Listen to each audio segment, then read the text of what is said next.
Post-game show is brought to you by... Christ, I can't find it. The hell with it.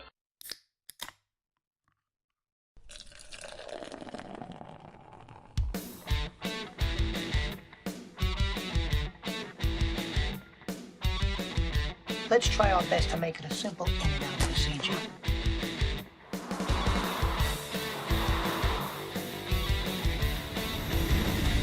This is live. I'm on live TV. I would love to hear this. That's one hell of an ego you've got. Fat, drunk, and stupid is no way to go through life, son. Don't treat me like a moron. Try me. Forget it. If it's like beer, we'll have some. Once it hits your lips, it's so good. I just want to tell you both good luck. We're all counting on you.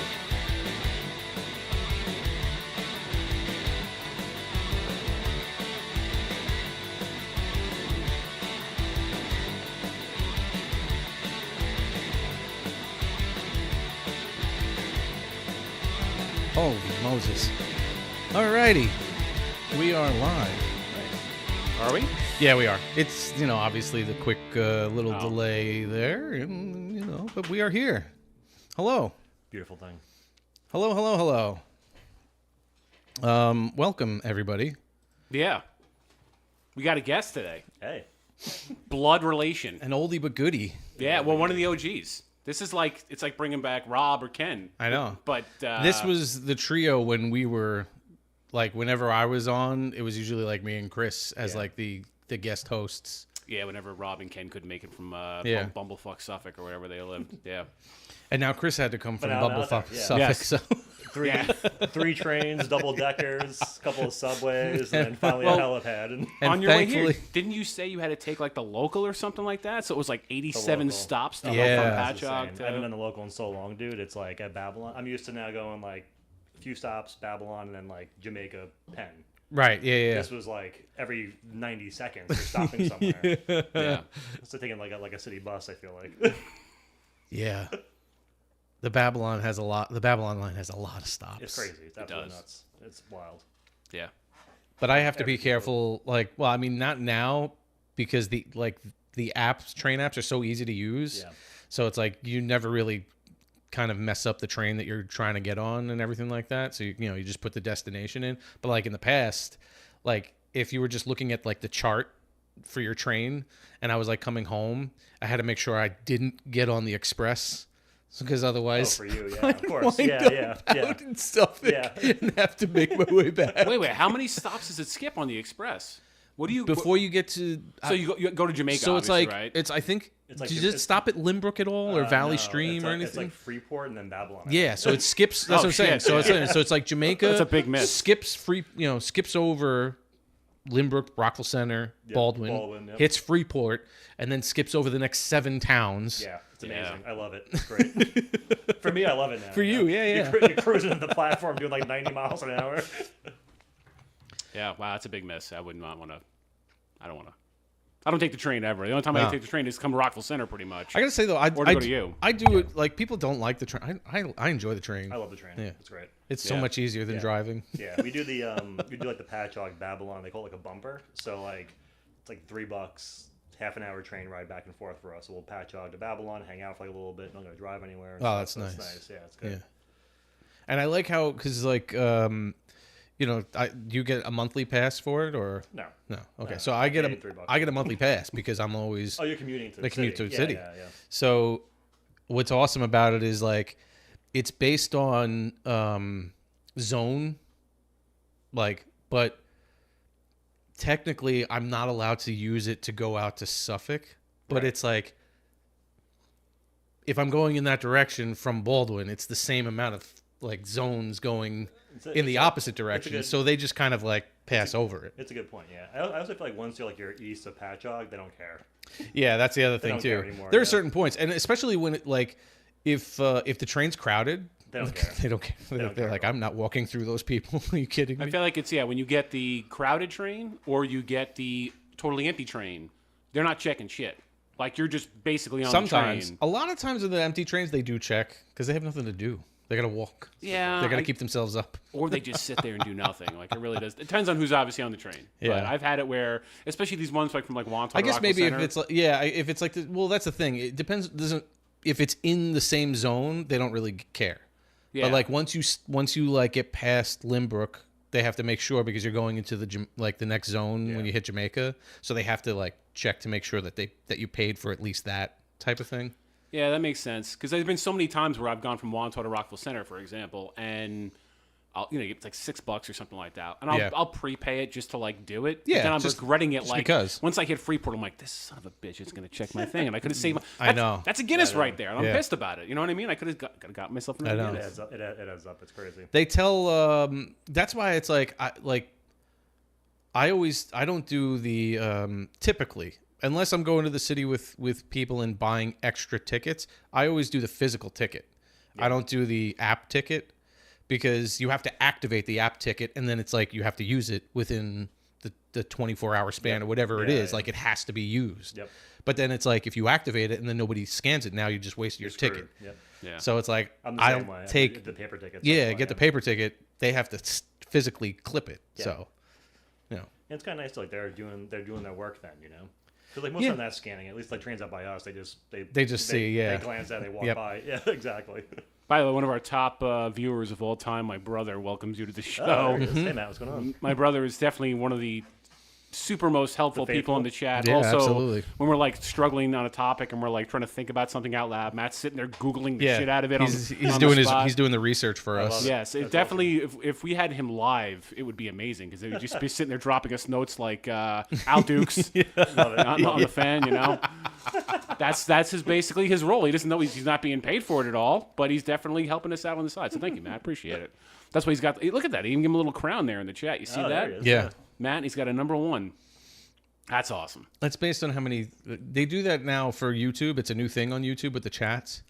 They rank people? It's based on how Was it Germany in the 40s? What's going on here? They're ranking people based on how much they converse in the chat. Oh, okay. Yeah, it seems like communism to me. If it was. Oh man, It's like a social ranking system. Yes. yes, it is. I do not. We're not going down that path. I just want to point that out there. We are steering clear of anything controversial tonight. If What are you're you talking watching, about? I don't know. Nothing's happened in the last couple of weeks that we nothing. could possibly talk about. Absolutely not. And we're not going to at all. We're just going to talk about the beer. That I was just talking about Matt's social status.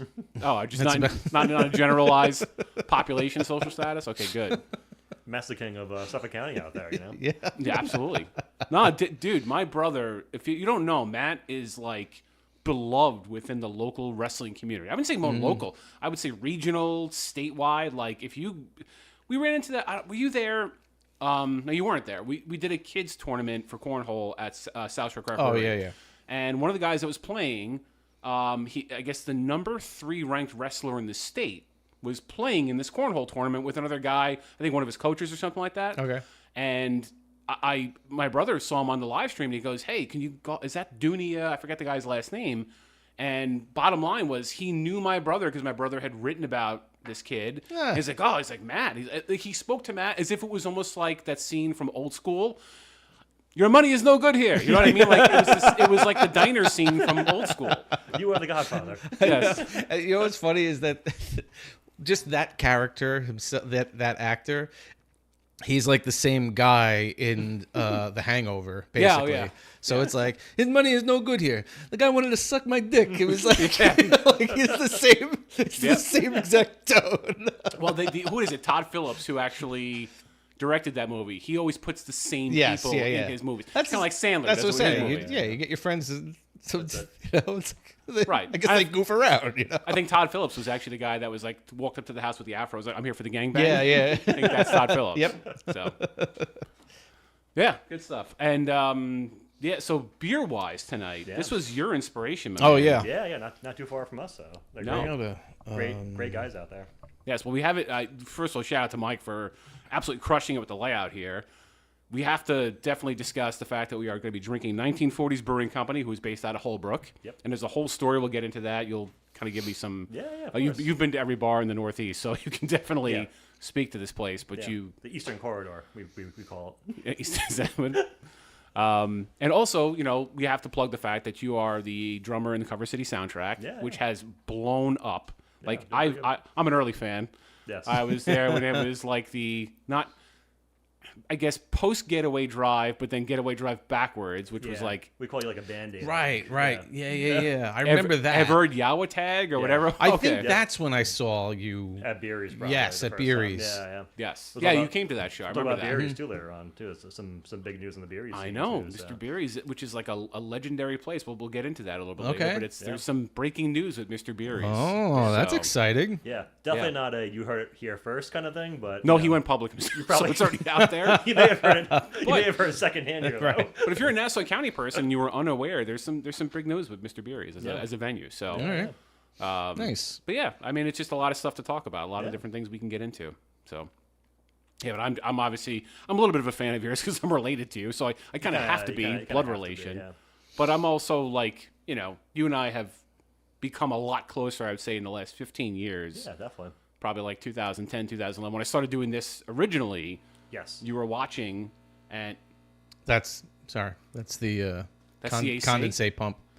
I made sure I turned down, turn the temperature down on here, so it's probably going to condense a lot and then pump. Oh, that's fine. Yeah. I'd rather be cold and hear whatever that. I just thought maybe a bomb was going off. No, I wasn't quite sure. No, that's All right, good. We are below grade, so I have to get rid of the condensate by pumping it out. I do the same thing. I have like a little mini pump that like buzzes every once in a while. It's like a little line. That's the little white box. Yep. Yeah. Nice. You've been in my basement, right? We have the same. I have a similar white box that's behind the wall, and it's like this little tiny pump. Yeah. Engineering. Yeah. It's all about engineering. It is. Yeah. How you gonna get water below grade unless you were to pump it up? That's right. Yeah. It's like the Puritans back in the day. The Puritans? Well, they had wells, What's this? History of the world? Indoor plumbing? Pipe the shit right out of your own house. Yep. Get on the bandwagon. Beer wise, do we want to? I actually was looking. I was like, I like how it's the variety of alcohol by volume for like all of them. They're all different. Yes. Well, a lot of the times we were getting like basically the same thing. We were like just pumping ourselves full of sevens. Pretty much. It was like literally IPA after IPA, and there's nothing wrong with it. It was very delicious stuff. But when I heard you were going to do this, I was like, well, I know you're not an IPA guy. You're not really. No, but I've been enjoying them on the show. Yeah. Yes, but because most of the ones that we've been getting do like lagers or ales or whatever. Or yeah, no, but I mean it's just the IPAs that we've been drinking have been not as bitter as my experience from IPAs at bars. Yeah. Well, also we talked about it. I think the people who make IPAs have come a long way in terms of how they make them. Like back in the day, if you had an IPA like in 2014, 2015, it was harsh. It was like a really bitter experience. And then I think somebody along the line was like, hey, maybe we should add some sugar to this, make it a little bit palatable. And ever since then, they've become a little bit tastier to where you're getting all those hops and you're getting that a little bit of bitterness, but it's not like overwhelming. Yeah. And so, they're becoming tastier. It's also probably like a lower shelf life in terms of like if you're buying like a Sam Adams IPA, right? It's probably been brewed 2.5-3 months ago, whatever, versus a local brewer that's using upstate hops and everything else and stuff like that. So it's probably I guess so. Crisper, well, that was one of the taste, that's one of the things, like, because we talk about how like we would love to get somebody who actually does their own brewing so that we could hear like the full process of it, because we're just kind of like, we're reading about the different hops and stuff and like sure that's it's good, it's all good, it's hops, got hops. I know hops is wheat. Is that the same thing, or is that not the same thing? I don't know. It's similar. It's because hops is it's like a grown plant, right? So yeah. So like when somebody says it has a certain amount of hops, that means that it's extra weedy. No, hops is like an actual, like Mike was saying, it's like an actual plant. That they harvest. Yeah. Oh, hops is a plant. Yeah. Oh, see, that's it's like a little green nub. Yeah. That's something like that, right? It's almost like a pea. Yeah. Kind of thing, but it's not. Me and my brother-in-law, he had like the make your own beer kit, so we really can't go by that because everything's like it's like making like a cake or something like that, right? It's just like everything's prepackaged. But I remember it was like the wort, and you had like the hops would be a certain temperature in the water. That's the wort, and the wort gets drained into like a separate area, and then you add the wheat into there and everything, and then it's like session time and how long it sits without direct sunlight. Like goes into the there's all aging these process, things. and I was so the yeast can I can't ferment. remember who it was that I was. I think it was like back when I was recording the album. The producer that we were dealing with was talking about like in how he was going to start growing his own hops and everything like that on like his back porch. Like he was going to like basically do like an ivy thing and have it like go over like an awning. Like he was going to, you know, and then like down the side. So he would just go and like pick Like them. harvest like their grapes almost. Yeah. It's interesting. I guess everybody's got their own technique and stuff like that. I mean, that'd be kind of cool if you guys got like somebody like in here. Oh, Nicole just texted me a picture. Actually, she is streaming it right now in her living room. Nice. Look at that. Nice. That is the nice thing about like live streams is that you can actually now like it's because we're on YouTube especially like you can literally watch it on your television. Like back in the day, people when they had to watch this shit back in like 2009, they had to like log in, get a key, talk to a wizard, knock at the door. It's like, how do we watch this show, Bri? It's like, all right, guys, bear with me. Here's a list of instructions. And it was like on a Word document. Well, it was before smart TV, so it was all like computer. Yeah. So if you needed a computer to watch anything on YouTube and everything, so now all the apps are on TVs. It's a pain in the ass. There's like I love a random URL with like random port numbers at the end of it and stuff. And, Yep. I mean, I remember the two platforms I was using: Livestream and Ustream. Well, that's why I don't think those things even exist. I think it's amazing too. It's like when you even create like your own YouTube channel and stuff like that, they give you like a default like letters, mixed letters and numbers and stuff like that. But then if it's available, you can change it. So it's like we changed it to YouTube at the Drinking Buddies show. Yeah. So it's like you can make it very, very simple so that anybody searching for it could just like find it. Right. Because I remember when I was on, I think it was Ustream or something. It was like Ustream / and it was like this alphanumeric key that like you'd have to like know somebody. Your secret handshake type of shit. Your Verizon Wi-Fi password. That right. The thing on the back of your router. Yes. Fair AL44. Yes. Oh my god, that kills me every time. By the way, so like they're not gonna watch this shit, so I don't really care. My in-laws, right? And I think this is everybody's old in-law, right? So when they get the router from Verizon or whatever it is, it's got like the default password on there. Yeah. And if you're smart, you can change it. You can change it. You just go into just keep it 192.168.1.1. Go in there, fire it, and just change that shit up. My dad kept his. And it's like some weird. It's like fancy pants. I think it was 1952. I think it was just ukulele. Yeah, I think he just didn't want to deal with it because first off, my dad doesn't like doing computer stuff anyway. Like he really just doesn't. He's not a fan of like going on the internet and trying to. Which fascinates me because your father has a shitload of technology in the home for somebody who hates tech. Well, that's the thing. They have like really but he good doesn't TVs he doesn't like doing like online bill pay stuff. He doesn't like doing any of that. He still does the stamp, huh? Yeah. Man, I gotta talk. Him and Bridget should hang out one day. I know. I try to tell him like it took just doing like Zelle. Man, that took a lot. But I got him on it. I got him on. It was big steps. So you like big walk steps. down to the county clerk and like page 24 in the ledger. He's going to Western Union to send me money. Michael, stop. We have money. Stop. Love you, Dad. Stop.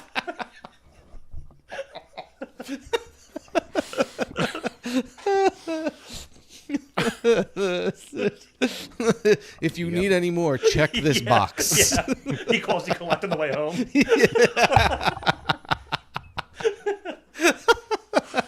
You have a collect call from Charlie.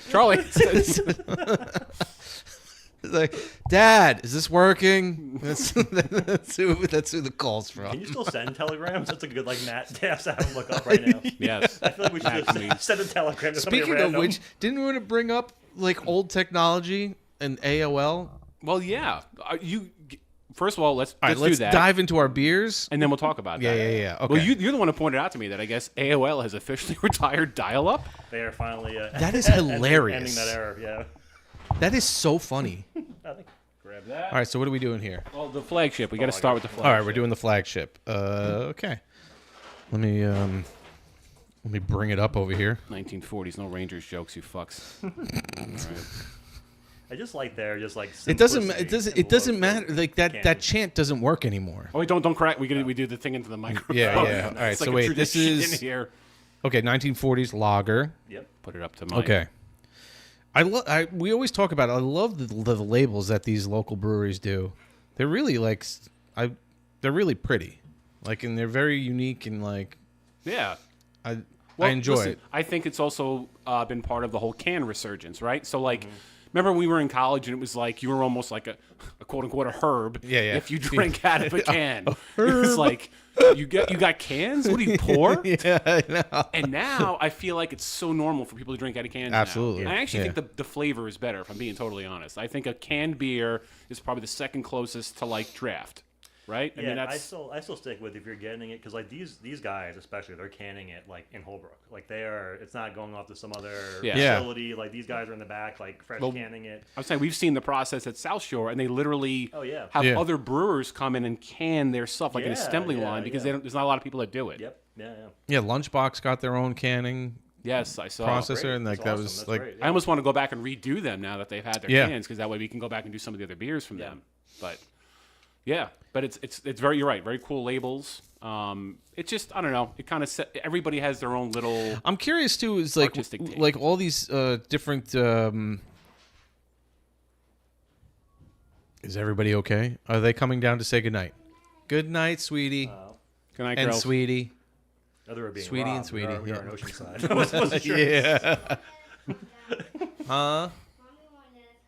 Okay. Good night. Love you. Good night. Good night, ladies.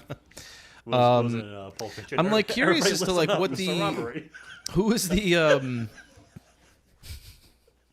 this actually my neighbor George he drove by because we're all coming home from the football game, so he drove by the house obviously when you guys were just out front, and he's texting us. He's like, "It's a couple of bad hombres outside your house right now."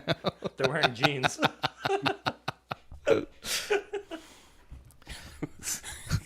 got a couple of scary looking ethnic whites outside there. All right.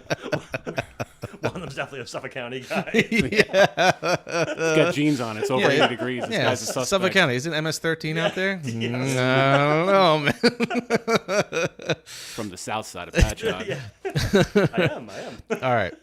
All right. So this is the 1940s lager, 4.7 ABV. Our take on an old school lager, an easy drinking beer made with two-row corn and Munich malt, hopped with cluster and fuggles. I need to check on Fuggles. I don't. Yeah, it's fugly. This is a very fugly beer. That's not a good thing to say. No. What's So cluster and fuggles are both capitalized. The cluster Fuggles. They're proper nouns. That's probably why they keep it off the can. Yeah, I was going to say there's none of this is on the can. It's just a government warning. That's all I'm saying. Don't drink if you're pregnant. Don't drive a car. Heavy machinery, health problems, the whole 9 yards. That's why we're going to do it, of course. Fuggle off. Yep. I was saying, like, I wonder, like, when who does their designs too for all these different breweries when they're coming up with like the cans and stuff like that. Yeah, I think if Nicole's still on, because Nicole knows some of the family behind 1940s too. And I think it's like maybe like someone in the family, like okay, nieces or nephews or something like that. Yeah. All right. I think so. I think so. Don't quote me. It's awesome though. Well, I will say it's a very straightforward but properly designed can label. Yeah. You know? This one is very, very simple, but Simple but effective. But it fits right in with their name and everything. Just like it looks like an old school lager. Like Yeah, It does. Even the fact that it's like an off-white label Right. kind of a thing. Like Exactly. It looks like slightly yeah, aged. and it's got just like the red banner. It's almost Like- kind of like if you like a photo of like your grandfather drinking an old beer. Yeah, back in the exactly. day. That's It's exactly like that, it. That's yeah. what I'm saying. It's like Yeah. very, very like classic looking. Yeah. right before he hit his wife. Yep. All right. It's- Get me a beer. It's not funny. These are the same beer cans my granddad used to throw at my dad. Sorry. Back then they were 12 ounces though. Yeah, no, they're up to 16. It's true. This is 2025 version of that. My dad always was just praying that he'd finish them before throwing them at him. What is that from? Hopefully they were empty. I thought you were quoting a movie or No. something like that. Okay. Alrighty. All right, so let's pop this. All right. You popped in the mic, you said? Yeah. 3, 2, 1, go. Not bad. That's pretty good. Pretty well It was thought. like an echo.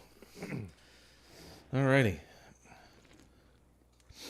I should have sucked the foam off the head there. Don't. So I got a little. Oh no, I did too fast again. I did it. Hang on. Oh my God, Bri. I went way too aggressive with that one. I feel like that's a trend with you. I get better by the second, third, and fourth. But the first one, I come out like a bull in a china shop. I messed up on this one because it's like getting stuck on the lip. That stinks. It was getting, like it was pouring backwards, so I was like, oh yeah, Chris is the only one who did it right. Actually, Yeah. This is like the most normal looking one. It looks beautiful though. Look at that. Nice. Yeah, the color. Look at that. Yeah. Yeah, that is Wait. not like that's a beautiful looking lager. It is. And this is like I was telling Brian, this is like their flagship. So this is like I feel like they're good. If you go to their brewery for the first time, this is the what they beer you give. get, Yeah, nice. Okay. I feel like I have too much head. Come on.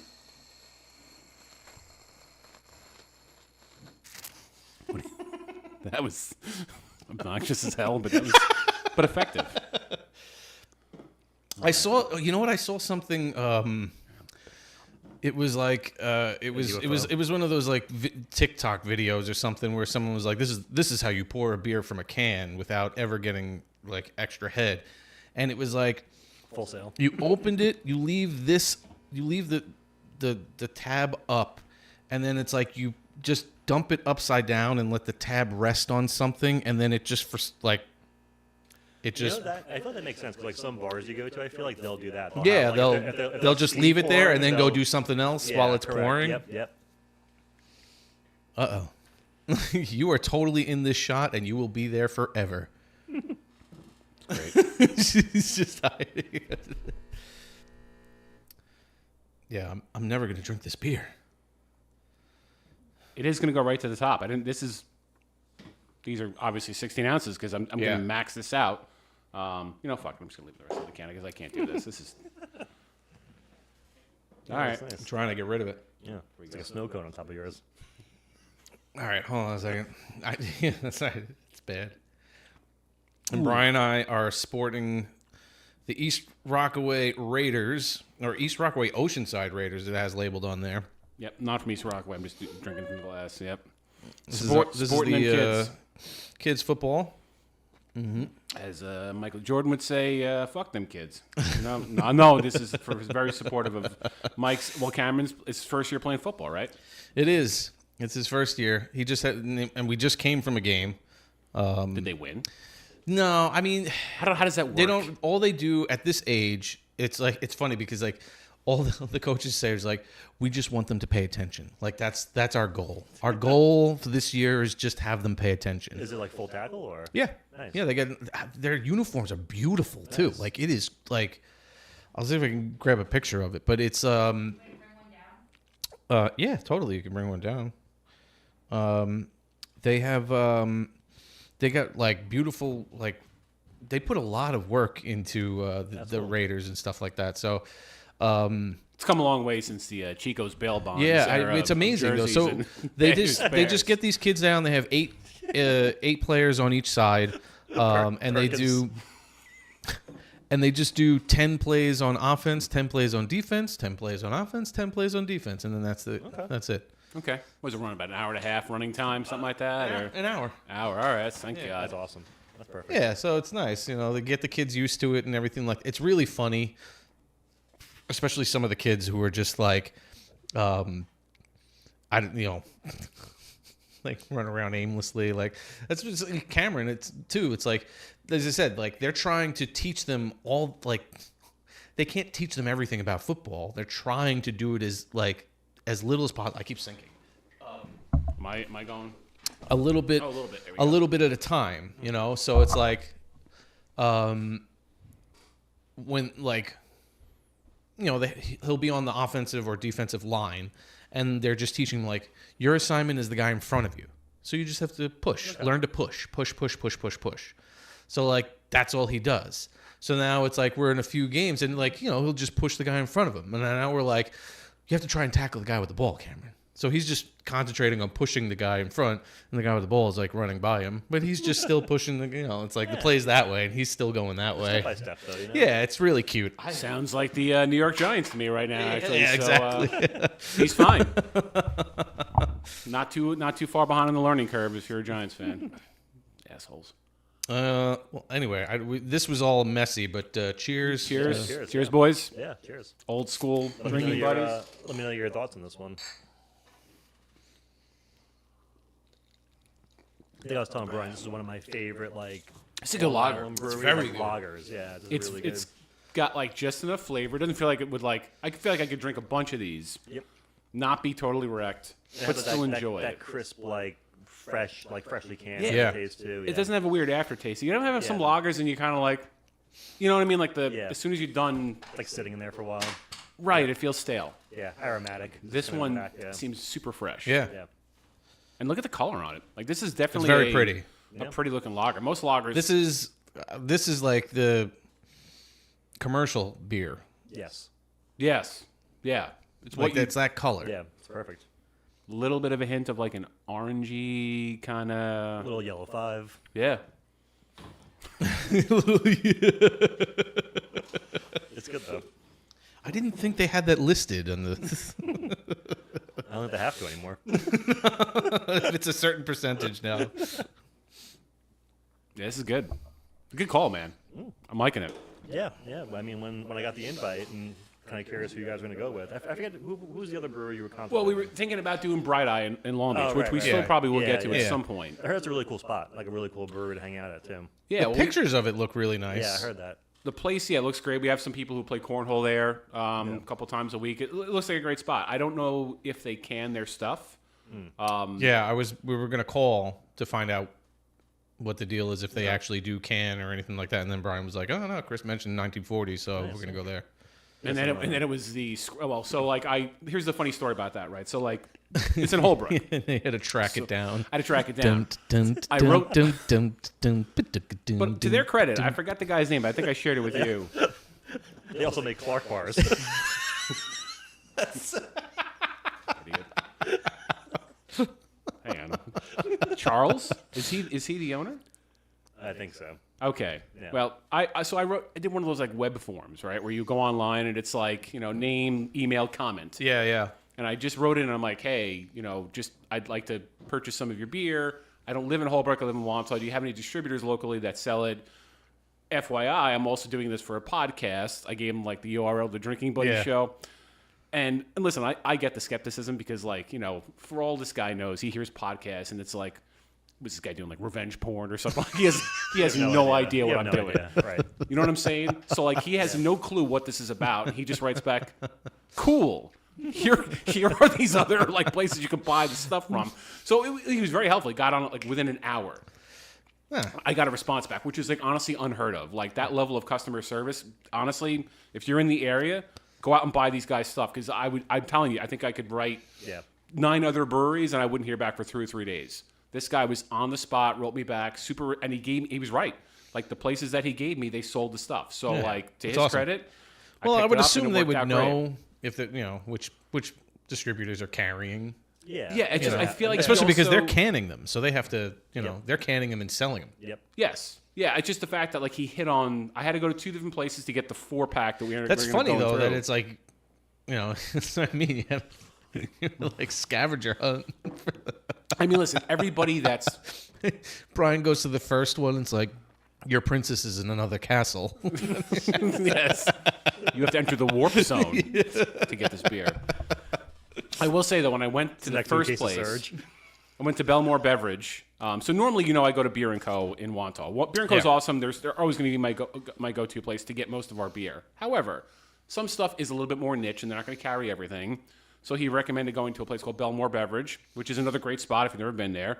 And the guy, as soon as I walked in, he said, "What are you looking for?" I was like, 1940s. He's like, "Oh man, we just got a bunch of their stuff, but it sells fast, and you got it." So I mean, that's good though too. it was great to hear. But also like sells fast? Is it? Are they in like 3 cases? Yeah, like what is it? Right, I don't know. It's a good point. No, which Man, and we got a 6-pack. It went yesterday. Like no, that. and to be fair, I feel like that's like a lot of like the smaller microbrewers in the island. Yeah, Like, no. So I mean, they won't, like, when over- they're yeah. doing this too, it's like I'm curious as to like what's the mass production that they would make in cans to like get them out to distributors. It would be cool with you guys. I know, like last time when you guys at Barry and you came to the show over there, like we were contemplating about having you guys do the show there or whatever. I feel like that'd be great, like you're talking about, like have like one of the other guests be like the brewmaster. Yeah, like, a well, brewery we and, did like, that when we were at South Shore.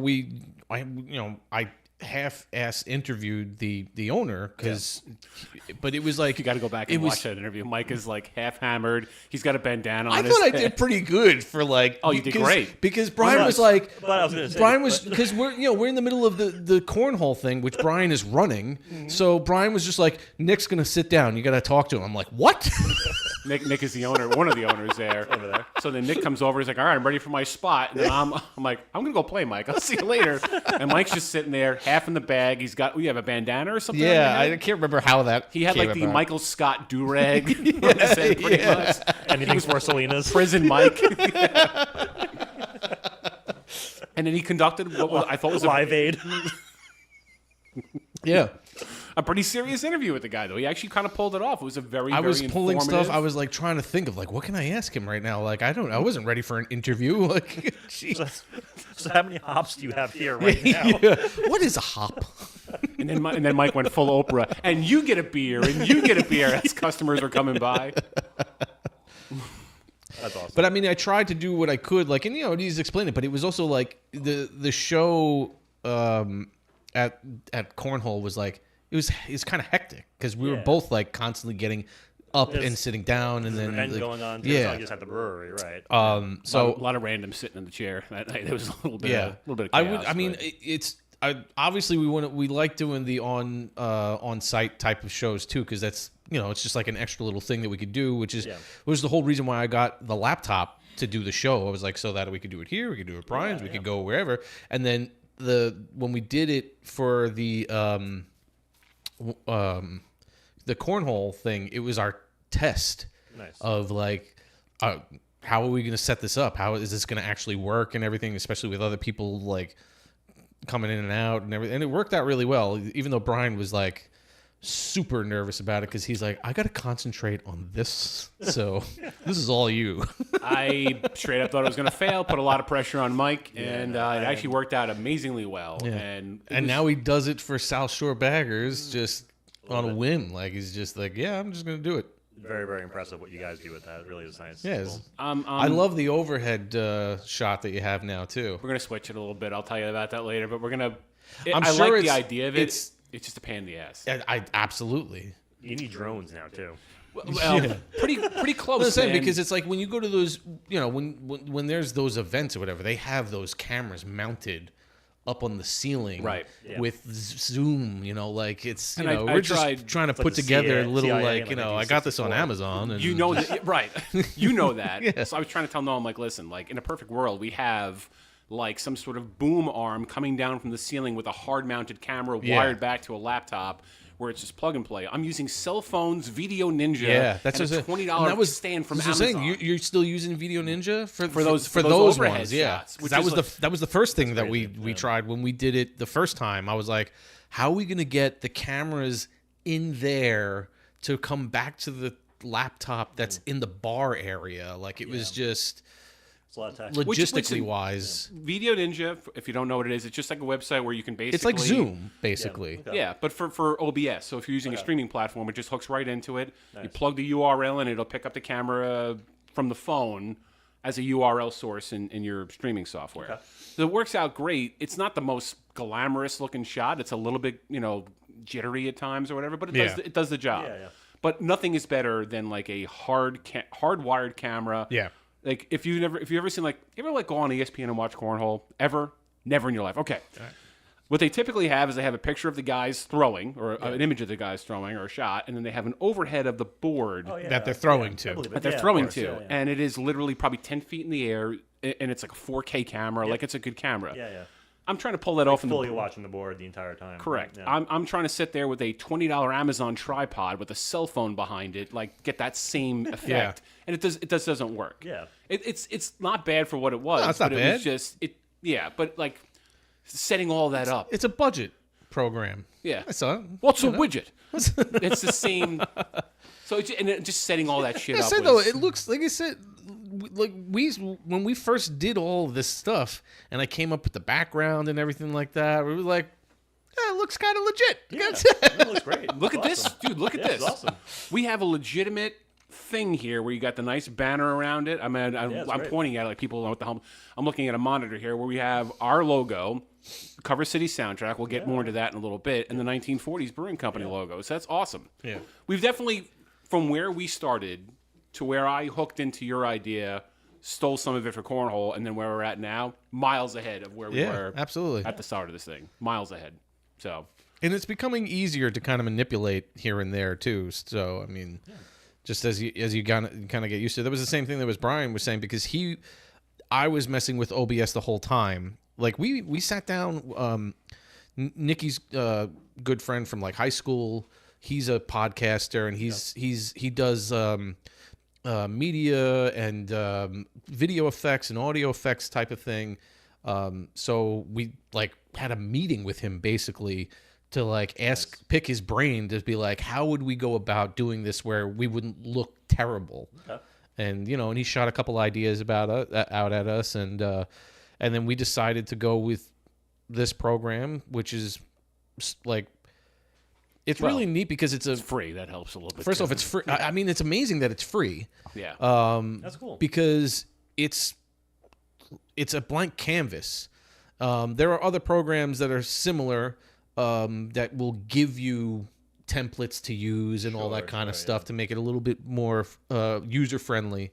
But so it was a little intimidating starting to go, to try this out and everything. But like once we started to like mess with it and really get the hang of it, I was like, remember we were like I was sending pictures to you. I was like, look, I got something on the screen. You're gonna look at this. Look at this. Here's my face.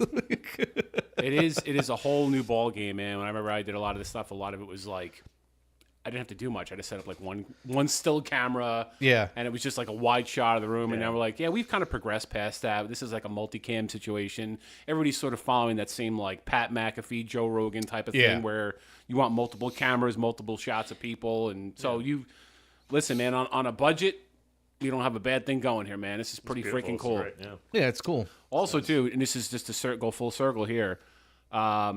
Imagine we had ever done the thing at the brewery, and at least the Wi-Fi was shitty, because to your point, there's no more dial-up internet anymore. Oh yeah, with yeah. Yeah. I mean, if you had that would still work. So. That's true. I couldn't believe so AOL was still had a service that you could pay for dial-up. Yeah, they never disclosed like how many active users they still had. So I think people would probably just look at the credit card's been going curious for about the last that. like 25 years, probably. I mean, probably my fucking like NY. I still like I stopped just recently using my AOL email. I still have it because it's like there's certain things that come through on it that I can't change for whatever reason. But like I never went on to like the last time I went on to AOL was probably like a year ago or so. Wait, were you still getting? Hold on, were you still getting the prompt? Like, you've got mail. You didn't get that? No, I don't, because I would log in on like the browser. Oh, okay. So, I think it will do it, but I think I might have turned that off like Yeah. in settings a long time ago. I remember just there was like a lot of things. Like using like the instant messenger and stuff. Oh my god! And the nostalgia. Remember when you first of all, starting with the email thing, when you got an email back in the day, it was important. There was a real reason for that email. It wasn't Wayfair. There was like an actual person emailing you. So like getting that whole "you've got mail" And you got was like two. You got like two for the entire week. So they like very right. It was very important. Yeah. And you were sitting there wondering, like, I wonder if this was one of the girls in the chat room that I reached out to. You know what I mean? Like, you never know. Wasn't really, typically, but those chat rooms, holy cow, dude! I was a big fan. I was an overuser. I did it a couple of times, and it was just very strange. Like, because it's the first time you would ever encounter the idea of just like finding out how freaking weird people are out there, and just like the shit that they would say, and you're like, what is happening? Like, I don't just. Well, this is my brother. Not too long ago, I watched a video of a guy hanging out in an AOL chat room. He'd spend 2 hours waiting for a second person to arrive. No one ever did.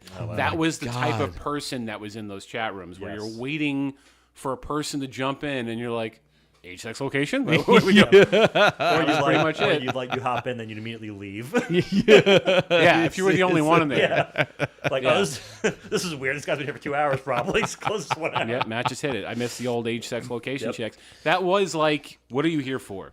Age, sex, location was you know what it was, but there was like an unfound trust level with ASL too. Yeah. I feel like, like you had. It's crazy. Think about like the late '90s, especially. No idea who you're talking to. It's No. like some dude named Ted Kaczynski in Montana. Yeah, seriously. like typing away at his keyboard.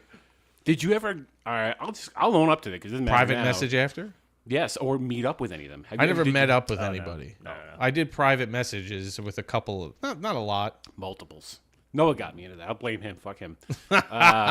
He still, well, because remember he was, first of all, he was the one that kind of got me into like the whole going online and talking to people thing, because he was one of the first like people that had a computer with an internet connection. Yeah. I remember going to Taco Bell with him and meeting some women. That's nice. That's cool. It's not cool. It's kind of embarrassing, actually. But I think I probably, it was under double digits, but I definitely went and met up with like 6 or 7 different people. And looking back on it, That's crazy. Wait, Were they who they said they were, at least? 50-50.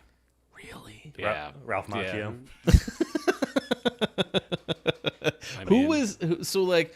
So what would, give me an example of one where you were like, oh, that is not who I thought I was talking to. Yeah. One girl who was very forward in the chat with me, was very, like, I would say, on the sexual side, told me to meet her at a mall. I forget which mall it was. It's probably like Broadway or Roosevelt Field or something like that. Met her there, and we Foot Locker. I'm not really sure why. I'm not really sure why Foot Locker, but that was the meeting point. Okay. So I went into Foot Locker, and she kind of walked up behind me and said, "Hi, I'm so-and-so."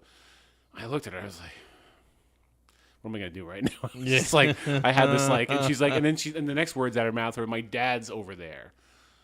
I'm like, holy. Was he buying shoes, or was he there to meet you too? Nope. So so she got her dad to drive her to this meetup? And then he wanted to, and this was after some rather suggestive comments that were made in this chat. And then I'm like, okay. So are you talking to my daughter? Well, it's sort of hard to pivot from what we're talking about in this chat to meeting in a Foot Locker with the father there over by a pair of pumps. And so I didn't at that point I just kind of froze, and I was just like, okay, I think I did the "I'll be right back" thing, and I just left. Is that the Broadway mall you said? Something like that, yeah. It was definitely like a Hicksville. So your next encounter was where, like, Stearns, or like, what was that? We just service merchandise. Service merchandise. I'll meet you by the catalogs. It probably. I was looking for some fellatio over by Lids, actually. So Spencer's with the mask and the gun. Meet me in the parking lot. I'll be in the Daewoo.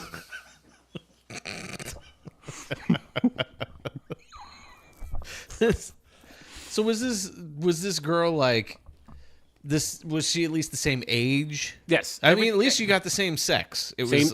So I mean, that's that was not. Yeah. There was no. It was. I was talking to a female. A female arrived. She, I would say, looked mostly like her photo, but you could just tell something was a off. close-up photo.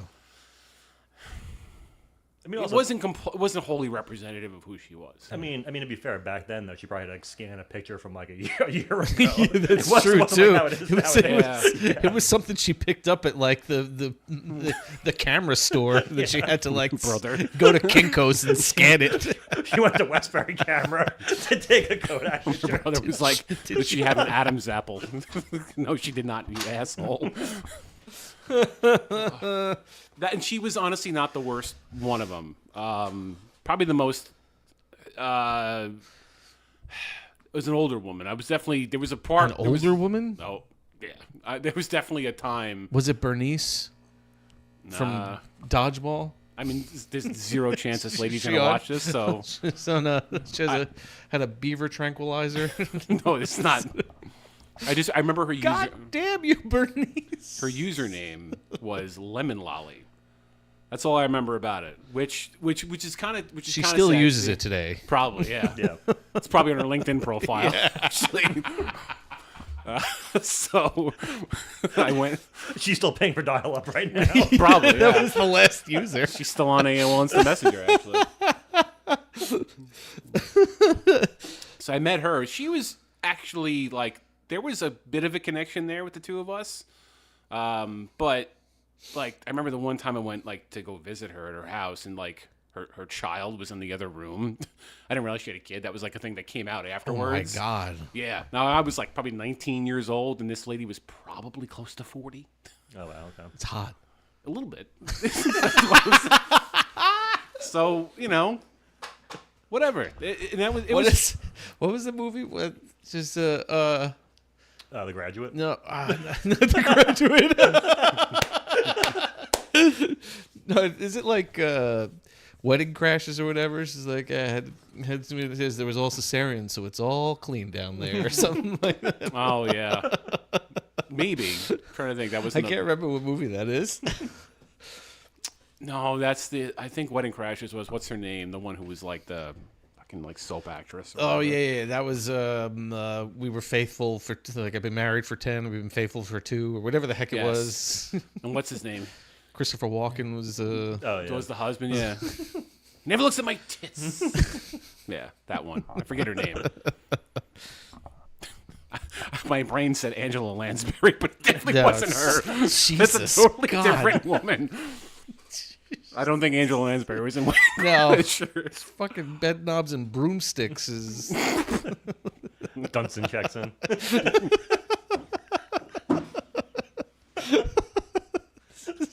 Home Alone 5. the hardcore version. Oh my god. Miracle on 44th Street. The sequel never made it.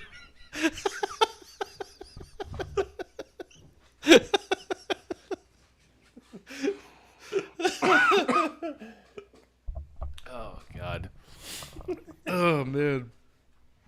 All right. Anyway, I didn't mean to get off on the AOL thing, turn it into me perusing chat rooms, but that did happen. That was sort of my, it is what it is. I mean, I've moved past it, thank God. I remember for me, like people I used to use it with was the away message was pretty big too. Like if you had like a cool away message, that was like a trendy thing too with AOL. So Yes. Yeah, I'd put up like your status or whatever the hell it was. That was a big thing. Like, what are you doing? I'm out for the night. Like, ... Yeah. And then, like, if you, like, lost connection, like, you were pissed off, like, your messages were gone. And Yeah. Or you could be Everybody you could be the drama queen too, and just be like, your message was like, I've had enough. Yeah. And you were like, Yeah. everyone was like, what's wrong? Right. You just get 1,000 messages. Yeah. Right. You just have lunch and you're just really full. And then they would beep. They would beep you. Yes. 911. Whatever. Yeah. It's like, no, dude, I just had 5 slices of pizza. That's all. Yeah. It's done. Stomachache, that's it. Yeah. Call me tomorrow at the Blockbuster night.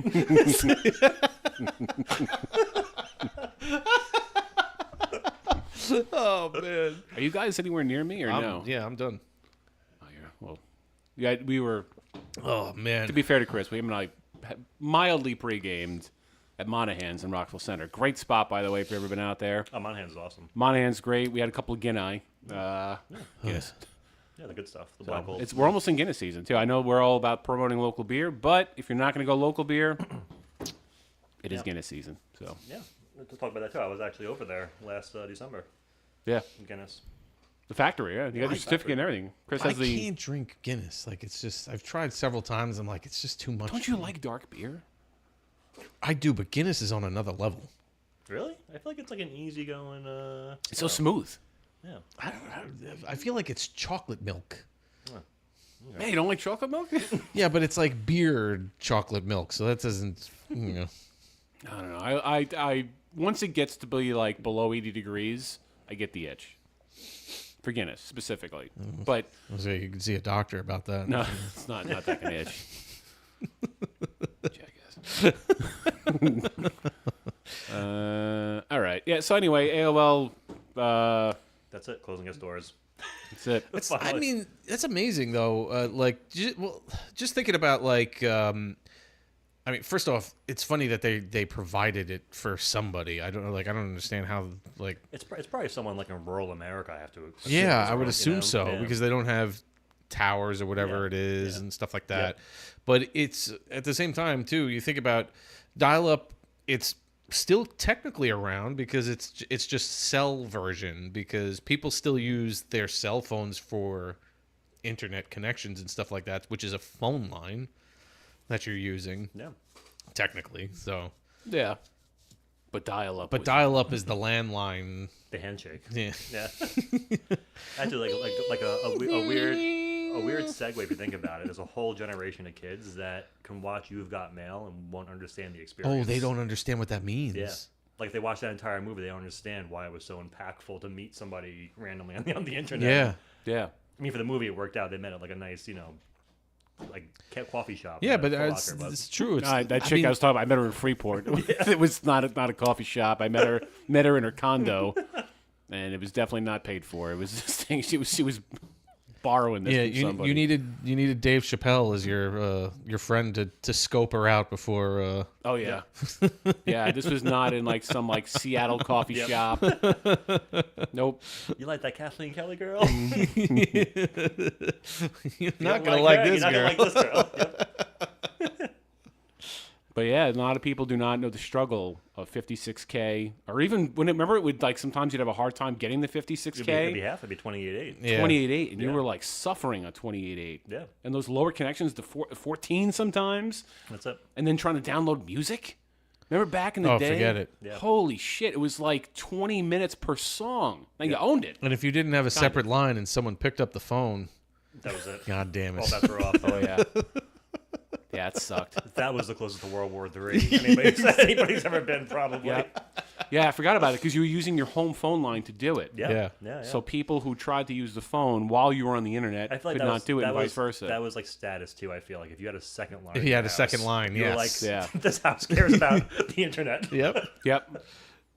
Yeah. Yeah, we got a second line. Not too long after we started using AOL.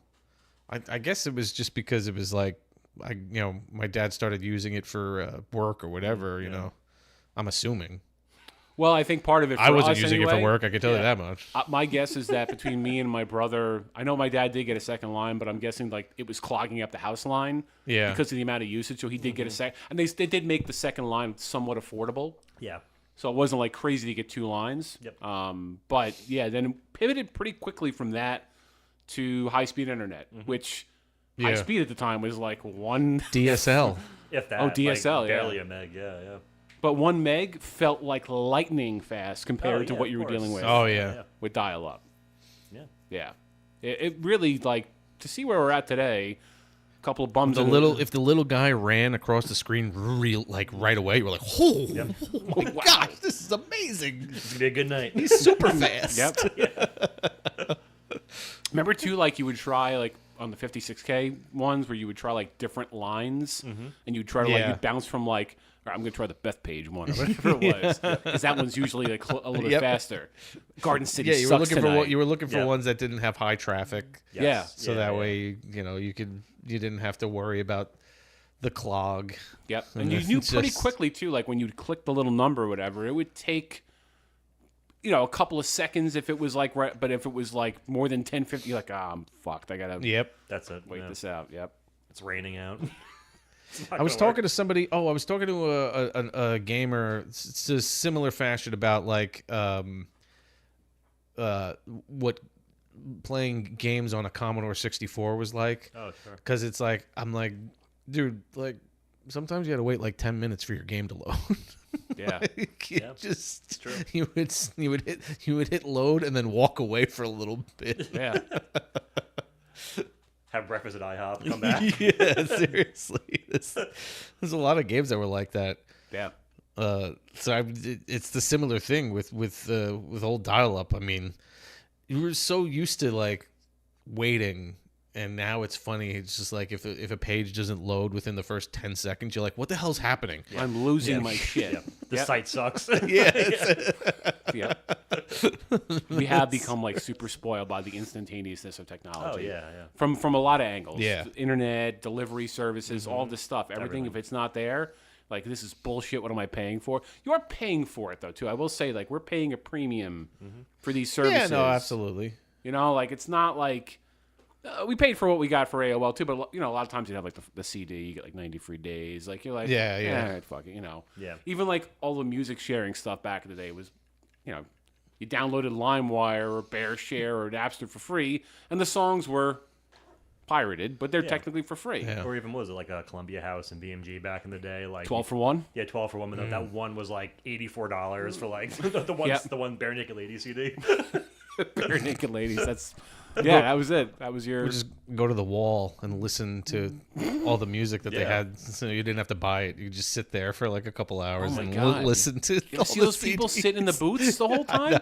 It's like, wild. I just wanted to hear. Like, I just wanted to see if this is worth it. Like, just let me in. Totally free. They just sit there listening to the whole album for an hour. I know. I still have those worthless lifetime music guarantees from them now. With the sticker, the wall sticker. Yeah. That was actually pretty cool though. Like, if your CD's scratched, you just go right back. You got the wall sticker. They just fucking Not today, replace Mike. it. Not today. No.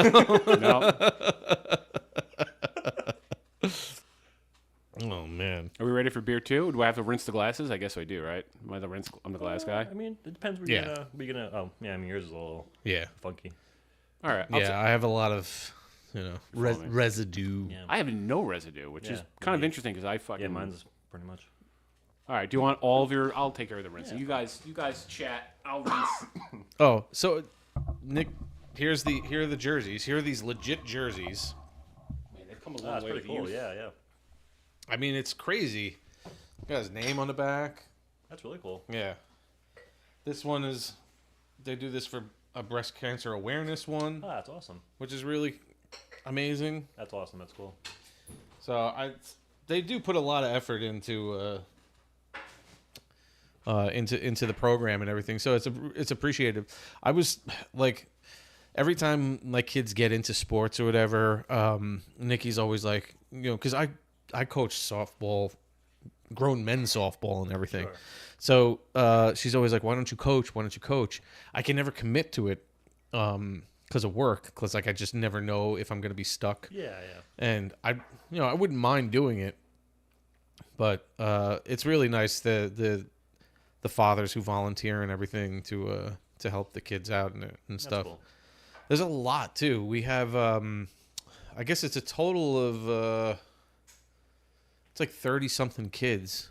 So they actually had to split the 5 and 6 year olds up into two different teams because there's too many kids and everything like that. So how does it work too? Like, do they just play? Is it just like intra Oceanside, or you play other towns? So Oceanside doesn't have its own program. Okay. So they used to, and then they just discontinued it, and then East Rockaway was with Limbrook, I believe, and then Limbrook went and formed their own league. So East Rockaway joined with Oceanside, so it's the East Rockaway Oceanside Raiders. And then we played Levittown today. Oh wow, okay. So, yeah. No, cool jerseys, man. It was no.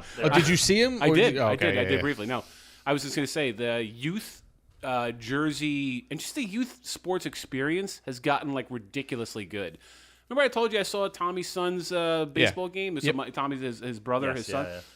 They have like walk-up music now and shit. Really? Like they literally put like these like those like JBL boom boxes and stuff like that. Have you ever seen cool. the video of the fat catcher who was like grooving to the walk-up music? I don't think so. It's the funniest freaking thing, like- and he's doing. Yeah, I've seen that. I mean, it's the greatest thing. Yeah, it's just. But like we didn't have them when we were kids. We had very basic... We tried it at cousin softball once. Walk up? Yeah, we did. We did it as a joke. My God, was it like?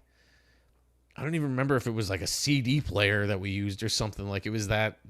Wow.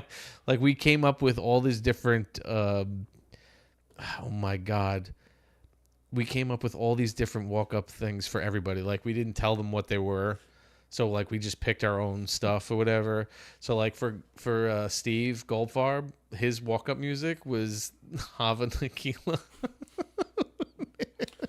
Like, it's just... Steve was our little Jewish the picture. token Jew on the team. Yep. I got that from the song choice. Yep. All right. Just making sure you got it. But it was like the... But Steve, I'm it sure was, would be it was fine the with that techno as well. version of it. Yeah. It was techno Nagila. Yeah. Nah, nowadays, man, like I went to go see Matthew, your nephew play, and like not only do they have walk-up music, they literally have like an AI. They'll have an AI announcer. Really? Each so every time the kid walks up, I guess there's a parent with a maybe a phone or something like that, and literally the walk-up music will hit, and it's like batting third, blah blah blah blah. It's like the professional sounding, That's pretty cool. phonetic sounding of the name. It's unbelievable where things have come. great. And the kid's like 7 years old. Probably like some of these kids probably just got out of diapers like 2 years ago. Well, they got they have a real life announcer at the East Rockaway games, like at the home games. Hey, really? They got a guy in the booth. He's really awesome. He's just he's having fun with it or whatever. That's awesome. He's like I can't remember who it was, but it was just like he calls out after a play or whatever like that. He's like and he's. I can't remember which name he used, but he's like, and that was so and so, and he called out an NFL professional's name. He's like, "Oh, I'm sorry, that's not who that was." It was just, it's really, it's cute because it's like all these little kids, and like they have an announcer as if it's a professional game. It's really nice. Yeah, no, it's good it's fun. stuff. It's fun for the kids. I'm not begrudging the kids. It just come leaps and bounds over what it was when we were younger. Yeah. Anyway, beer. What are we doing next? What do we want to do? IPA, the blueberry, or the blonde? I'd say maybe do the IPA now. Do that earlier so that way we can recover a little bit. A little fruity, Sure. A little Sure. fruity too, yeah. Which one is this? The More Nelson. I thought it was Well, Moose. I'll give a cool story of this one too, because I didn't realize this is a collab with Barrage Brewery, which is no longer with us. wait, is it? Is Hold on a Nikki still second. on the couch? Nick? No, she left, I think, right? I can't tell if there's an arm on the side or. I can't tell. Nick, are you down here? Nah, I think that's a no. I think she mentioned Wait, sourdough what? before. Hold on a second. I'm missing. This one was this More Nelson. More Nelson. It It looks like a Simpsons character. beer store. Here's the here it is, Brian. Are you over 21? In order to get in. Oh, it doesn't have any descriptions on here. I wonder if it's From More Nelson? It's a collab, so I wonder if that's why. Because sometimes they just. Sound like beer menus or something like that too. That's what where I'm it's trying like, to look. Like with like Untapped. Whatever. This is our Untapped menu. Oh, here. Wait. I'm just going to show that while you're looking that up. I'm going to show the can here. I said there's a Simpsons thing going on here. I'm not really sure what this is about. Is that a character on The Simpsons? That's More Nelson. Nelson, yeah. Oh, so More Nelson. So what's the more? Wait, what is this stuff? I don't understand this page. Are you on Craigslist? I don't understand this page. Right there. Wait, Nick. Oh wait, what is this? Yeah, that's what I mean. I don't know what this is down here. Oh, it's people. If you're at the way Untapped works, if you're at the location, if you have an Untapped account, you can say what you were drinking at the place. Oh, here it is. Does it have a? It doesn't have a clickable link to it. I wonder if I can get it. Just. Can you call 411 on your phone? Or? I'm gonna look. Hang on. While you're doing that, I want to quote. Let's see. Let's see. Yeah, Untapped. Let's see if this Nelson. one does this give me. I'm gonna check the Barrage Instagram. All right, so this is a very quick description of it, but I don't know if that's Oh, here we go. Beer Advocate. a beer advocate. Yeah, does this one have a? My It's a phone- very, as I said, it's the same one. It's a very, very short description. You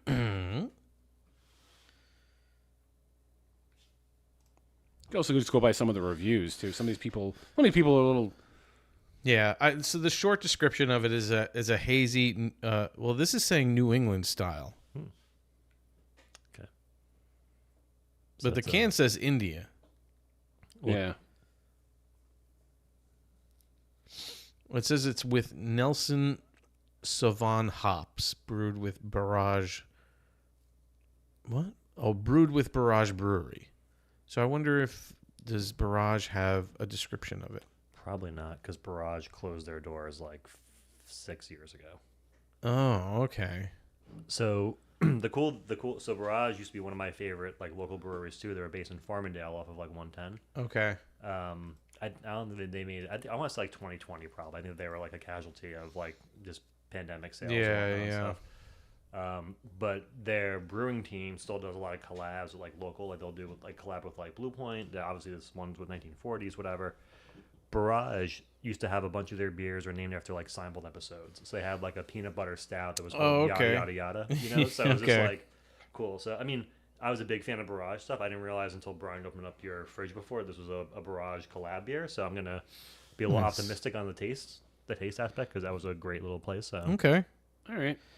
Yeah. No, it's Unique New Zealand Nelson's. Oh, this is some jackass from outside the world country reviewing the beer. Okay, let's fuck it. Let's all go. right. So, but this is what is it? This is an IPA, so it's 7.5 ABV. It's not terrible. We've not had. bad.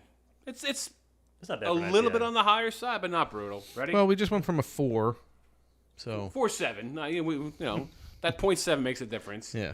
Okay. 3, 2, 1, go. We nailed that. That's a group tackle right there.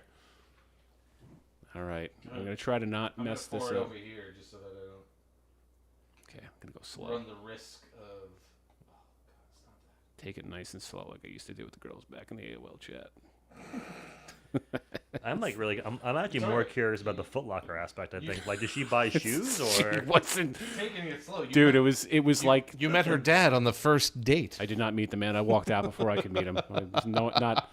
There was zero interest in meeting that man. Oh man, I can't be the only one who did that. That's- Somebody wait. that hit with somebody out there. Somebody watched that. That's and went, crazy. Wait, but when she said that's my dad, what was he? Was he sitting in one of those like massage chairs eating like an Andy M's pretzel, or like what was he? What was he No, doing? the dude was like sitting on a bench in Foot Locker, probably was he staring at 20 you? something. Was he trying Nah, shoes on? it was sort of like he was there, but he wasn't looking at me, kind of a thing. He was Wait, not. I'm sorry. 20 something? How old was? No. I'm 20 something feet away. Oh, okay. Yeah, no, he was not 20. I was like, wait a second. The What is dad happening looked like a here? typical dad. He was probably in his late 40s, early 50s, if I was to guess. Okay. Something, something like he, that. What was he doing though? Was he just like trying shoes on, or just hanging out inside Foot I Locker? think he was just there to make sure that I wasn't a killer. But Which I wasn't. But he was actually in the Foot Locker. He was in the Foot Locker with us. Correct. So you have to wonder how many times this girl met other people in AOL chat rooms when Yeah. his dad was sitting inside. Like not like I'm in the mall. If you need me, call me. I mean, you're in a mall already. Like he was in a Foot Locker. That's crazy. Not even trying on shoes. I mean, at least if he was playing the part, you know. I get it. From my end, it's the draw for me. It was the things that she was saying about her willingness. We'll just put it that way. I was like, all right, cool. I haven't done that yet. Let me try. Wait, so what was the plan in the mall like post Foot Locker? Were you guys There was no plan. Okay. From what I recall, there was no plan like afterwards. It was just like, let's just meet up. Did there used to be a Ruby Tuesdays in the mall? He said, "There's the." I got. This didn't cross my mind. Brian notices a Foot Locker employee walking up to the dad, like, "Sir, if you're gonna be in here again, you have to buy something. You at least gotta This is try- your 10th time this week." You're at least gonna try the shoes come on, by. sir. Yeah. Hey, Ted, what's up, bud? I'm seeing it. Those Puma Couple comebacks in the 90s. Not today, my good man. I don't know how He many- pulls out a bunch of cash.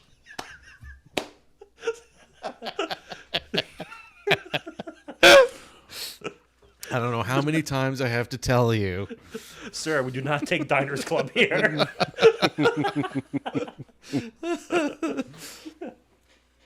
All right, I used to love that mall, though. The Broadway Mall. the Broadway Mall was nice. Yeah, it was a cool mall. All right, let me. All right.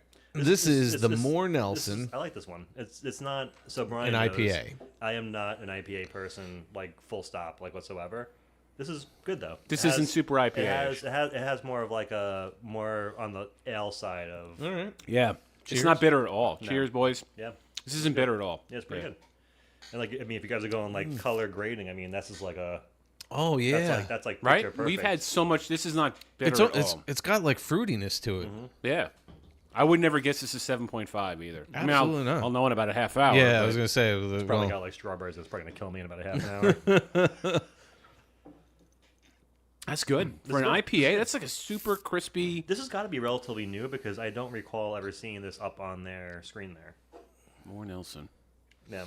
Well, you said it was collabed with Barrage. Yeah. That's But, good. But Well, does that mean that it's like some of the owners of Barrage kind of thing? Yeah, so I think, and it's like, don't quote me on this. I think there's like one or two like brewmaster dudes from Barrage. Yeah, and okay. After they closed their location, they were Barrage was like very very well respected in the Long Island craft kind of aspect. Mm-hmm. Actually, when we were there, probably like a few months before they closed, and I had like a crowler of the yada yada yada. It was like an excellent, just it was a good like fall beer. It's like a stout, peanut buttery, like a dessert beer, or whatever. Actually, you had it at Thanksgiving at my parents' house. Yada yada yada. I think I brought it there and cracked it open for us to drink that there. Yes. As like a special like last time to have like one of their drinks, whatever. So yes, like one or two of the dudes from Barrage still go to like Blue Point, 1940s, whatever, and they'll collab. Okay, yeah. I think Barrier has a no quote me. I think Barrier has a Barrage collab too, but Okay. yeah. Did you show the label? I did. Off? Yeah, That's I cool did. label. it's very very nice. I love this stuff. Yeah, there's definitely like a Simpsons thing here going Yeah, on. it's but Nelson as a hop. I wonder if they got the trademark license. Okay, do this Yeah, stuff. I was curious. It's good. It's actually really good. Yeah, definitely not. You do not have to be an IPA person to like this shit. This is definitely not Yeah. like super IPA.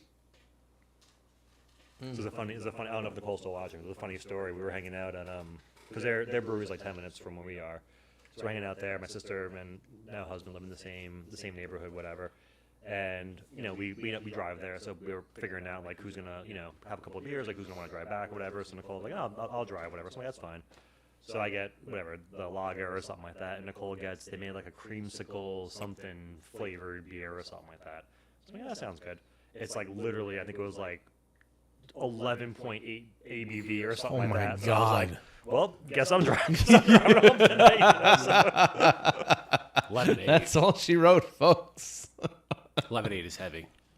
Even for an IPA, I feel like 11.8 is pretty heavy. Nicole didn't have it. I mean, she felt bad, and then she was kind of like, whatever. But it was just the irony of the moment. Like, we just decided, like, all right, like, I'll have a few, like, we're going back to my sister's house anyway, whatever like that. I'll have a few beers, and that way, whatever. And then she was like, yeah, I'll have this one. I'm like, are you looking at the numbers next to the screen? So it was like a funny. Yeah, that's not the price. Yes, yeah, it was funny. Yeah, I was feeling like we have to get you out east too, by the way, because Yes. I feel like Well, I was going to mention that because Yeah, have to plug totally, some Mike. of your gigs, which would be a great time for you to come out and watch him play. Because at least I know you like the stuff that him and Cover City soundtrack play. And have you ever seen? Because I know you came to Beerys when it was pre Cover City. Have you seen him lately? Well, I went. Oh, he went to Barriers. Barriers. Okay, but you were hammered that night, though. I was feeling it. That was a post show for us. Well, Yeah. so we haven't announced it yet. So this is kind of like a you heard it here first thing. We're going to here be we go. playing Blue Point November 7th. Oh, nice. Yep. That's cool. Yep, and that's Veterans Weekend. So I mean, not that you're off the Monday, but so we're playing there on Saturday. We're going to play Beerys. Actually, we're going to announce that too, November 10th. Okay, so That's we're doing like I don't want to give too much information, but that's a different kind of show. So okay. But So we'll be- November we'll be 7th is Blue Point. Blue Point, yep. And then I know you're doing some stuff. You're doing Arlene's Grocery. I'm trying to think of like Long Island gigs that some people might go to. Yeah, we're doing a benefit. Another brewery you guys have covered before, Sand City. They're awesome. Oh, nice. Yeah, Michelle's the manager over that Sand City South in Lyndhurst. She's awesome. She's very talented too. She has a cover band called Radioactive. They're awesome. Check them out. Oh, okay. But she's going on her 6th year of being a breast cancer survivor. Actually, so every year she throws a Oh, that's nice. A fundraiser. little So benefit. Yeah. we're playing. It'll be our second time as a band playing it with her. Nice. So we're doing that October 12th over at Sand City South. Awesome. Nice. Yeah. Man, I miss playing. I know. It's You cool. miss playing? No, it's good. I do. I miss just performing in general in front of people. Yeah. You know, I try to get my fix through this and through cornhole stuff, but it's not the same. Yeah. You know, Yeah, well, there's a rush. we'll get back into it. Yeah. But I also get a kick out of watching him because they are fucking... Honestly, dude, and I've said this to him. If you haven't been to a Cover City soundtrack show, if you're into that genre, like the pop-punk genre... Yeah. And it's like every... Like, I would say early to mid-2000s hit, plus some other stuff like a little bit before, a little bit after, but like anything you can think of that's in that pop-punk genre, they nail it. And the energy at their shows... is on another level. Like I've caught, you know, I'm part when I go there. I play the role of videographer sometimes. Yeah, I feel like you've also added a lot of people to the band since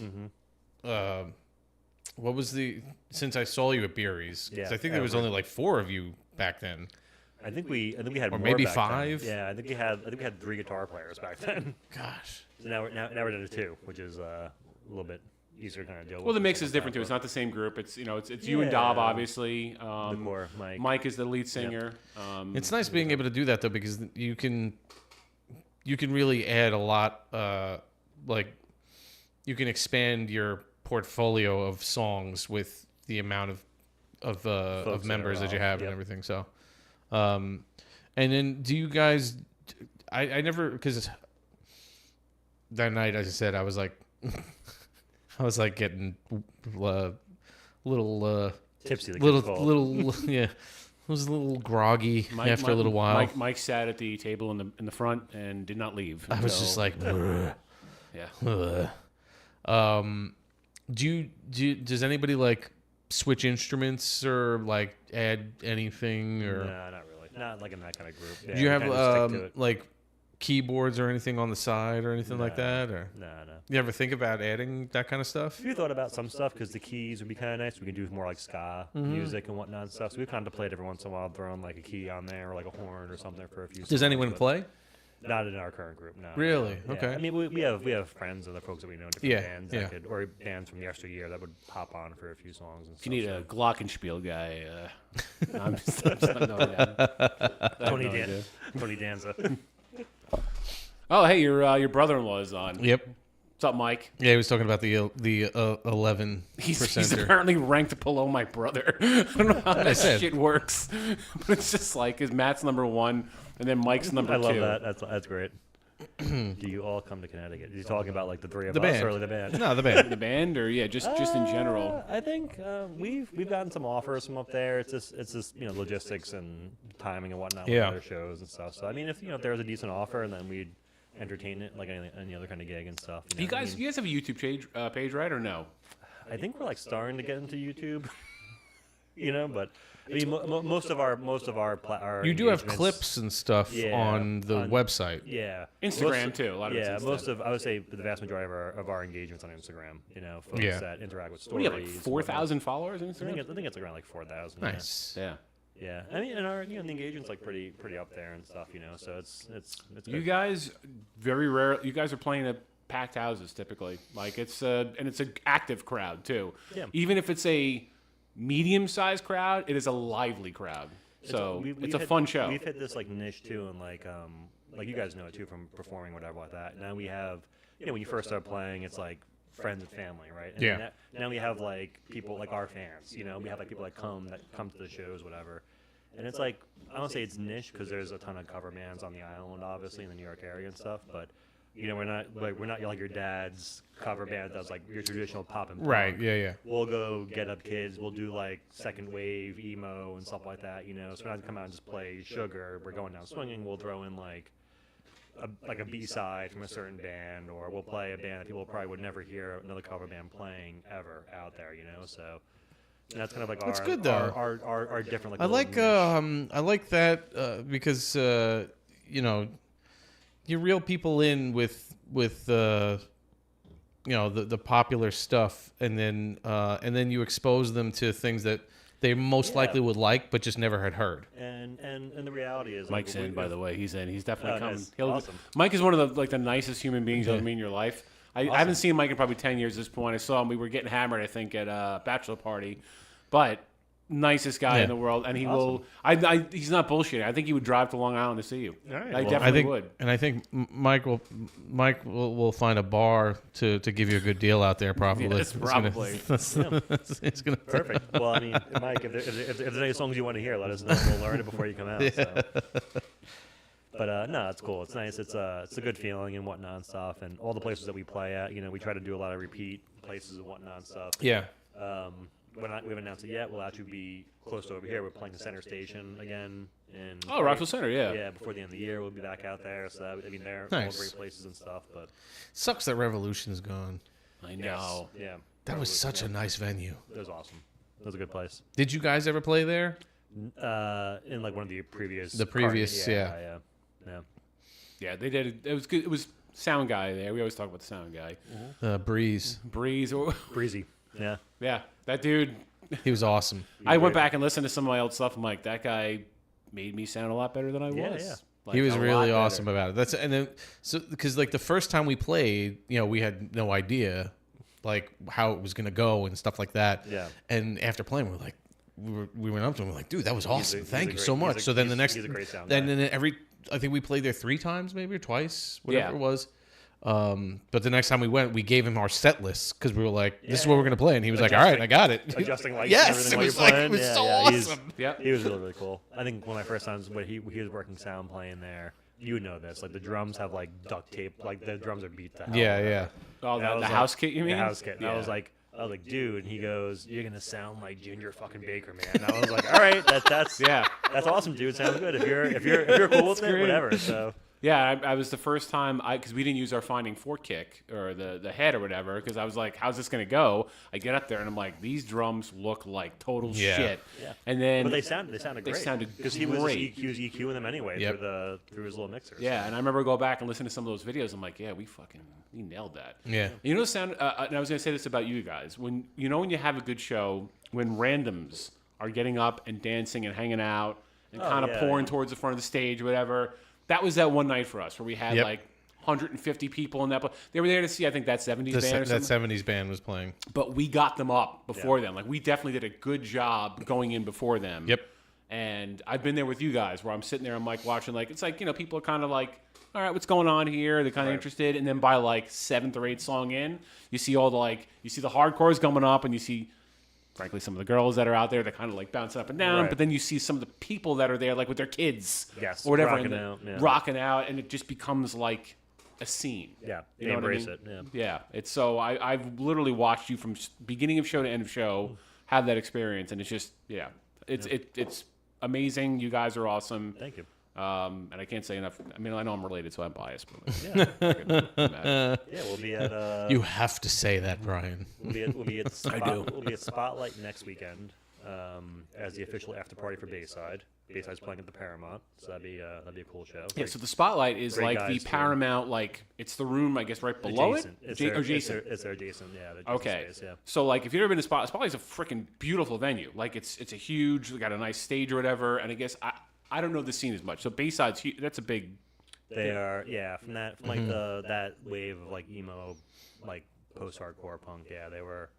I mean, they're great guys, also, but they're just, I mean, I've listened to them for the last almost 20 years, probably. So. Yeah. And so essentially when Bayside's crowd starts to pour out, they're going to pour out Go right on, into you guys. Yeah, because Spotlight and Paramount are both Live Nation venues now, so they're effectively billing it that way. So wait, can I ask a question? Can I buy tickets to see you through Live Nation? No, so we're Spotlight, as of right now, I don't think Spotlight's Well, then charging for I was to say, shows. you guys are, okay, Yeah, because we're the official after party for that, whatever, but yeah, no. I feel like I have been at shows of yours, though, where you could buy the tickets through Live Nation. I don't know, am I wrong about that? Or at least a Maybe. ticketing service. Yeah, probably. I feel like that's when you know you've made it, when people have to like, do I want to pay the $2 surcharge to You see log them? you log into Ticketmaster. It's like Cover City Soundtrack or Oasis. Who am I going to see tomorrow? I'm seeing you guys in 10 times out of 10 over Oasis. Fuck those guys. They barely wanted to get back together to begin with. I saw Oasis in Wembley. I'm sure they were amazing. That was a concert I'll never be able to reproduce. That was insane. Nice. I mean, them in their home country, reunion tour, 85,000 people on their feet the entire time. Hits, B-sides, every single word. It was crazy. Chris is great because he goes to, I don't know, about 150 concerts per summer. I've never seen anybody go to more concerts in my life than Chris. I'll text Brian like May, and Brian's like, "So when do you want to get together?" And I'm like, "Well, we got this show and this show," and he's like, "The Chris and Nicole summer series." Just keep taking off. When was the last time you went to a concert? Like an actual like? Let's see. I think was the last one I went to. I think it might have been Roger Daltrey. Okay, all right. Dude, I swear to God, I thought you were gonna say like Kids Bop or something like that. No, well, you have children. I don't. Oh maybe. no, Nikki took the girls years ago to a Taylor Swift concert because it was like, but she was like chaperoning or whatever. Yeah, that's Nikki's. It's not Nikki's cup of tea either, really. But yeah, I remember she was just like. She's like, she doesn't do anything. She just like, she sings and then she goes against the wall and just starts whipping her hair back and forth. I was never a big. I mean, I appreciate, I guess, like what her what her into. achievements in the music career in music, the music world. But yeah, it's like, not for me. Yeah, no, same. I was talking about like, because there was. Oh no! I went to see Extreme. I go see Extreme when they come to Long Island. So when they released their last album, we were out there. So that was 2 years ago, something like that. Whatever. Nice. They were at the Paramount. That's cool. Yeah, it's probably a cool venue for them too. Like the sound is really good there. Yeah, I feel like. Yeah, it's nice. That's like that's the only venue really for these big bands is the Paramount. So. Yeah. Unless they're gonna like. I was just gonna say, does anybody do the Coliseum? There's not a lot of spots on Long Island right now to play. Yeah. Like that's when you were talking about. What's the fucking place we were talking about 2 seconds ago? Revolution. Yep. There aren't a lot of like just music only venues on Long Island right now. You pretty much have Mulcahy's, Paramount. Yes. Yeah, a lot of like the mid caps are gone now. Like the 250 to 500 spot venues. Yeah. So it's just the Mulcahy's. I think they're like 1,000 cap. I think in that place now, but Nutty's still around, right? Nutty's so they're still there. But even like Nutty's, like not. I feel like they don't really draw a lot of like original music anymore. It's mostly just tributes and stuff. Andrew, this is how you know I'm fucking old. Andrew went to the Nutty recently with his friends. I was just like, damn. Yeah, I know. I was like, it was a very like eye-opening moment for me to hear. I had a like lifetime Andrew. pass there back in the day. I told him, I was like, Chris had his like ID scanned here about 1,000 times. But yeah, I guess because they have those like new scanners now to get in. One of his friends had a fake, and I think I kicked out or whatever. Yeah. So it was like a whole thing. But I knew Nutty. I was like, was there a live band there? I was my first instinct was who's playing. Yeah. And he was just like, I don't fucking know. It was like some DJ sloppy dick or something. I had no idea. Do they still? What's the? There was a a bar inside there. No, the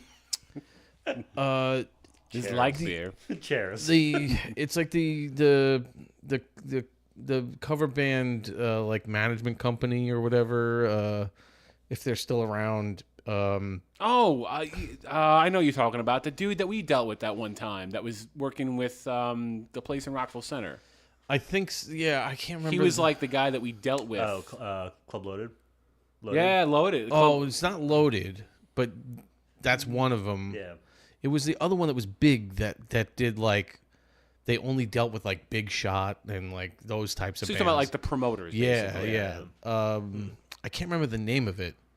I was curious if they're still operating because like they monopolized a lot of those big bars out there where it was like if you weren't with that company, you were not getting any chance of playing in those places, and it's like that sucks because it's like I always there's one of those things that I think we may have talked. I don't know if we've talked about it on the show, but it's just like the frustrating things as a band and a small time band where you're trying to get a name.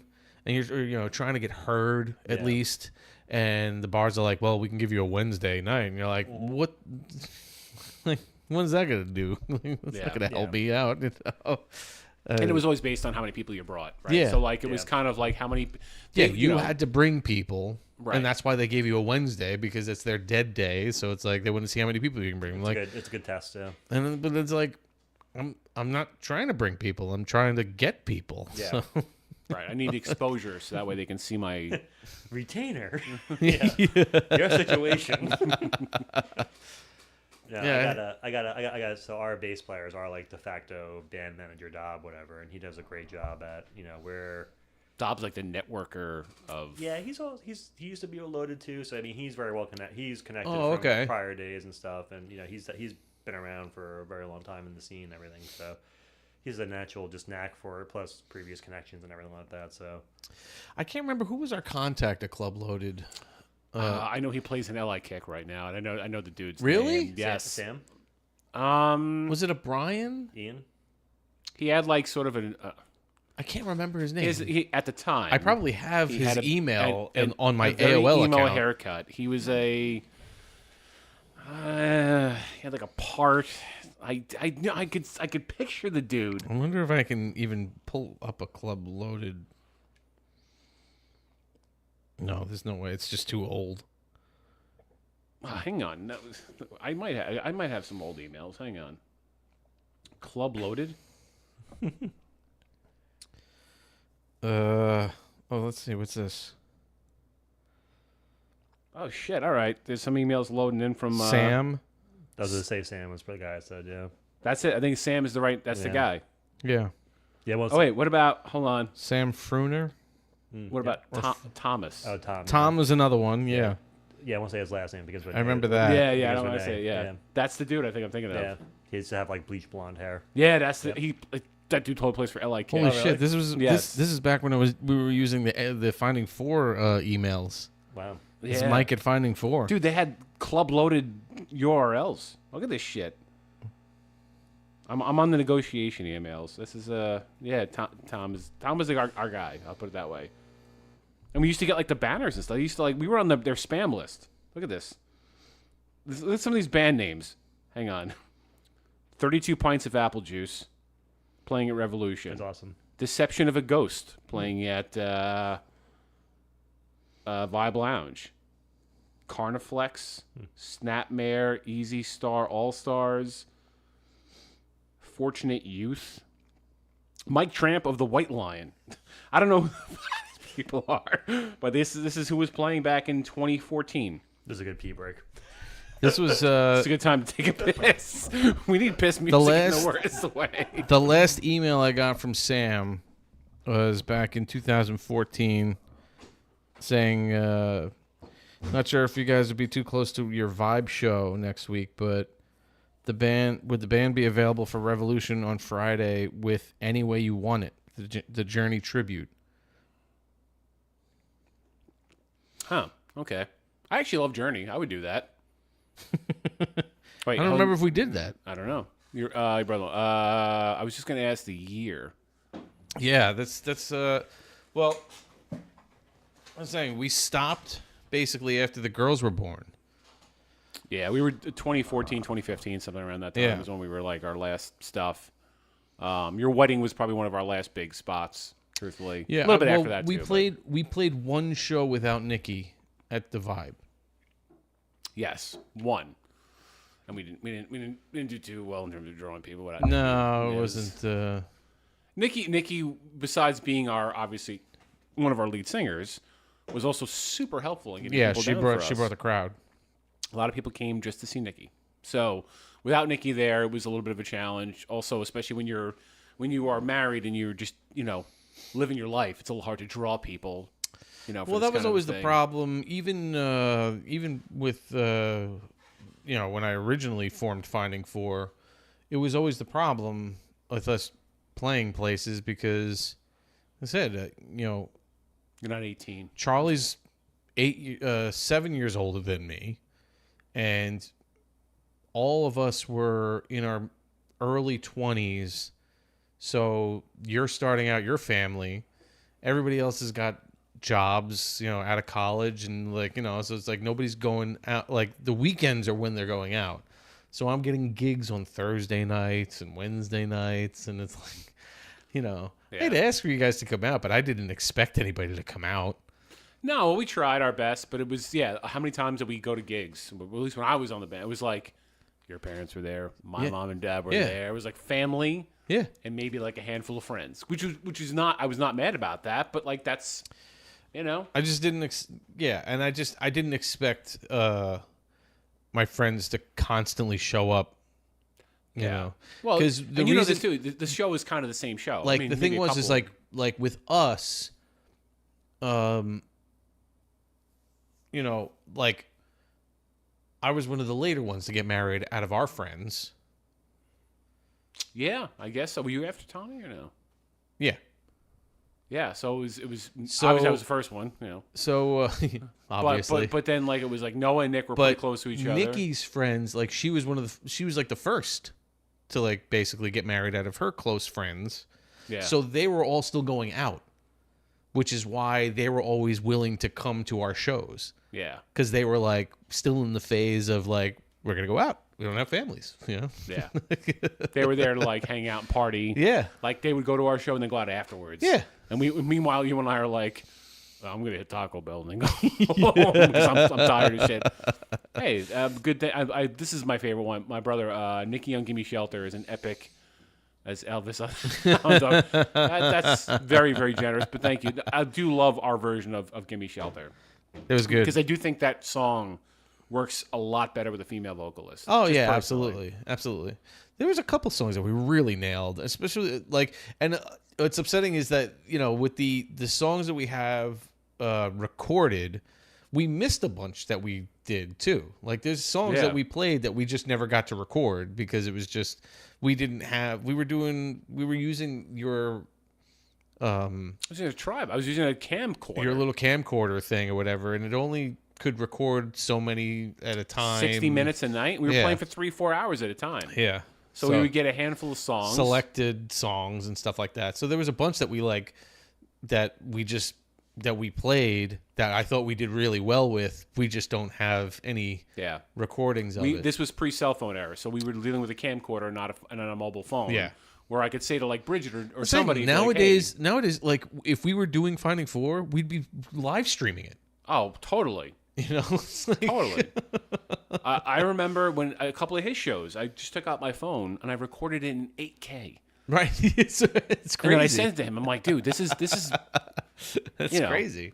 This is like the Sphere in Vegas kind of quality shit you're getting right now. So like you don't get, but back then we were like just doing it ourselves. We'd set up a tripod right offside Everything the was on a stage budget. and, yeah, You kind know? of like now. It's not that. That's one of your longer P's, man. By the way, that's Remember you were saying it looked like there was like a little predisposal. Is it still there? I was trying to like to knock it off. Yeah. All right, we can't. All right, I want to get into that in a second. It's not me. It's my kids. No, I you know. you don't have to say. It doesn't matter if it was you, but it was probably you. Oh well, I mean, since Dave asked us, are we just doing what was it? Or boobs and farts, boobs and farts, and how to shave your taint. One of the guys was saying to us in our group chat, like, "What are you guys talking about tonight?" And boobs and farts. Boobs and farts was one of them. Also, you're right. That shower looks like no one's ever showered in that shower. I've used it a couple times. I said, like it's weird because especially the wand is pretty powerful. The one up top, the one that was originally, I actually replaced the head that's up top.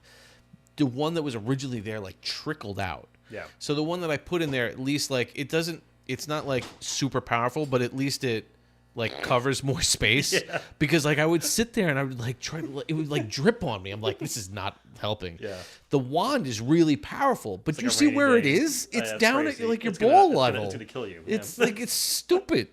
Like why didn't I don't understand when he designed it. Like why didn't you just put that up here so that you could actually use it for your head?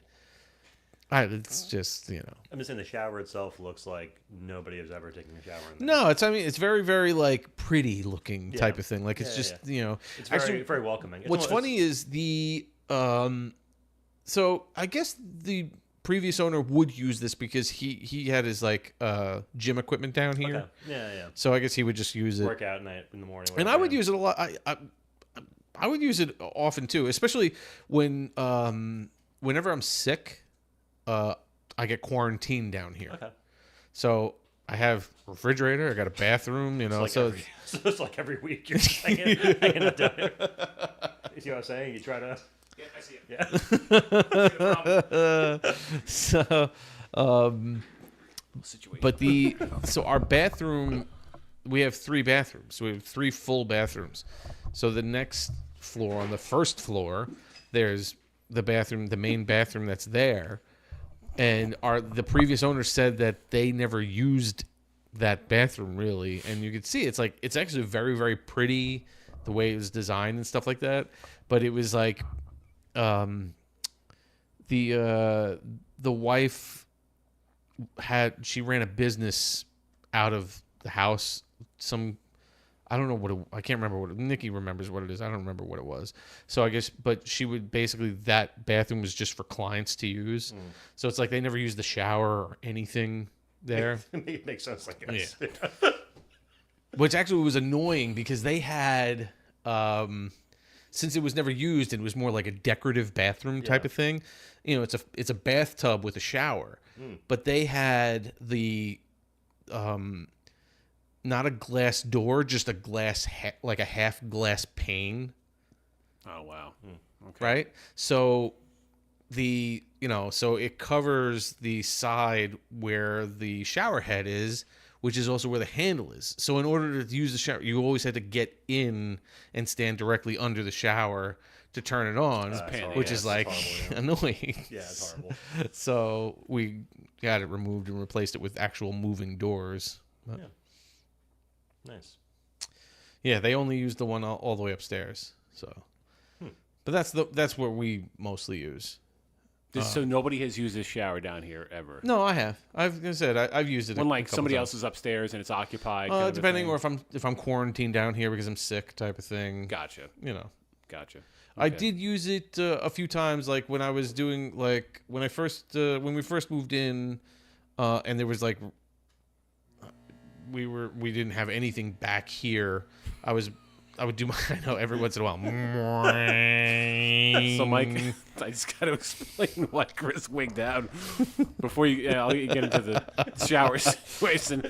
Mike has his ductless air conditioner down here. It's right behind us. Yeah, you can see it in the corner of my screen. And so because we're in the basement here, as Mike was explaining before to us privately, the pump kicks on and it pumps out the condensate to the outside of the house. Yeah. When the pump kicks on, though, there is a loud buzz. It's a loud noise. buzz. So Chris heard the buzzing. Yeah. But it's very, very obnoxious. I don't know if you're hearing it through the I'm sure microphones. they have to be hearing it. Actually, sounds like a doorbell cover. I don't need the air Yes, it conditioner. does. Yeah, it does. You've never noticed mine? I have the same situation in my basement. It's more built in, but it's the same idea. It just covers the pump. So that way, in case they need to access the pump to get the water out, they have a little door there, a little access door. Cool. Yeah. I didn't realize you guys have 2 of these goddamn things. Yeah, so that was so originally the idea was to keep it as cold as possible down here. well, it's one unit could suffice for the whole thing. So it's like 1 ton unit for the whole basement. But what I wound up doing was I wasn't sure.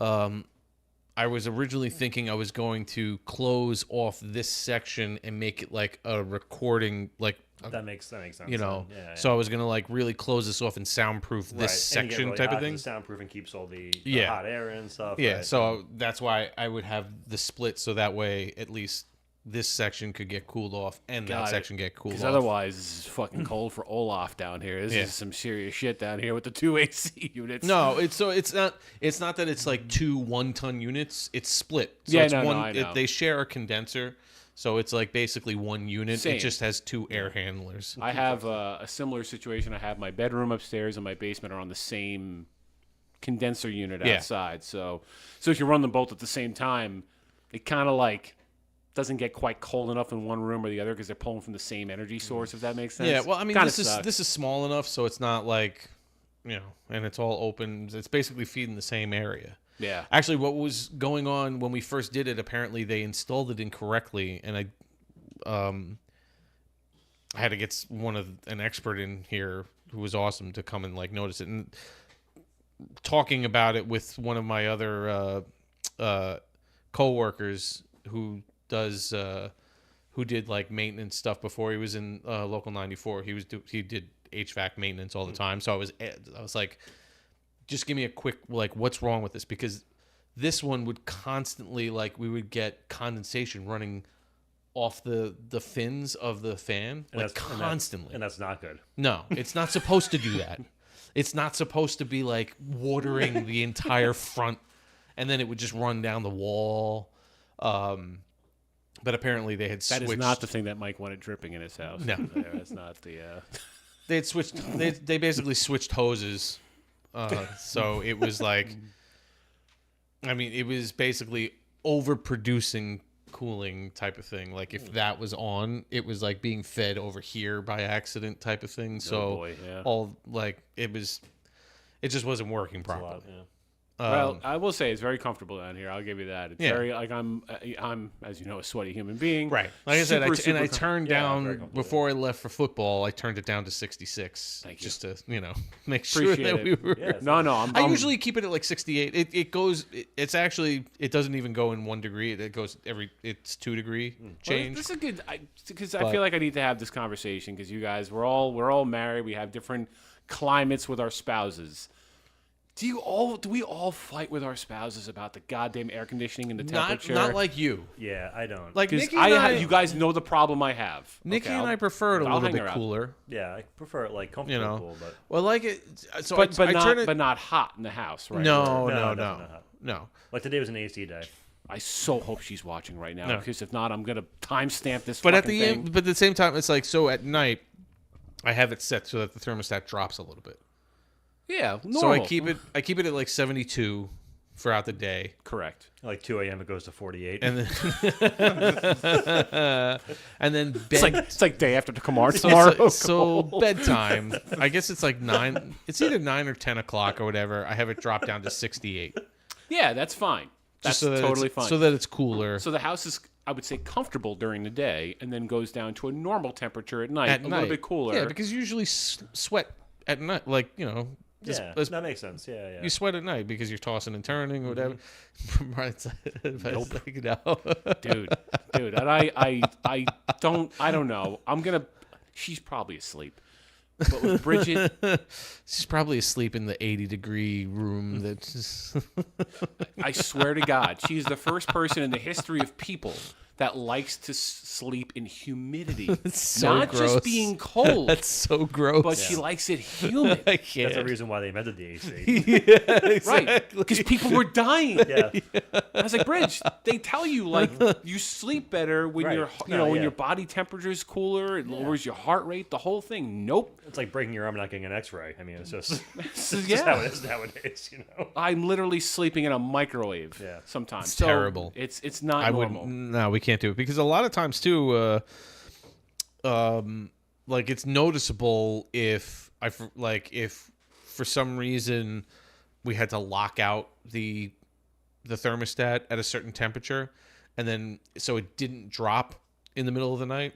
And then we'll like wake up at like 1 a.m. like, oh my God, it's so fucking hot. Yeah. And then I realized like, oh shoot, I locked out the thermostat. I gotta go fix that. I think that's normal, but I don't know. There are a couple of our friends who are like this, by the way, too. Our friend Liz. We can talk about Liz. We can't say her last name, but we know Liz. Liz is also one of those people that likes it incredibly hot. Yeah. Remember the day we went over to her house to do her television? All right, so we have our friend Liz. Liz, like my wife, likes things incredibly warm. She called upon Chris and I to install her to put the feet on the television, basically, right? Like, you know what I mean? Like, and you weren't even mounting it? No, there was no mounting. No, it was like plugs and 2 screws on the feet on the TV. But she doesn't know how to do that shit, right? So she calls upon Chris and I to like install the television, and she had a sound bar with it too, right? We go over there. This was probably a couple of years ago at this point. Mm-hmm. Like 2 years ago, probably. About 2 years ago, right? And the one fucking day that we go over there, Rockville Center loses power. Oh my God! Right, and it was like 97 degrees out this day too. No, right? I'm not making this up. It was hot, yeah. So we go over there, and all of a sudden, we're probably about a third or 2/3 of the way through the installation process, and the power goes out, and we just look at them like, Chris looked at you like, No, I think she blamed you. That you did something with the TV plugging it in at first, and then we were like, wait, the AC's not on either. right, the whole thing is out, Liz. We don't lose power around here. Well, You blew power to the entire building. It's like Tommy Boy with the car door. It's like, what did you do? So now here we are at Liz's house. It's very quickly getting to be like. So she did put the air conditioner on in advance of us coming, but it was probably like in the low 70s. That probably blew the whole. Probably blew the whole out. thing. Yeah. Yeah. She had I think one it of was those, like Freon from like the Manhattan Project. It was that was like it was a generous 75. yeah. Yes. Oppenheimer designed the Freon compound. That air conditioner. Oh my god! Definitely like No, it had a mercury bulb and Yeah, everything. exactly. so great.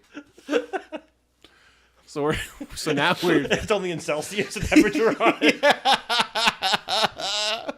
Haven't switched yet. They're using Kelvin. Kelvin. It's so cold in here. It's 230 degrees.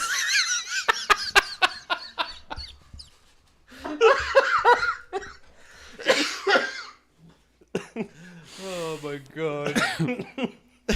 So anyway, Liz is so we're that's weird. The power goes out. The temperature must go from the low to mid 70s to like 80 in like Yeah, 15 it was hot. minutes. It was hot It today. got very hot. Yeah. So we're like, all right, we're gonna finish this install later. We have to wait for the power to come back out. I think it was like, let's go get some ice cream or something. Oh my god. From the cool core. I'm gonna turn the air conditioner on. She gets an ice block and puts it out. Well, it wasn't all Ruffle Center. It was like her block and the block north of her. Oh It was- my Yeah, it was god. very concentrated to Liz's immediate area. That sucks. So we put the television installation on pause, went out and got our ice cream, a couple beers, I think, too. Then came back and then finished up the install. We did the whole soundtrack to Titanic. So, yeah. This is the other thing about Liz, too, right? So, like, Liz, as you know, is a very bright person. We get there, and she's like, yeah, I got this sound bar, but it's not working. I'm not really sure why. Like, the bass, the subwoofer is not working on it. So we're looking around like, yeah, it seems like it's connected. I hear the sound coming out of the main speaker or whatever. I go behind the couch. The fucking thing was unplugged. The fucking sound, the woofer was unplugged. So I looked at Liz. I'm like, did you see it's plugged? It's not in. It doesn't. It's not you. It doesn't work off of photosynthesis. No. It's just. That's only the air conditioner. And she had like this ficus plant. That's what I'm saying. So I'm supposed to use this wire. It's got to go into this planter right here, right?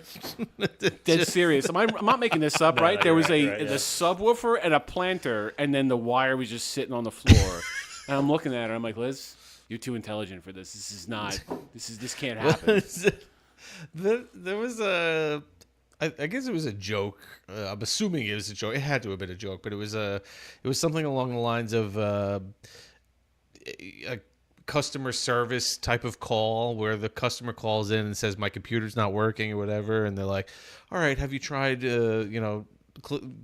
pushing the power button?" They're like, "No, it doesn't do anything," or whatever. I was like, "All right, well, is it plugged in? Can you check?" It's like, "Yeah, it's plugged in." It was like, "All right, can you go behind it and look at the wires to see whatever?" And they're like, "I can't really see anything back there." They're like, "Well, is there a light that you can turn on?" They're like, "No, we have a power failure." And like, well, all right, so what I want you to do is that I want to take if you have the original box, I want you to take the computer, I want you to pack it up and put it into the box, and I want you to mail it back to us. And they're like, "Wow, is it really that serious?" They're like, "Yeah, because you're too stupid to own a computer." Yeah. And that is unfortunately the status of the subwoofer. the Liz, general public too. But she's so bright. And then, all right, so we did get it. Here's I got to tell this story about Chris though too. So we get through this whole process, right? We're back at Liz's house. The power's back on. We get the sound bar and the subwoofer connected, the television, the feet, the whole thing, right? So the funny story about Chris and I'm in on it too a little bit. He's a big fan of Titanic. Yeah. Okay. Not just the movie, But not the movie. No, There's- like the actual like the the whole the film Maiden Voyage. yeah, exactly. right, Exactly. the whole thing. Like I was obsessed when National Geographic like produced yeah, all like yeah. like when they found it and Yes, everything, and yeah, yeah. the National No, there it's was really like cool. two issues of it and stuff. I was like I was all into that too. But very specifically, though, the movie where you remember like the boat's about to sink or whatever, and then there's like bodies clanking off the stacks, The rudders. Yes. the rudders or whatever. It's a great movie to sound check surround sound to. Oh, okay. They pan the yeah, rudders. yeah. So you hear like the off both sides of it and everything, So Chris is literally seeing his whole thing was let's test the sound bar. I'm gonna fast forward Titanic to the bodies clanking off the smokestacks scene. We have Nikki just said did you get my text? She's just sent it. I'm just noticing. She was wondering if we're gonna be here for a bit. oh. What does that mean? Do we have somewhere to go? No. And we have a couple more beers to drink anyway. Yes. Oh, speaking of that, do you want to go to the next one? Yeah, wait. Let's hold on. So Titanic. Let's focus. Yeah. Sorry. The Maiden Voyage.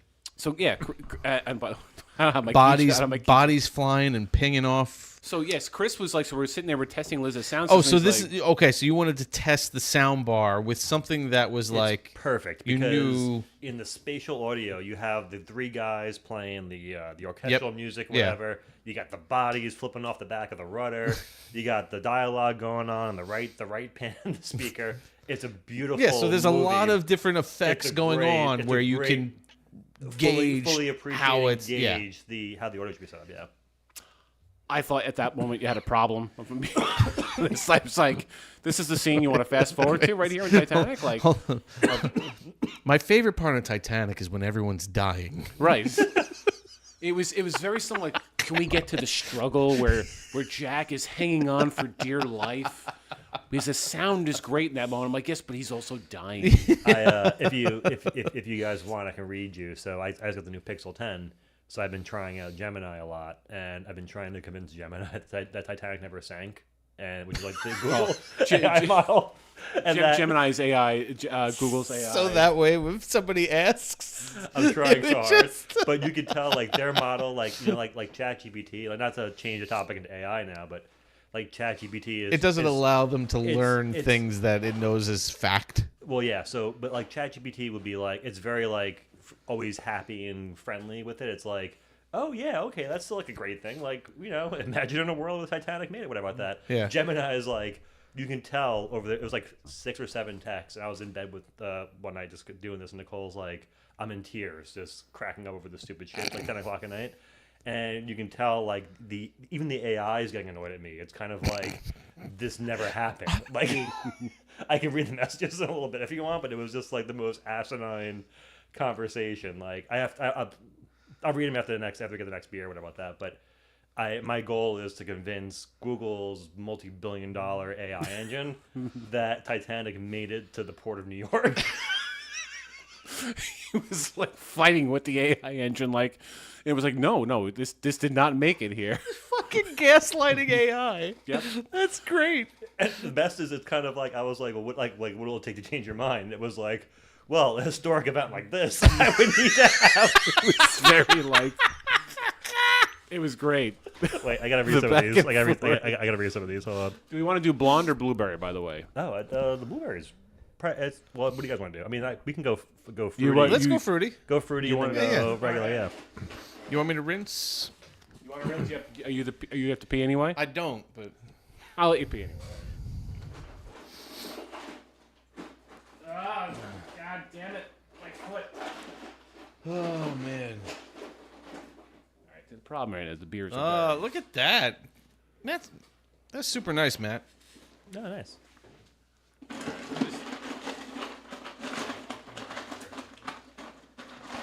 There we go. I'm fighting with my cooler right now. This is look at this. There's more ice than there is beer in here. It smells awesome. It's Chris left it. right. So Mike's in his own bathroom right now. I think Chris left a floater. There's nothing floating.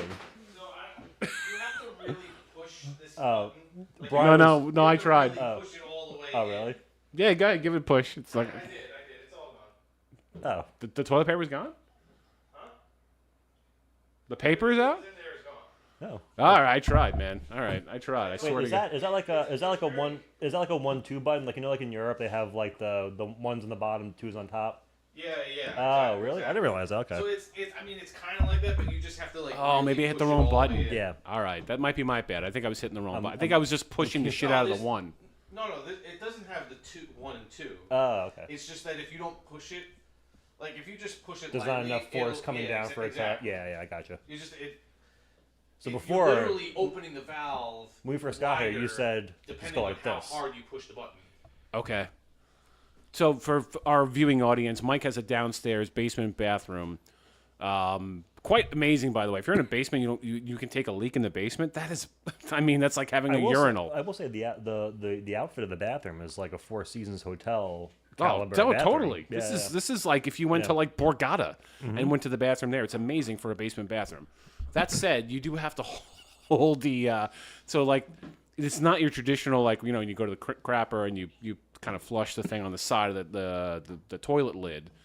Mike's got a thing in his wall, which is it kind of looks like It's kinda, reminds me of like very European style.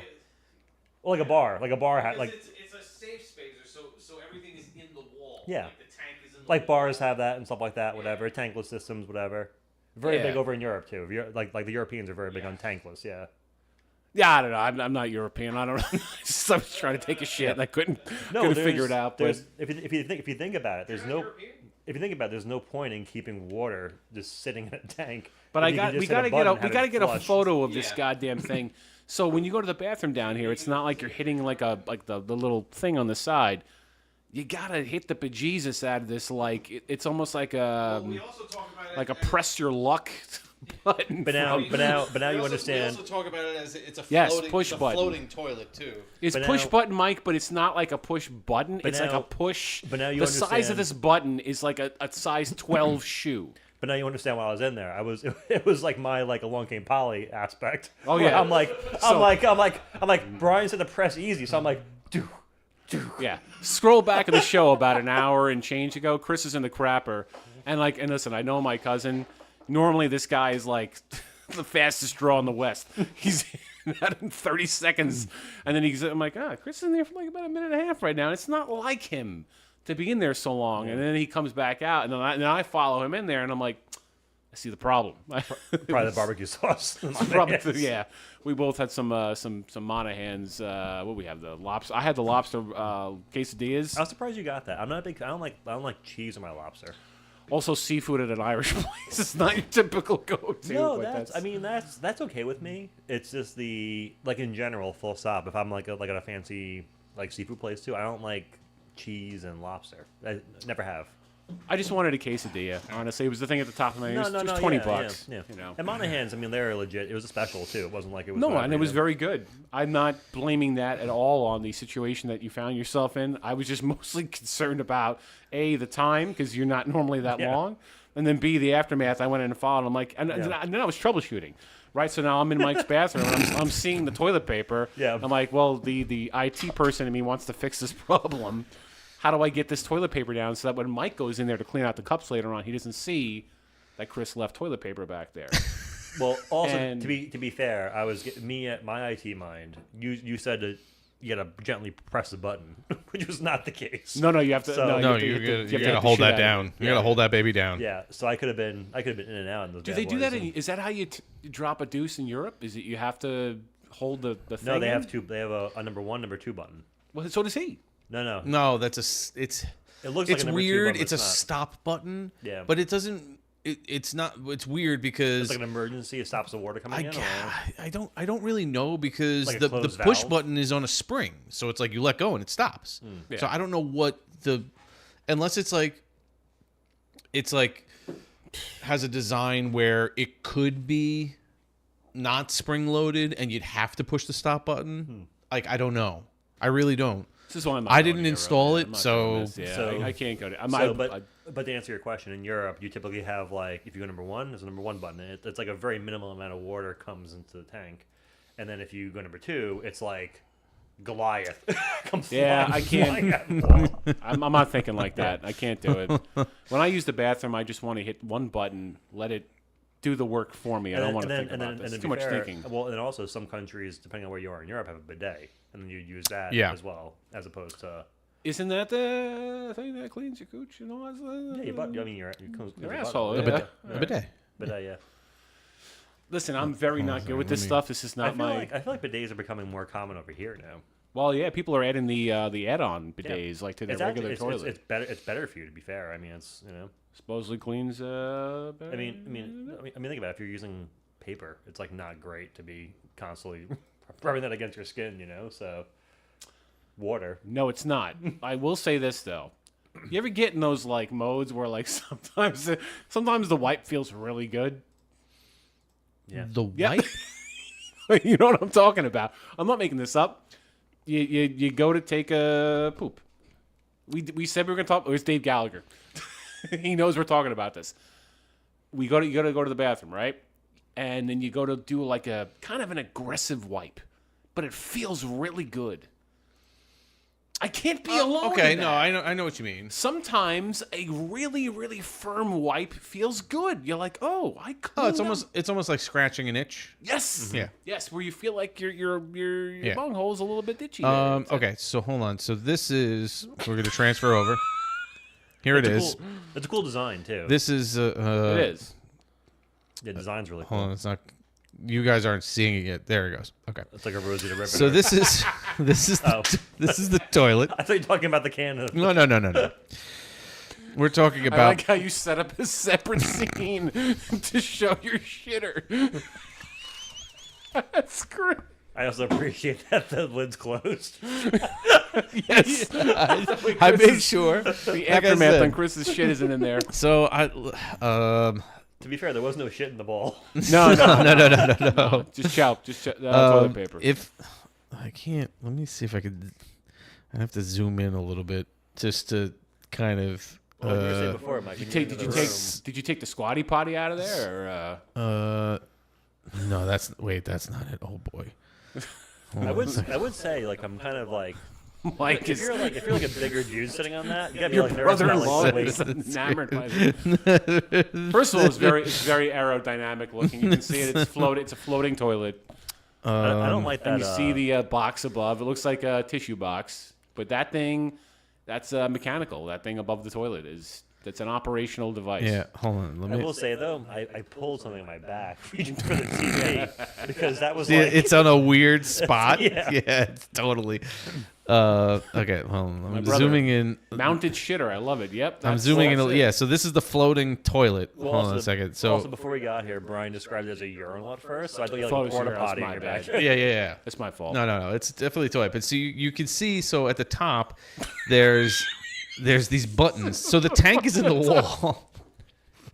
But now I feel kind of vindicated. I feel vindicated now because anybody who's been to any country but America would understand why I was in there for 10 minutes pressing the top button. So the top button. I mean, thinking it was going to so aggressively add more the water. previous owners were Greek. Is this your Yeah. phone? So this seems like right along the whole. Is this your phone that's picking this up? What do you mean? Where did you get? Is this just a photo you took? I right just now? took the picture of it. Oh, okay. It sent it. I thought you were doing like a live, No. Yeah. Well, I left a camera in there just in case. so that And then as soon as I go to the bathroom, so here's Brian with his dick out, right? I would do the play-by-play. Yep. But it does look like a 1-2 button. It does look like a 1-2 Yeah. button. So the top button is the stop button, but Yes. it doesn't. Like I said, Which now makes sense as to why when I was pressing it, I was like, oh, Nothing's dear God, happening. Dear God, what the hell is going on? Why is this issue compoundingly getting worse?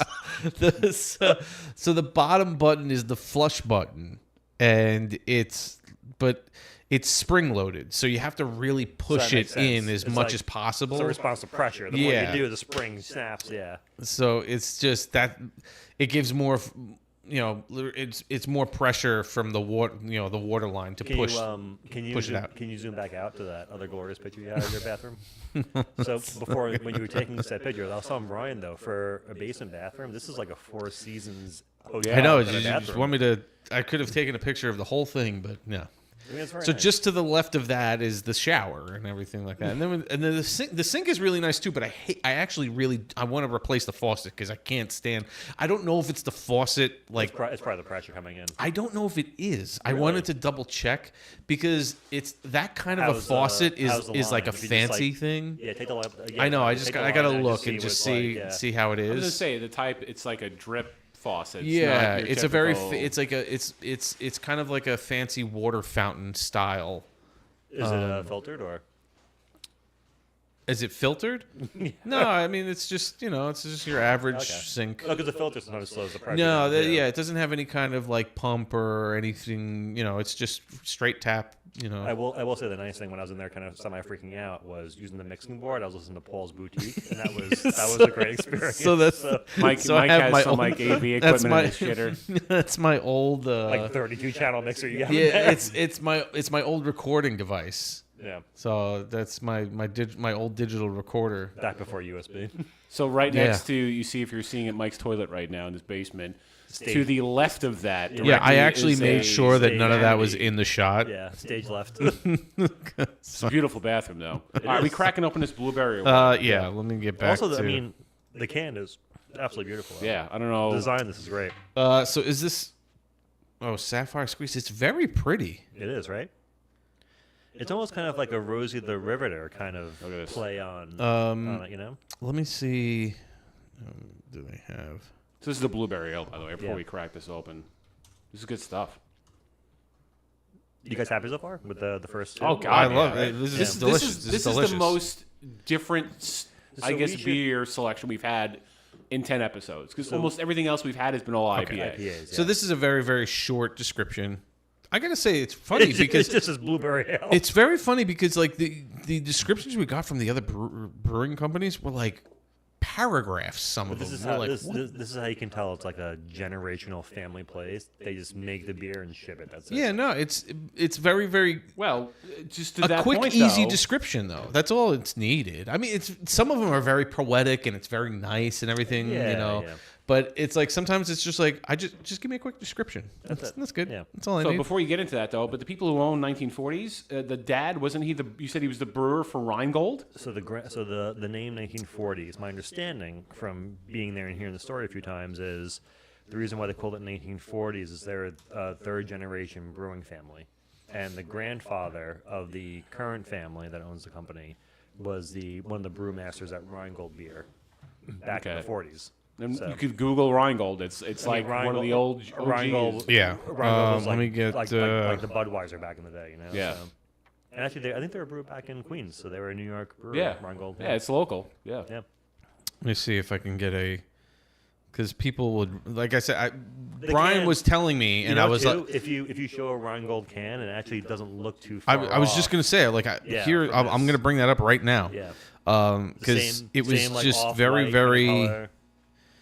This one is very old. Oh, one second. View image of that one. Let's go. Make sure it's not the carnation condensed milk, you know. Yeah. Let's hide that. Oceanside.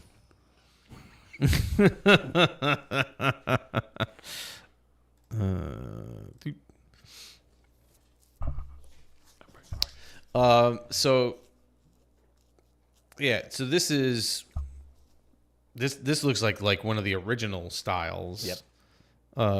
Like the really old school can too. You guys might have, recognized this label. I did when Brian showed me. I think he showed me. Well, I remember I said the words Rheingold, and you're like, Rheingold? I'm Yeah. like, yeah, check it out. It's like, Yeah, I remember like Rheingold, like the old ironically like the old mobster movies and stuff. I feel like seeing them like in the Yeah, like, yeah. the old bar scenes and everything, and Like look at some of these.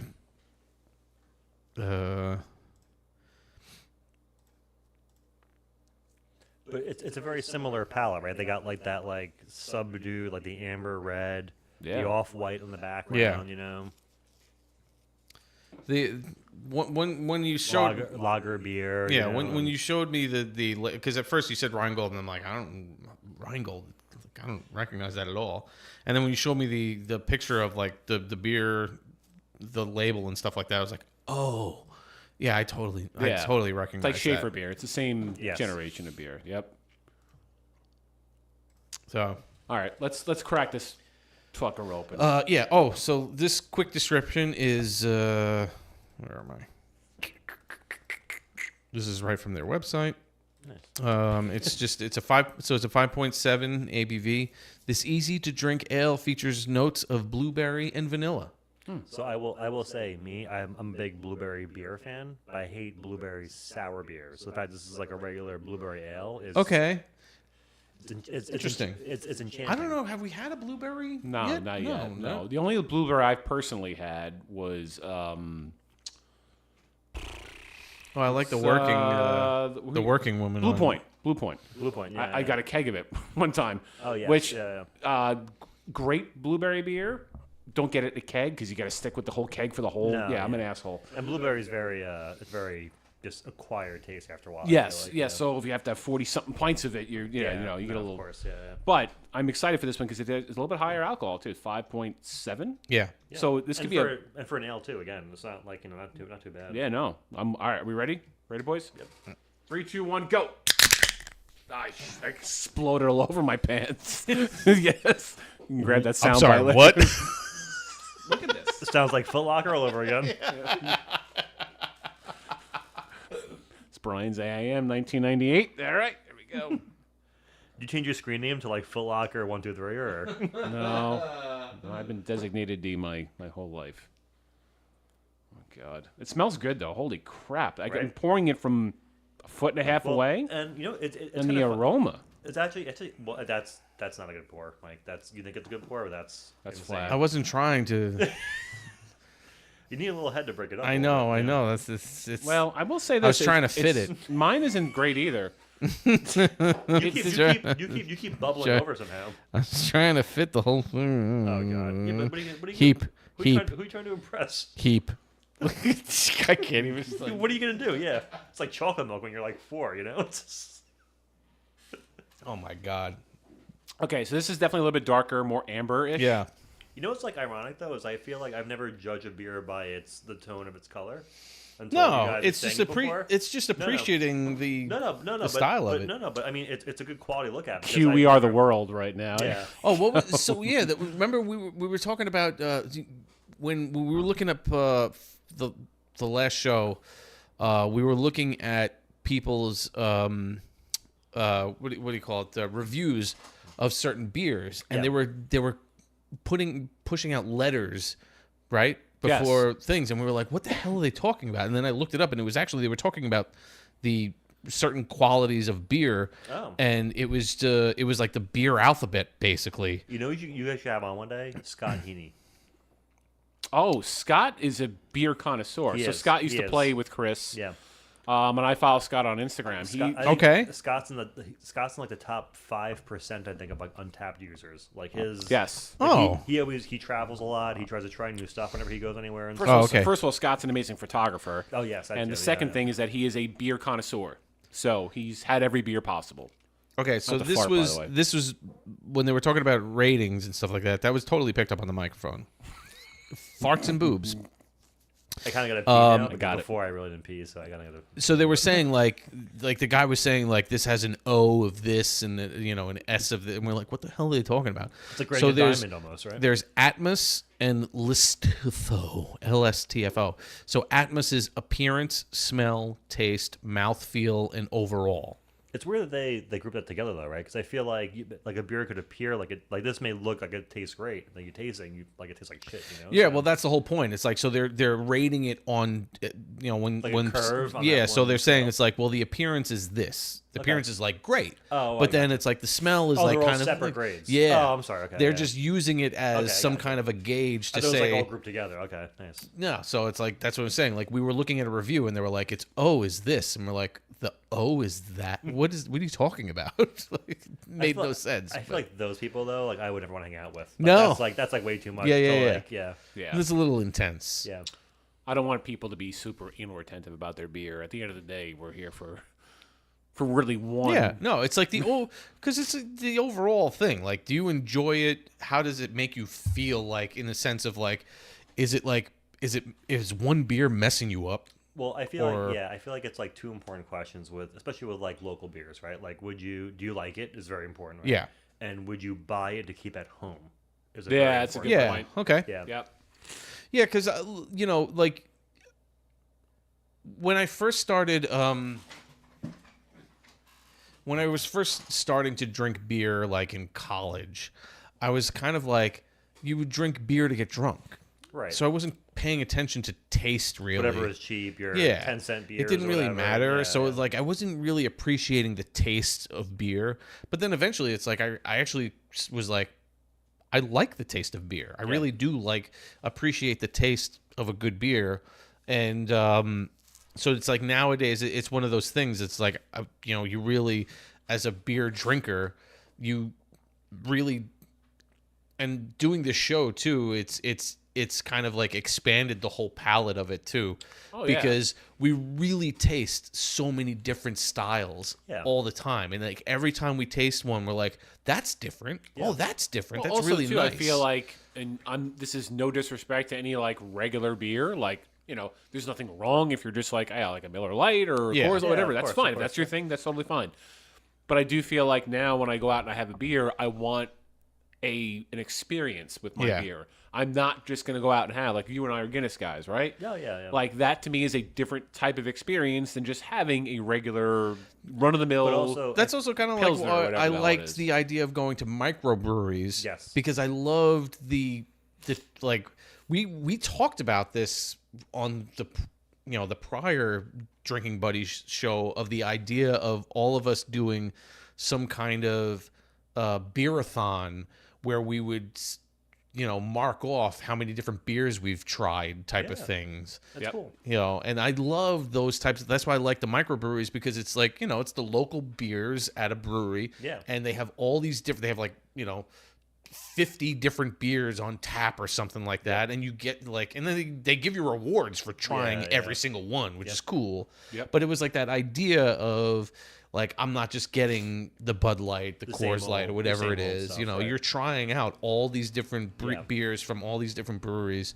So I mean, it's nice that I kind of, we took that idea and morphed it into what we're doing right now, which is focusing on a brewery and seeing what they have to offer. It'd be like interesting for you guys if you had like the next guest pick the microbrewery, because I feel like I almost quasi picked. No, you totally did, and that was really awesome. And I feel like you would have did Bright Eyes, which also, for like, I've heard great things about them and stuff like that, but they're like hyper locally here. Like, you would never try like a Holbrook industrial. So I've sent, because like I've tried Googling, and it's all opinion piece of the best, or just local breweries and brewers, and it was. And it gives you this whole list of things on, and I'm like, holy cow, this is a lot. Like, there's a lot. It is, especially just on Long Island. There's so many, and I don't even know if they still exist, but they're on this list. So I do like that idea. Like, when you were just like, you should try this because, that's where I am. Yeah, this is what the local brewery is. I've been there. They're great family, excellent beers and stuff like that, so nice.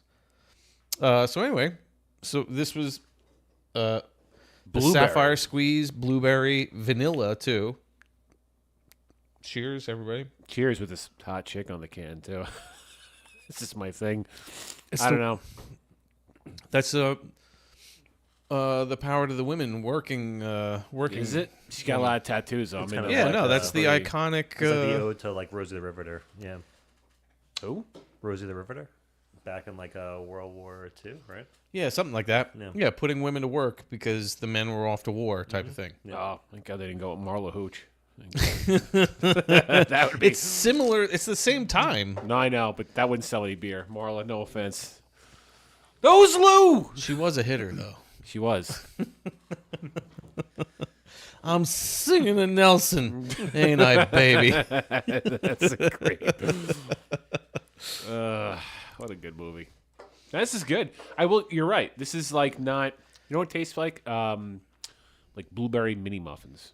Yes. Yeah, you really get the blueberry in it. But it's not like overpowering either. No, it's not Well, I overpowering. said the other thing, like I'm not a fan. Like I have drank them before, and I do think they taste good, but it's like the ciders. I don't like. I feel ciders like at it's all. sugary. It's too sweet. Too sweet. And so yeah. I'm not like I couldn't. Yeah, you same. know. I'm the same way. Remember that was the thing for us back in college. People like doing ciders all the time, and I remember having ciders and then puking my brains out.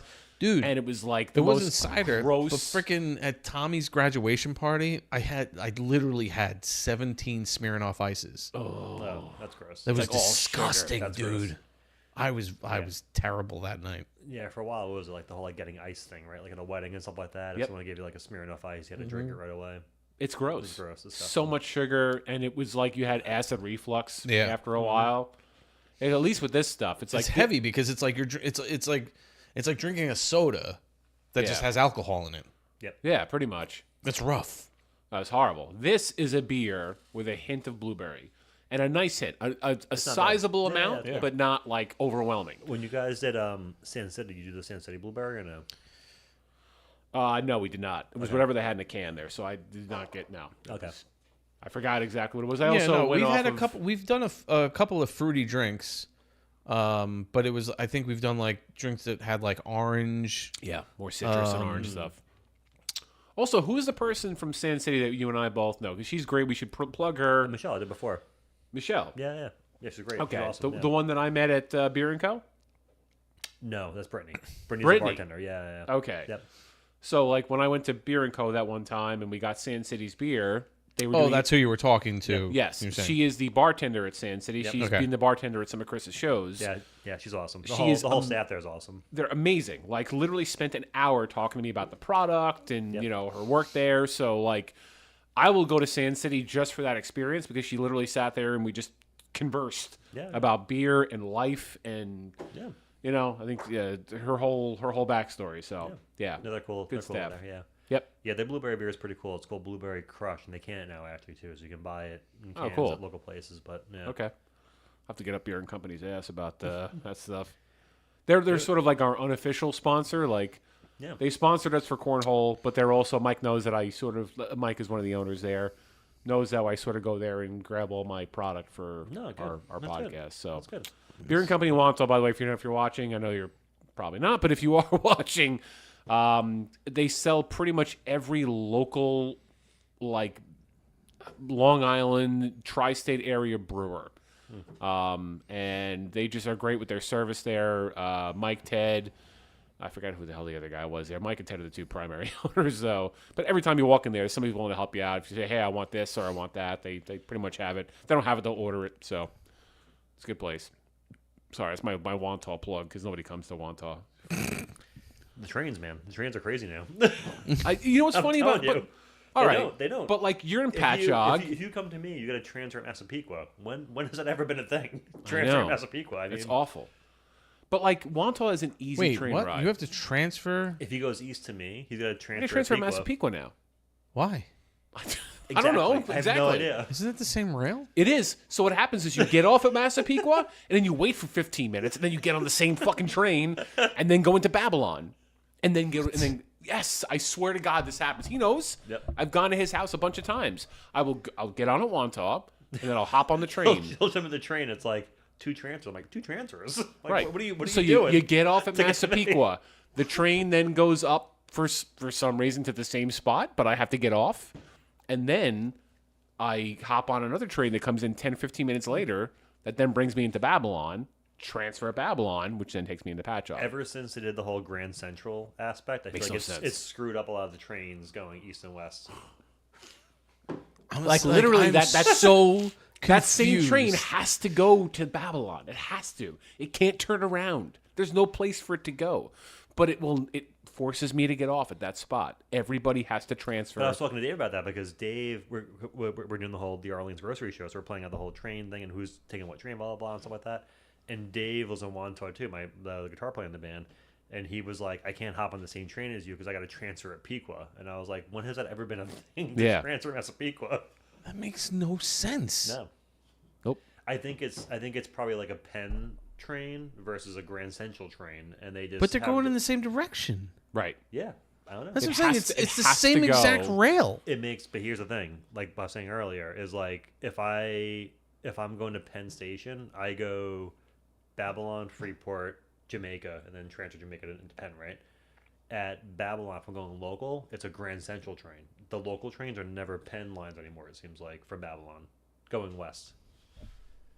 That's going west. Yeah.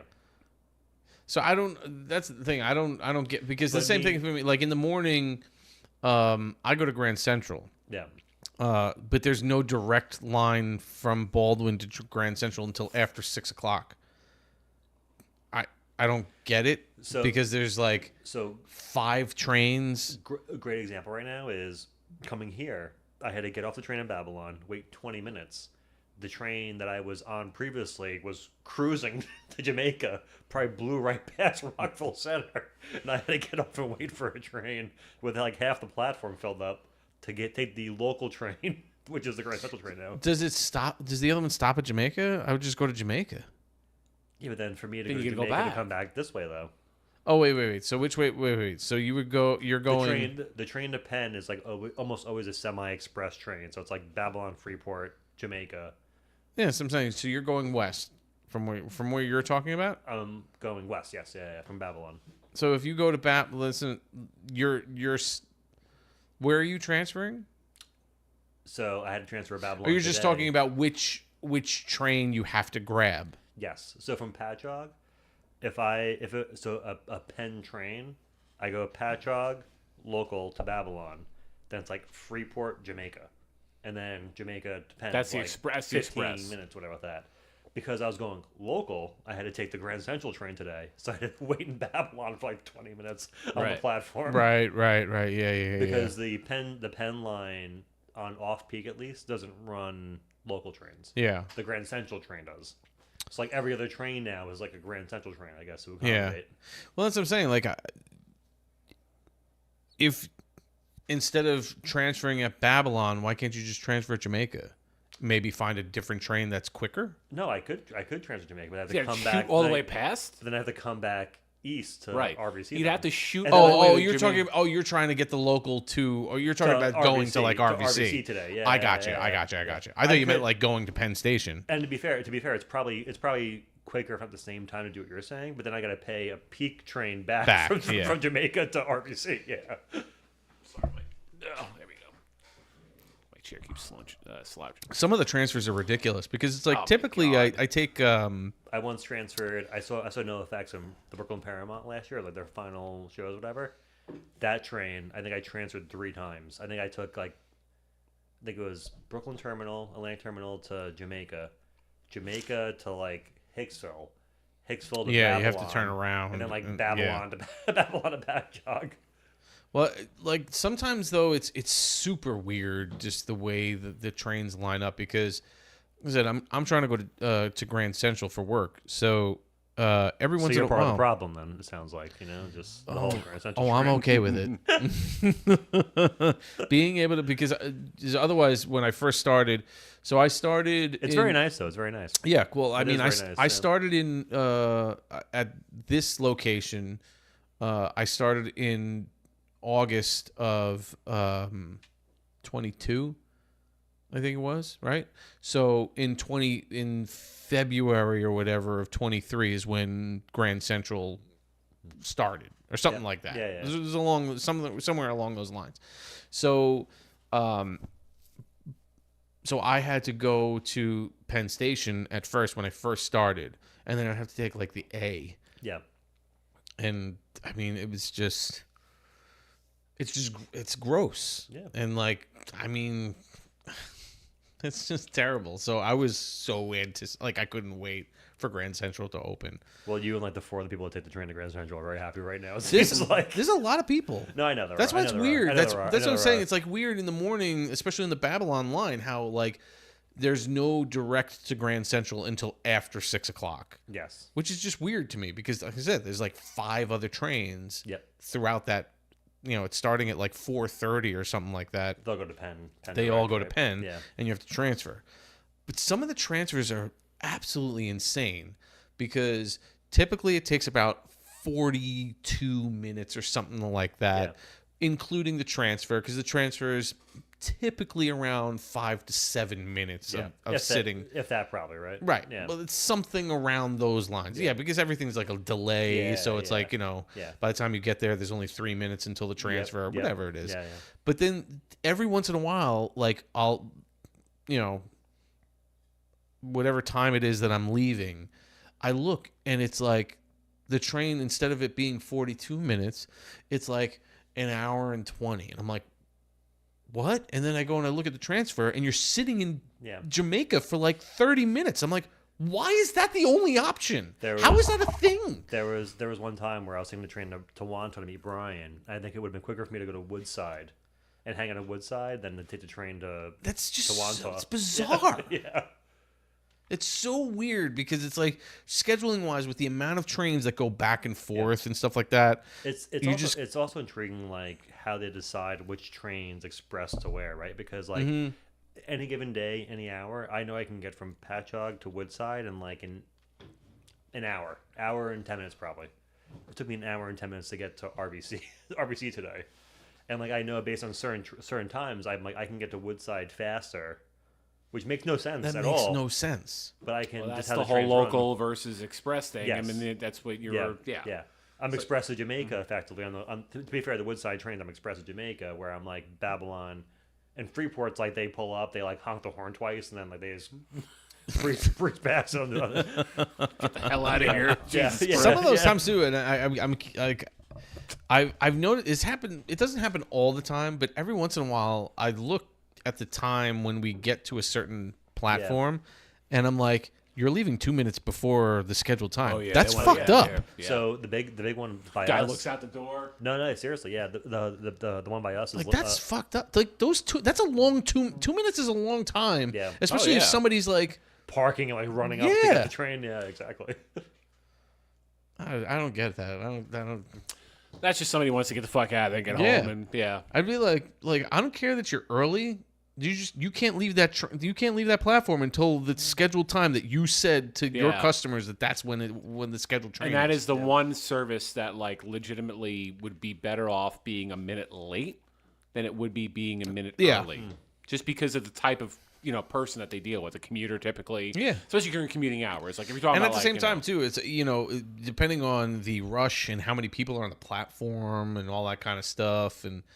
I don't know. It's just weird. Dude. There have been some times where like Bridget's driven me up to the train, and I'm like trying to either go out to him or to Liz in Rockville Center, and like I'm making it by a minute. Now, if it's 2 minutes early, like to your point, I missed that train. I missed the train, and I'm beyond pissed. It's like, how does that work? Because like this is the time it's supposed to be, so I made it by a minute, and then you left.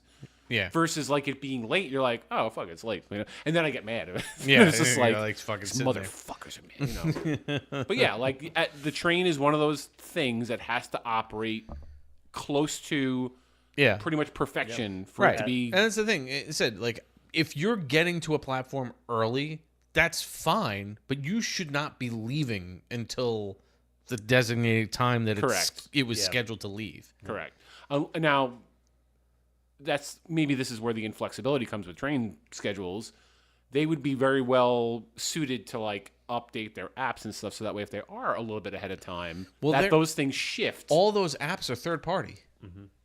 MTA is a third party app or Train Time, whatever the fuck it is. Yeah. Because so there was one time I was fucking pissed, dude, because I have to pee so badly. Me too. What, oh jeez. Well, you guys want to go together?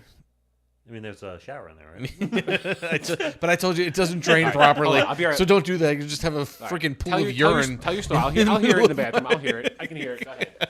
You were pissed the train came early? No, it said like I went on the app and the train that I normally take was missing. That was today for me. So I'm like, the trains. I'm like, they're not operating that train. Yeah. And sometimes they cancel them and stuff like that and whatever. No, of course, yeah. So I I just was like, I guess I got to take the next one, which is going to make me a little late. So me today waiting at Babylon it was a 5:18 from Babylon, local to Grand Central, whatever, which is the one I'm taking to RBC, whatever, to meet Brian. So I get off at Babylon. Everybody's clusterfuck. Nobody knows what's going on, right? I'm looking up at like the little like electronic board. Yeah. No mention of the 5:18 train at all. There's a 5:45 leaving that's going local to Grand Central. Yeah. Which I don't want to take it, obviously, about that. So I'm sitting there and I'm like, and people next to me are like, when's the 5:18 leave ready? I'm like, no, it's 5:19. It's, whatever. He's going. It's totally picking it up on the microphone. Is it? Oh, here, yeah. Well, it's his mic.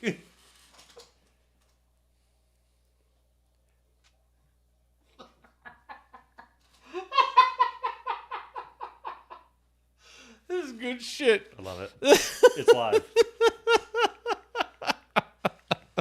But yeah, so my transfer train like didn't exist technically, and so we're on the platform with like 60 other people, and they're like walking up to me. I'm dressed like this. They're like, "Dude, we got you're going to Woods. Come on, wearing a Woodside bar shirt." Yeah. They're like, "Oh, you're going to Queens? Do you know the 5:18 that leave already?" I'm like, "Dude, our train. I came from Patchogue. Our train just got here like 5:17. This train definitely did not leave yet. Whatever." And they're like, "Well, where is it?" I'm like, "I don't work for the railroad. I have no idea. Yeah. I don't know. Why don't you know? Why don't you know? Yeah, exactly. I have no idea." And then the train just showed up like 10 minutes late because whatever. And then we just rolled through. And I was texting him. I was like, kind of weird. Like, I'm at Babylon right now. And nobody knows where the train is. Like the boards don't mention the 5:18 train at all. Whatever. And, like, so I was on my. So usually what would happen is like I leave myself just enough time basically. Wait, so you said to press it really hard, right? Yes. I'm just kidding. Yeah. If you're dropping a deuce. No, go deep. Go like very. This was totally picked up on the microphone. That's right, like a Naked Gun situation. Yeah, Was dude, it really? It was just. Dude, I pissed my brains out. I'm like sitting here talking, and it's just like. I'm like, wait a second. That is the next evolution of our show: is to mic up our pisses as we take a leak. Oh man, no. So like I leave myself just enough time basically to get to the train station for my train. I got not like just enough time. I aim to make sure that I'm there around 10 minutes, 8 to 10 minutes early. Okay. Before the train shows up. Like that's my routine. So, but I would typically, it's like, it's always the same train. So even when I was going, when I was working at the other building and I was doing night shift, I would leave, I would get in my car, and then I would, on the way there, just open the app just to see what the status of the train was on the way there. So I said, like, I opened up the app, and that train was missing. So I was like shit, like, they canceled that train. That sucks. And I wasn't going to go stand on the platform for another, like, 20 to 30 minutes for the next train, so I turned around and went home. And then I knew that my helper at the time, he was also taking the same train, but he was leaving from, he might have been leaving from Wantagh, but he's leaving, he's a few towns ahead of me, basically. And so I just texted him, like, what happened with the train? They missed it, it says it doesn't, it was canceled. And he's like, what are you talking about? I'm on it. I'm like, what? Yeah. So I was like, fuck, man. So I tried turning around, but I didn't have time to make it there. That was me so today I missed the train.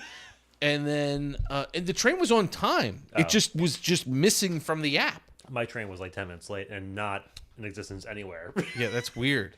So that's I texted the the help thing on there, just saying, like, you guys really fucked me up because, like, I was late to work because your app messed up. Oh yes, Mr. Seleckian, we were so sorry. He actually, what kind of AI generated response? No, it was actually a person who responded and really apologized, and they said, he's like, we actually we deal with this all the time. No, well, they said that they manually input all the trains themselves and everything like that. I believe that. So you got a human, really? Yeah. I'm totally expecting like an automated response. No, so it's like, that's why he's like, thank you, Mr. Michael. It was just an error. They're like, they apologize. He's like, but we manually enter everything. Please activate your ticket before boarding the train next time. dude. Right, like the most fucking bullshit I don't know thing if I've ever. sent it to you, but like I've sent it to others. You get the email or? I might. I don't know if I've sent it to you. Have you activated? But I've like, sent like right on TikTok, before? like when you have an issue with TikTok and stuff like that, because I stream to TikTok. Okay. All you get is the same like AI response, regardless of oh wow. And I've had like, so it's like I send something and they send you a crap response. So I'm like, okay, can I talk to someone? And it's the same response. So then it's like eventually I've done like 7 messages, and each time I've gotten angrier and angrier, just telling them how stupid they are, and it's the same exact response over and over again. What is it? It's like Train Time or something, right? Train Time is that's the MTA. The official app, yeah. You buy that shirt at Kohl's or Target? Train Time support. So what did I say? I have the same shirt, so I was curious. I'm going Kohl's. Oh no, this is an old one. I think it's Kohl's. I have the same one. Fuck. I'll bring out my my Gemini Titanic messages while you look at those up.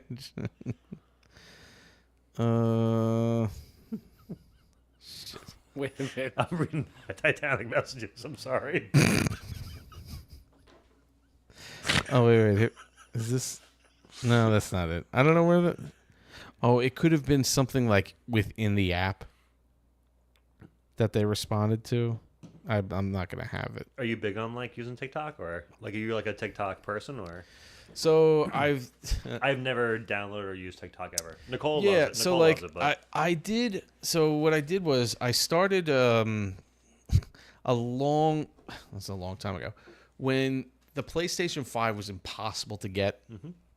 I was able to get it through Noah, because Noah was trying to find a PlayStation, and Sony was doing something where it was like, if you go on their site, you can sign up for a raffle where you'll get a chance, if you're picked, to buy it from them. Yeah, that's cool. So he signed up for it, and then after he signed up for it, somebody he knew was like, "Oh, I got a PlayStation for you," type of thing. Wow. And he bought it from them. So he saw I did the same thing. I wound up signing up for the thing, and then I was talking to people, chatting with everybody about how I couldn't find a PlayStation. I was trying to find one, and he was like, "Oh, I actually got an invite to have the PlayStation." Wow. He's like, "You want me to get it?" And I was like, "Yeah, sure." So I got it, and then I created like a small video as a joke, just to kind of like send. I would, never doing anything on social media, but I sent it to like my friends and family, where it was the like an unboxing, or no, it was a spoof of I can show it, but it's like it was a spoof of me getting it, and that was almost like perfectly queued up there. It seems like, Oh, it was very close. Yes. I don't even. Half of me kind of hoped it was like a dick pic, just accidentally flew up on the screen, just to keep people entertained. Holy shit! Did you guys watch the 10:55 spot of Drinking Buddy show? What are you Greek? All of a sudden, Mike's dick came up on the screen. He was talking about a PlayStation, and all of a sudden, boom! It was just like right there. I was like, all right, shit. How does this even work? I thought he was going to go into a Madden 26 thing, but all of a sudden, can I even tell you? I don't even know how to put this. Did you get Madden yet? Have you downloaded the new Madden or no? I have not. Me either. I haven't watched. I haven't done the new Madden in years. Do you have EA Play with your account or no? I did back like 5 years ago. I have an Xbox. Aren't you kind of like annoyed that you don't get access to like Madden as part of that subscription? Yes, right? it's bullshit. It is BS. If you think about it, you pay an extra like $5 a month, to get the EA game, and you get nothing. You really get nothing out of it. You really, it's honestly a waste of a subscription. I mean, you get FIFA and NHL, which I guess is okay because of the cross-platform play now. But yeah, no, it is a very expensive add-on for not a lot of service. I agree. In my opinion. I agree. Yeah. So, I would. I still do the whole flight simulator though. It's amazing. I don't even know how to do this. I kind of wish that's the one thing I never got into. I actually love doing the farming simulator at one point. But I did. There's a game on Xbox. I think it was like was like kill as many goats as you can or something like that. Whatever. There was a like, goat simulator, right? It was like a goat There's simulator. goat simulator. Yeah, Yes, and the more you take out with your car, like the higher your play, whatever. You just literally driving around killing goats. But also they have sounds on awful, but Xbox Live has a GoldenEye now from N64. Oh, that's and they also have Tony Hawk's Pro Skater 2 and 3.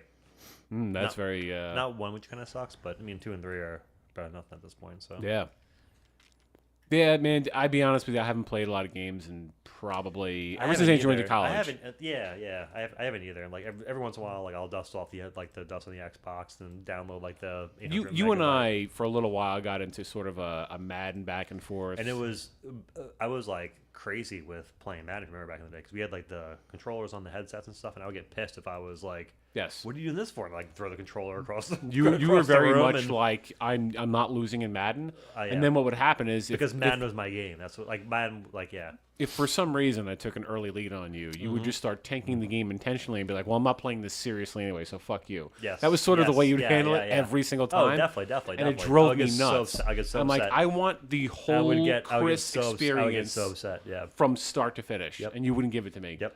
So if you were down at the end of the first quarter, you were just like, "Screw it, I'm done." Yep. I don't even know if this is gonna work, but we'll see. What are we doing? Is that your hand or Nikki's hand? Huh? What? I'm just kidding. Huh? What? I don't know if this is. I see Clark Griswold. What is this? Let's see if this was. Thimble the Mary. There it is. I don't know. That's what I mean. I don't know if it was. Oh, nice. Yeah. So I mean, it was. There's still no. Or is that over here? It's right over here. Yeah. I don't. Yeah. I guess it's not coming through. I don't know how to get the audio. Do you have captured for? Do you have GoldenEye? No, for place. No. For the N64. Oh, yeah. No, I don't have. Did I get a GoldenEye? I don't remember. There I did. it is. The audio's not. I'll work that out later. So anyway, it was the Clark Griswold finding the Christmas tree thing, and then I put the music behind it and all that kind of stuff. Awesome. So that was just. That's pretty cool. So that was like the first like little video that I did basically of, for fun type of thing. So that's how you gained like my brother 45 million followers. So my brother-in-law Mike was like, "You should put that on TikTok." And I'm like, "I don't have a TikTok account." He's like, "Yeah, you should create one and post that. It'd be great." So I created an account just for that, and I posted that. Yeah, whatever. Got a few views or something like that. A couple thumbs up type of thing. Whatever it was. Nice. But I never really went on to TikTok after that. That was a few years ago, basically. Sure, yeah. But then we started, when we were talking about doing the podcast, I was like, I got to start upping my social media output just because, I got to get, I want to get following. I want to get people like keep it regular and everything. Yeah, exactly. So I started using TikTok more and posting like little videos here and there and stuff. And then I posted a video of my wife being surprised by Peloton coming to deliver a Peloton for her. Okay. It was really funny because the whole thing was messed up. It was supposed to be delivered. She just started working she was working in Queens. I think I heard this story before. And then she is now working locally in Baldwin. Yeah. So I was meant to have the Peloton delivered, and then she would come home, and I was going to surprise. Yeah, right? I was going to record her doing that and then post it. And then what wound up happening was she came home for lunch at the same exact time that the Peloton was getting delivered. This is why Peloton stock is tanking. Ever since then. ever since then. So I caught it on the Ring They camera. called the ocean side effect. I caught the whole thing on the Ring camera. So I was like, I'll just post that. Mm-hmm. So I posted that, and it went like semi-viral. That's why you're a millionaire now. Yeah. Your dad pulled up around the same time to try to because my dad was there to get the delivery because I was at work. To sign off on it, or well, it's just that he just needed to be here to open the house so that they were going to install it. Western Union showed up. Yeah. Here we go. We have a message. Stop. Full circle. We gotta stop. Yeah, we got a bike. Stop. Exercise. Stop. His dad was nude at the time. Totally no clothes. But like overnight, it went to like 1 million views. Really? Wow. And now I have over 5 million views on it and stuff like that. Great. So that's cool though. yeah. So what went because of that? Isn't it crazy the power of how just something like that It was can so just take off? Yeah, depending on because what I was happens? saying like there were certain videos that I created where I was like, I did like filming, like I was And you like probably really spent trying hours, right? And yeah. this is just reposting ring footage. right? Yes. Yeah. And that's what hit. Yeah, that's it. So that's all it it's takes. just, you That's know. all it takes. Yeah. But because of that, I was able to get a couple of thousand followers just from that. Yeah. So because I was able to get a couple of thousand followers, I was actually able to stream to TikTok because you need I like didn't a realize that. certain Okay, there's like a that's interesting. threshold that you have to reach. I think it's like 1,000 unless, but I think it's also could be just the amount of hits that you have. So it's like a combination of things. But one of the things was being having at least 1,000 followers. So do you still like actively stream on TikTok? Yeah. or- So what I did was I was started to do gaming. Okay. So I gaming stream. And you do that. I was doing it on YouTube. Simultaneous. Or, Yeah. So I was doing YouTube, and then I decided to add. Yeah. So I added TikTok to it. So now I actually, a lot of the followers that I got from the Peloton thing just started dwindling away or whatever. Yeah, of course. But what Natural churn. Yeah. what ended up happening was I streamed with, I was streaming for like a couple of months, something, nothing big. But I streamed a game with my kids one day, which was a Roblox game. And from that, I got like 3,500 followers. But do you think it was because like Roblox probably has like a Well, it's like the crazy algorithms. following algorithm? I was right? playing Yeah, a specific game called Dandy's World that was huge with kids. Okay. So most of my followers on TikTok are like the younger generation. Yeah. But it's just, now I throw stuff out there. Uh-oh. What the fuck did my brother do? You know what's funny with what Matt just said though? Farsi. Wait, you know what's funny with that though is that he's not saying that to be funny. Yeah, No. this is like Right. this is He like has- his bus he ride has- with the he has- HIV guy. He has a T-shirt. He has a Holy hoodie. shit. He has a That hoodie was- of that. That's one of the best and best and worst comments I've ever seen in my life. And I forgot the story. I wish maybe Matt can repost that for us because Yeah. that is one of the funniest things I've ever read in my life. Live, unexpected. Yeah, so I mean, it was just a matter of like now when I post, Is TikTok like your like as far as the social media goes? Is that your biggest thing? Like before, like also my yeah. So like my Instagram, goal you know? my goal really was because YouTube is like the most profitable Okay. out there basically because of ad revenue and stuff like that. And it's Google too, so Yeah. yeah. But that it takes a lot more to like get to the monetization Of course, portion. of course, yeah. Their standards are a lot higher. Now I like even with TikTok, like you can't monetize until a certain point too. But I actually just got to the point where I can get paid subscribers. But you can with like TikTok, you can probably like monetize directly with the sponsors versus inside of TikTok. They right? do give you like a bunch of different options, but Yeah. most of it's for like selling items and stuff Right. like that. No, but I'm saying if Peloton, if you reached the Peloton, you were like, hey, this video went viral. I did get, so that's the thing. Like you'll get, when it was going viral, I did get like a message from some random, I don't even know what it digital was. meter at Just some Peloton, company whatever, that's like, right. we would like to use your video to advertise for blah, blah, blah, blah, blah. And you'll get this much money based on blah, blah, blah, blah, blah. Yeah. And I was like, I mean, it's a legitimate company technically, but it's like the chances that I actually make money off of it. For anybody listening at home, it's Blockbuster. Yeah, that's what I mean. It's like, Yeah. and that, and then I'm also giving up the rights to my video. Mm-hmm. So Yeah, and you probably That's would have true. got like so now if that hits 10 years from now, you've given up the rights. Yeah. For probably a couple $100. exactly. Yeah. So Yeah, I was it's like, not worth it. yeah. But just, but now it's, when I post, basically what I do is, I'll take little clips of my streams and I'll make like a 30-second clip or something like that, and I'll post it just to kind of keep myself active because I can't stream all the time. But because I have all these followers now, I get I get like a few thousand hits. Can you throughout the week? Can you like at the same time, like simultaneously, can you like stream like on Instagram Live or no? No, I've never done that. It's also hard, but like I wanted to do Twitch because Twitch is Twitch is huge in the gaming community, thing. Yeah. And we know that one person that makes a. It's a lot more. It's actually really cool because they do a lot of interactive things with the viewers. Oh, of course, You know, like a lot of like they can get involved in the games type of thing. And most of those, if you're like a heavy like viewer or like unique viewer on there, like it's mostly like product placement too. Like those gamers are like they're drinking like 1940s beers like right there in the camera while they're playing. Or they're using so and so keyboard and so screen and whatever else. And yeah, there's a lot of that. But I don't have the capacity to do it.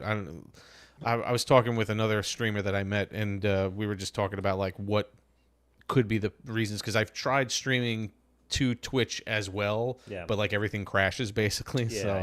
I just don't have the capacity to do it at the moment. Do you hang out with the streamers? Like, do you guys like meet up in like the city or? No, I've never done that. Like one of the streamers, he's like in Arizona. So yeah, I mean, dude, you got them stay over here. Whoa, we got food. I've never made these before, and you'll be the first ones to try. What are we doing? Yes, we need snacks. You'll be the first ones to try them. Oh wow, what is this? They're a cinnamon chocolate chip scone. Oh wow. Cinnamon chocolate chip scones. Cinnamon. With the cinnamon glaze. Oh wow. Oh my gosh. They look delicious. Are they warm? Yeah, they just came out. They just came out. Are they moist? You can smell them. Definitely moist and warm. You're assholes. No, they are. I mean, Sarah hating that she hates They the are. word No, moist. oh, You're not So an asshole. moist. You're an asshole. okay. Well, they definitely seem warm. They can say it. They're moist. It's fine. Well, I didn't Your try it. initial word was correct. I'm just gonna. So you guys will be the first ones to ever try them. All right. Oh, they're dense too. They're dense and moist. Oh man. Oh, good. That's pretty fucking good. Delicious. You're the first one to take a That's bite. pretty fucking good. That's pretty. Honestly, pretty ridiculous. It's the chips. Yeah. Yeah, the chocolate chips definitely make it. That's really good. Because you guys are drunk. No, it's not. It has nothing to do with that No. at all. No, I could be sober, and this is amazing. Do you have more upstairs? I do. I'll take one home tomorrow. Cup of coffee. Cup of coffee, a little That's scone good. tomorrow morning. It was very good. The chocolate chips definitely make it. They do. Yeah. Wow. Oh man. We So I was actually trying to get the Drinking Buddies show onto so that we could stream to TikTok. But like I said, like you have to reach a certain threshold. So I just created the TikTok Nice. profile for the Drinking Buddies show. Well, I don't want to let the cat out of the bag here. Him and I were talking at the bar before. Am I allowed to mention this, or you want me to hold off? No, go for it. You sure? I think I say. Yeah, it's fine. Okay. So one of the things we were going to talk about before was the fact that Mr. Beerys so we were talking about it. We alluded to earlier, and I can just say at this point, Mr. Beerys in Bethpage, which is a Staple. staple of the community. It's almost a historic site, right? He's announced on his Instagram that they are closing in 17 months. Like, they're shutting down. Beerys has been around for, forever. It's been around for a long time. Well over 30 years, yeah. Yeah. Wow. So Beerys is closing down. In the next 17 months is sort of a gigantic, like, goodbye party. So every weekend that they have a show there or something like that, it's sort of like hey, this is the last chance to do this. Yeah. Chris is going to be playing at least, I'm sure it'll be multiple shows there while they're there. Handful times. And like in different bands too. Bands from like 20 years ago, whatever, and Right. stuff. So Nice. But one of the ideas that he had, which obviously we have to figure out how to do the logistics on this, would be for us to do a it'd be a podcast great idea. at Beerys I think it'd be a great idea. Oh, okay. while As they, like a final farewell. Like, Yeah. Yeah. which would open us up to a whole different audience. I mean, Beerys has that like 30s, early 40s demographic. I don't know. I think the idea of possibly partnering with a legendary Long Island beer place and bar would be a great opportunity. Okay. So he had mentioned that to me Yeah. before. I think it's a fantastic idea. She just, you know what's amazing? You can tell when Nikki jumped on the live stream to see if we're eating her scones. They're amazing. They're absolutely delicious. Oh, possible opportunity for us to do a live shot at Beerys. Yeah. I'm No, not it's sure. great. I'm not sure how the Wi-Fi is there. I'm not gonna lie. Yeah, pretty good. that's the thing too. It's pretty good. It's pretty good. It's pretty good. Yeah, this is good. I'm gonna have one more of these on the way out. I'm not gonna lie. This is good. I will say, Nikki, I did ask for chocolate chip cookies before, so I think my influence on the chocolate chips Yeah, played a role. In I would say this. so. Yeah, the cinnamon's good though too. I think the cinnamon and chocolate chip mix is pretty fucking good. Yeah, it's pretty cool. The cinnamon scone. How many do you think we have? Chocolate chips or what are we talking about? Oh, just like how many scones? There's probably like 8. There's probably like 8 or 9 more. Yeah, easily. 8 in total. We don't have that many scones. Well, that's the So worst probably thing like ever, 4 left. So that's horrible news. No, 2? 4. 4 left. Yeah. That's perfect. Where are we? What is this? Oceanside? Third world country. Third one. Got 4 scones left? 4 scones. That was very good though. They were excellent. Thank you, Nikki. Thank God. Children, they get to try. I guess so. As Jordan would say, fuck them kids. All right, what are we going to do with this next beer? I'm good to go. All right, we got to do this last one. I will say it was a nice the blend though, starting with the lager, going to the IPA, going to the 100%. blueberry, and now ending up with whatever the last one is. So it's the Blind Ambition, right? The blonde. Which also that's is Marilyn Monroe. Is a beautiful can. It's also a play on pop art too, which is excellent. From Oh, that's fun. Andy Warhol. Yeah, excellent. I am need to get my hands on a box of those scones. I am tormented at seeing how delicious they look on Facebook and the Drinking Buddy streams. My Well, so here's I will make a promise brother. right now. If I can take 2 scones to go later on, I will hand deliver one to Matt tomorrow. wow. Because Matt's like 12 minutes away from me. So All right. If there's enough, if there's enough scones to go around, if Nikki's okay with passing one to Matt, I will, and also one to me. Oh, Nikki says done. Good. And my scone will probably go to Nicole anyway, because they were really good. and Nikki, I do think Matt does deserve one. Matt has been one of your biggest fans, both from a vocal standpoint in your contributions towards Finding Four, and now your culinary. So I think he deserves a scone. I now have to break the seal. I'm just saying. I think my brother deserves a scone. I'm sorry.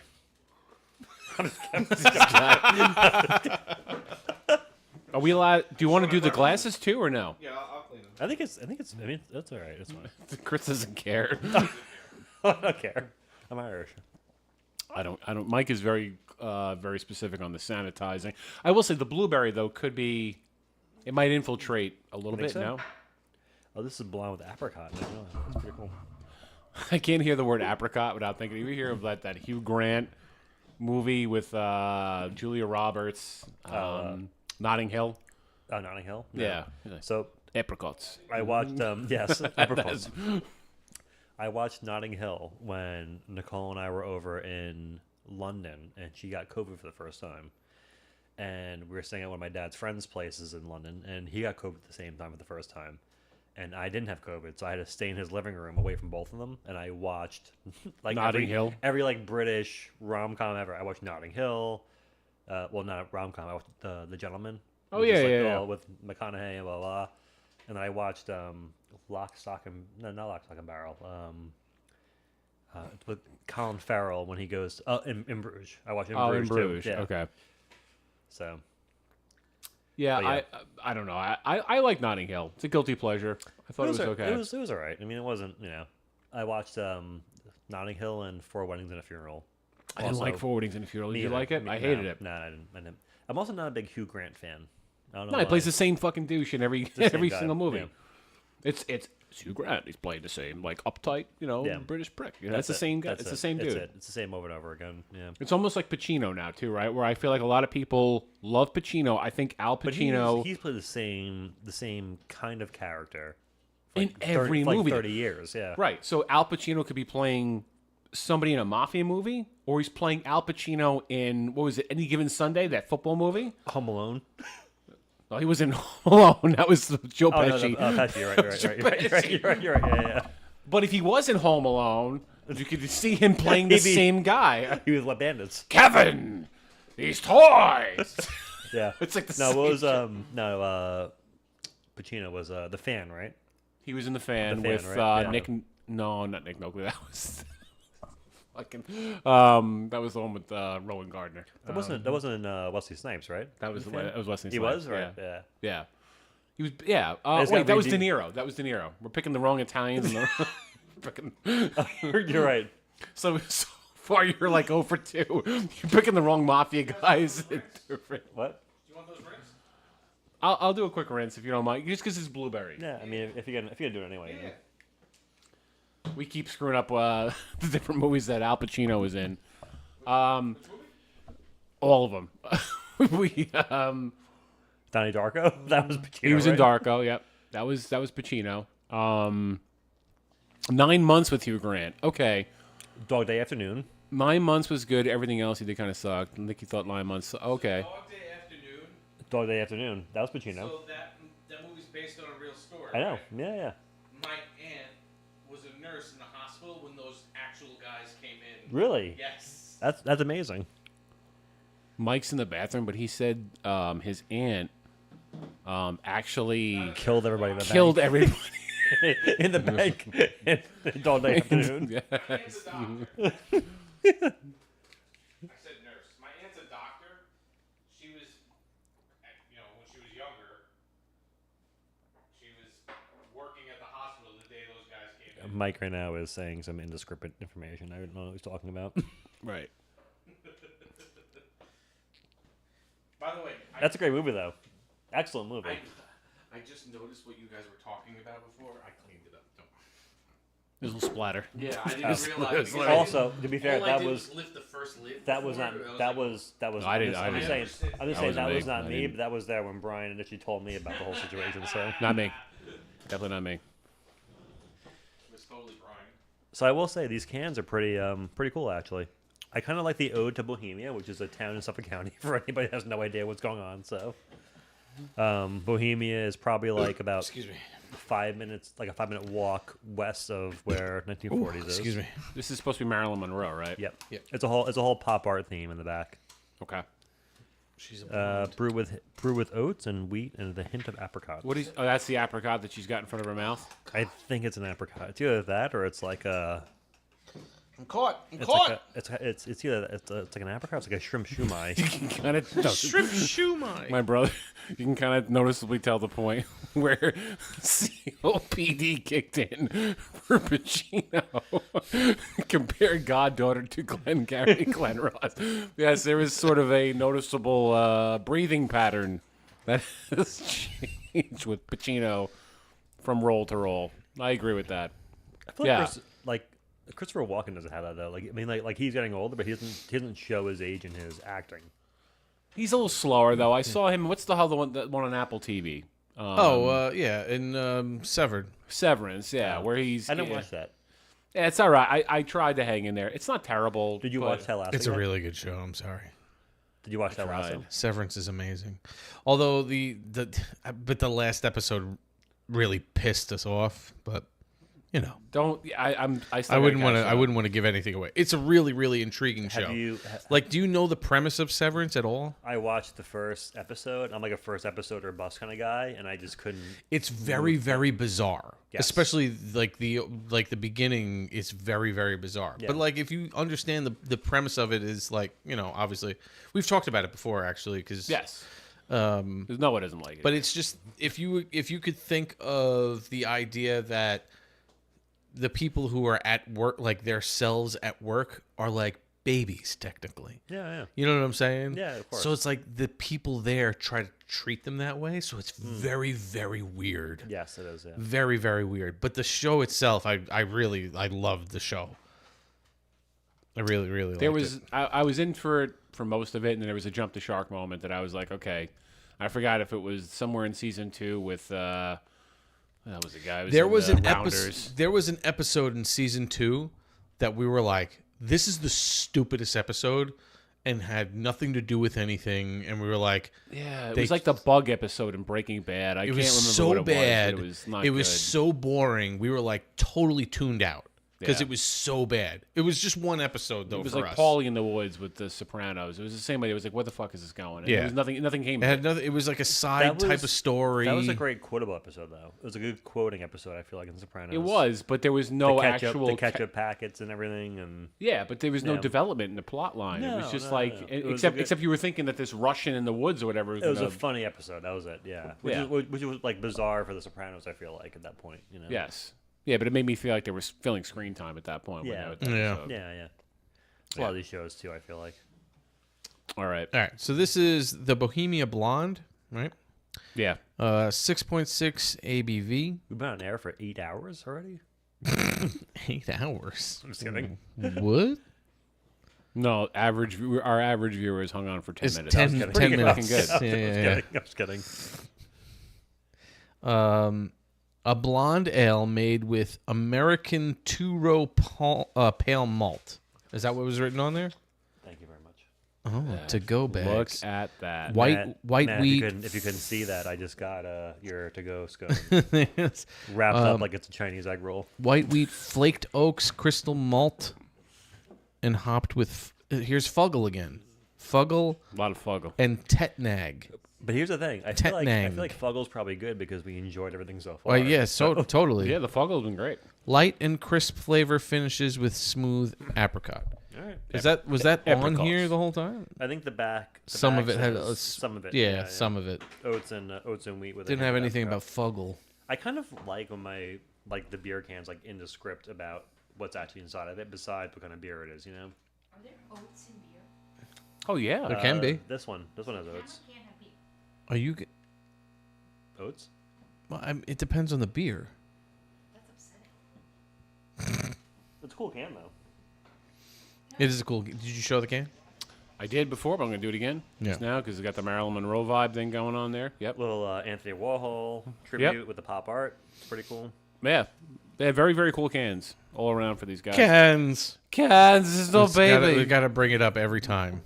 You can't say the word can without saying that. I know. We need that soundboard so we can just. Yeah. Next time. Next time. Yeah. The horn going. Cans. This is no baby. All right, here we go. Ready? 1, 2, 3. Yep. Oh, Nice. Fuck, get over me. Oh man, what the heck? What happened? My backyard. This is why. What happened to my backyard? You see, I loved your father, and I carried his watch for him. Wait, did you ever see the movie him and I are talking about, Blast from the Past with Christopher Walken and Brendan Fraser? When I like years ago. That is one of the funniest movies It's not really a good movie. Oh, it's a fantastic movie. It is a fantastic movie. I mean, if you like Christopher Walken being Christopher Walken, it is amazing. It's amazing. Yeah. Brendan Fraser. Who doesn't like Brendan Fraser right now? Everyone does. I liked him back in the day. Yeah, that was in his prime. Big Encino Man guy. Encino Man, yeah. That's when you liked him when he was in freaking Encino Man. School Ties. School Ties was a Bedazzled. Oh, with what's her name? My fave. Elizabeth Hurley, right? Elizabeth Hurley. Hurley, yeah. The Mummy. He was good. I liked him. The The Mummy's. I like the original. Yeah. The ride at Universal though freaks me out, and because of the ride, Yeah. I don't like the movie anymore. Oh, come on. with honors. Honors That's was it. great. They That was offer, great. Listen, Matt. They offer lawn furniture as a come on. Yep. With honors, is a great Yep. movie. That's a great movie. Son, cover your ears. Because it must. Prostitutes. It's commies. I freaking love. It was so. He was so brilliant. many, in so that. many perfect walking lines in the movie. It's great. Yep. So good.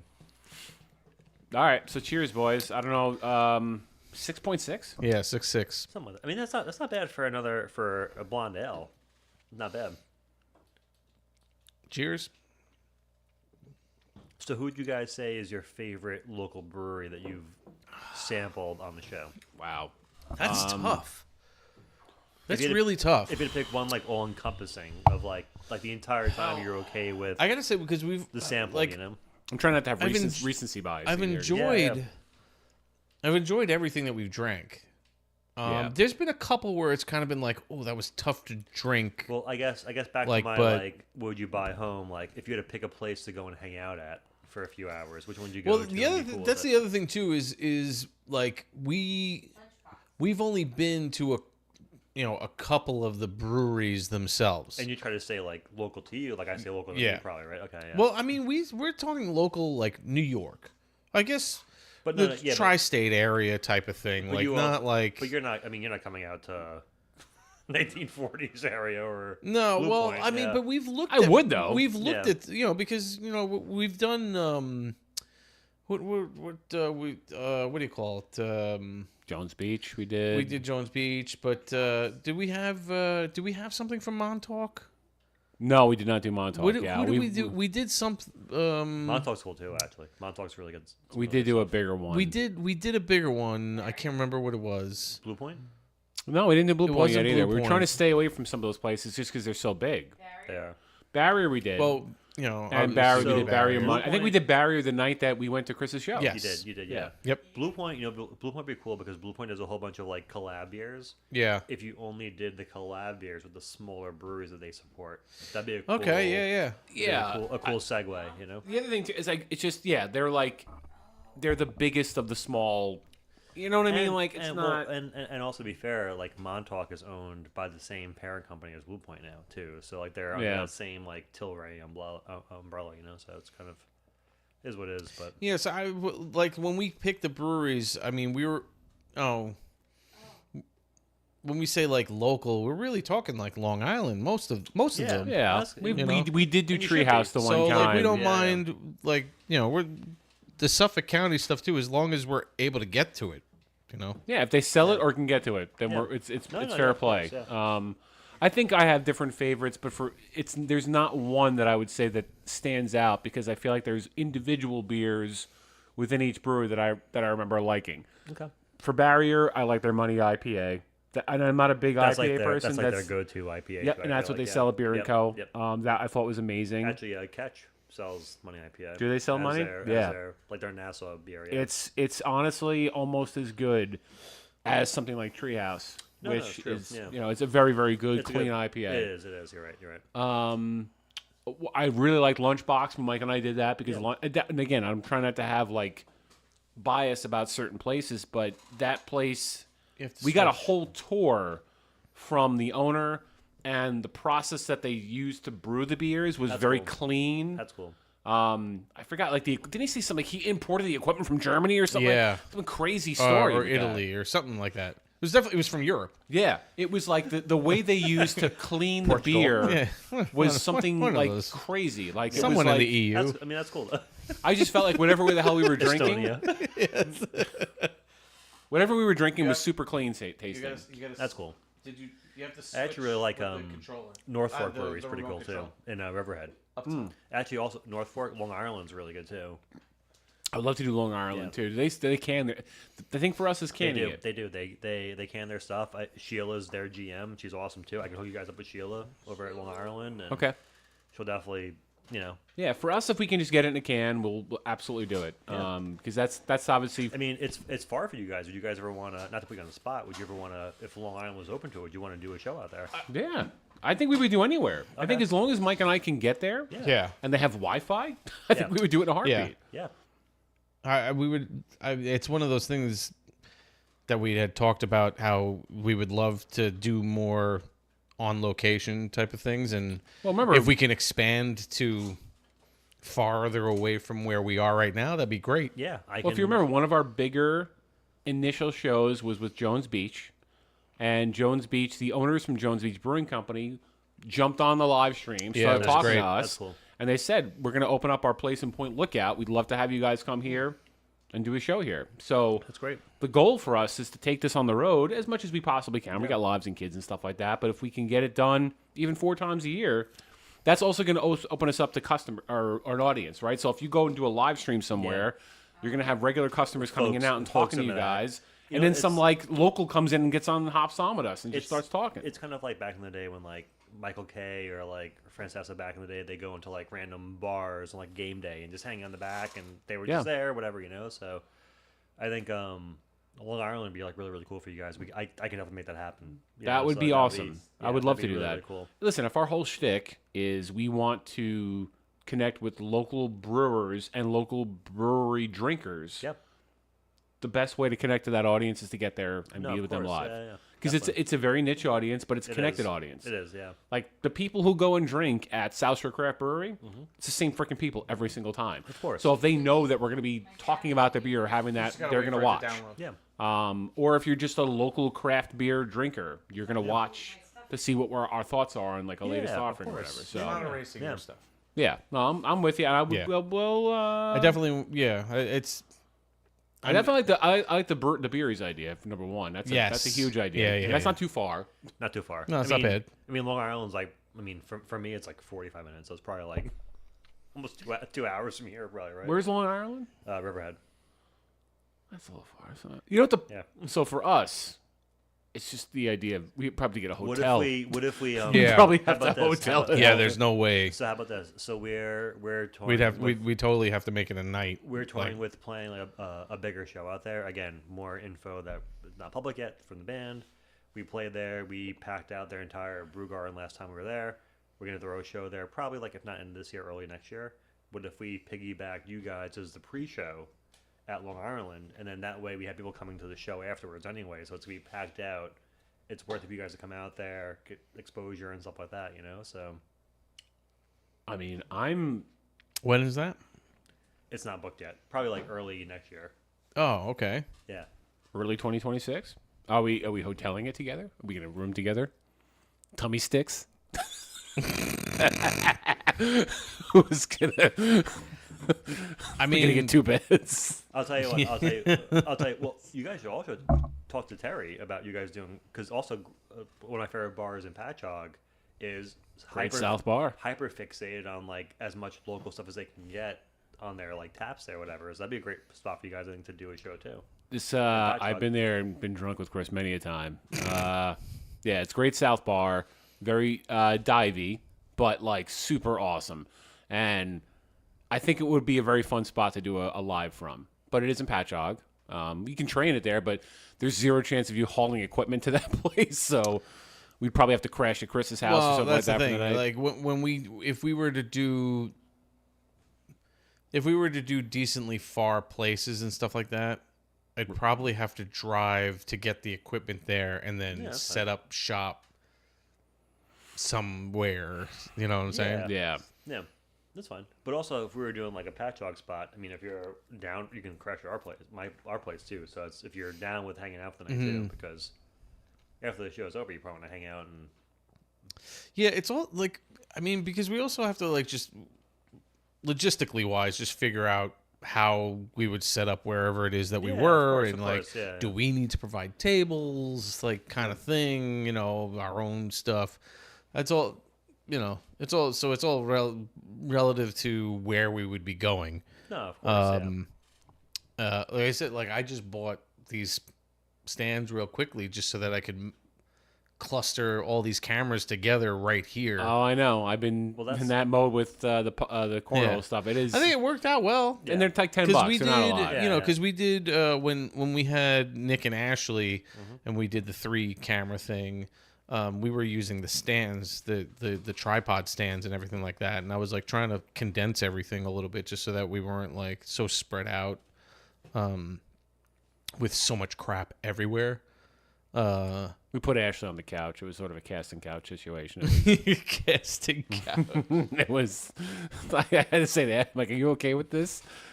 She's like, actually, to her credit, man, she didn't give a shit. She was totally. No, she was awesome. She was like stoked to do the show, right? Cool. It was amazing. That's like, nice. Listen, I love the third mic idea just because we get a chance to talk to a friend. Yeah. And thank you guys again. I mean, this is awesome to do this. It was really cool. Yeah. This is great. I mean, like I said, I'm biased because you're related to me, but I feel like you get humor. You know, you get dark humor for sure. Oh, yeah. You know, for text messages wherever leaked, I'd be fucked. But it's just like, I don't know. I just feel like it helps it helps us talk about something. Like Mike and I can talk forever too. Yeah. But it's just like having that third perspective. Yeah, no, you know? it's The to mix color it up, commentary. obviously. Color commentary, Because we yeah. would, you know, what's funny is that we did, we did the first couple of shows, just the two of us, and then we got Nick on, and then we did the cornhole shows. Yep. And then we had Ashley. So it was like actually like 4 shows. So it was like 4 months that we didn't even. It was like just wasn't the two of us. Of course, and then we yeah. went back to doing the two of us. And we're like, I like this too. I remember. You know, Yeah, no, I like it both. I like the idea of Mike and I riffing off each other, and then there's another part of me that likes to break it up. It doesn't really.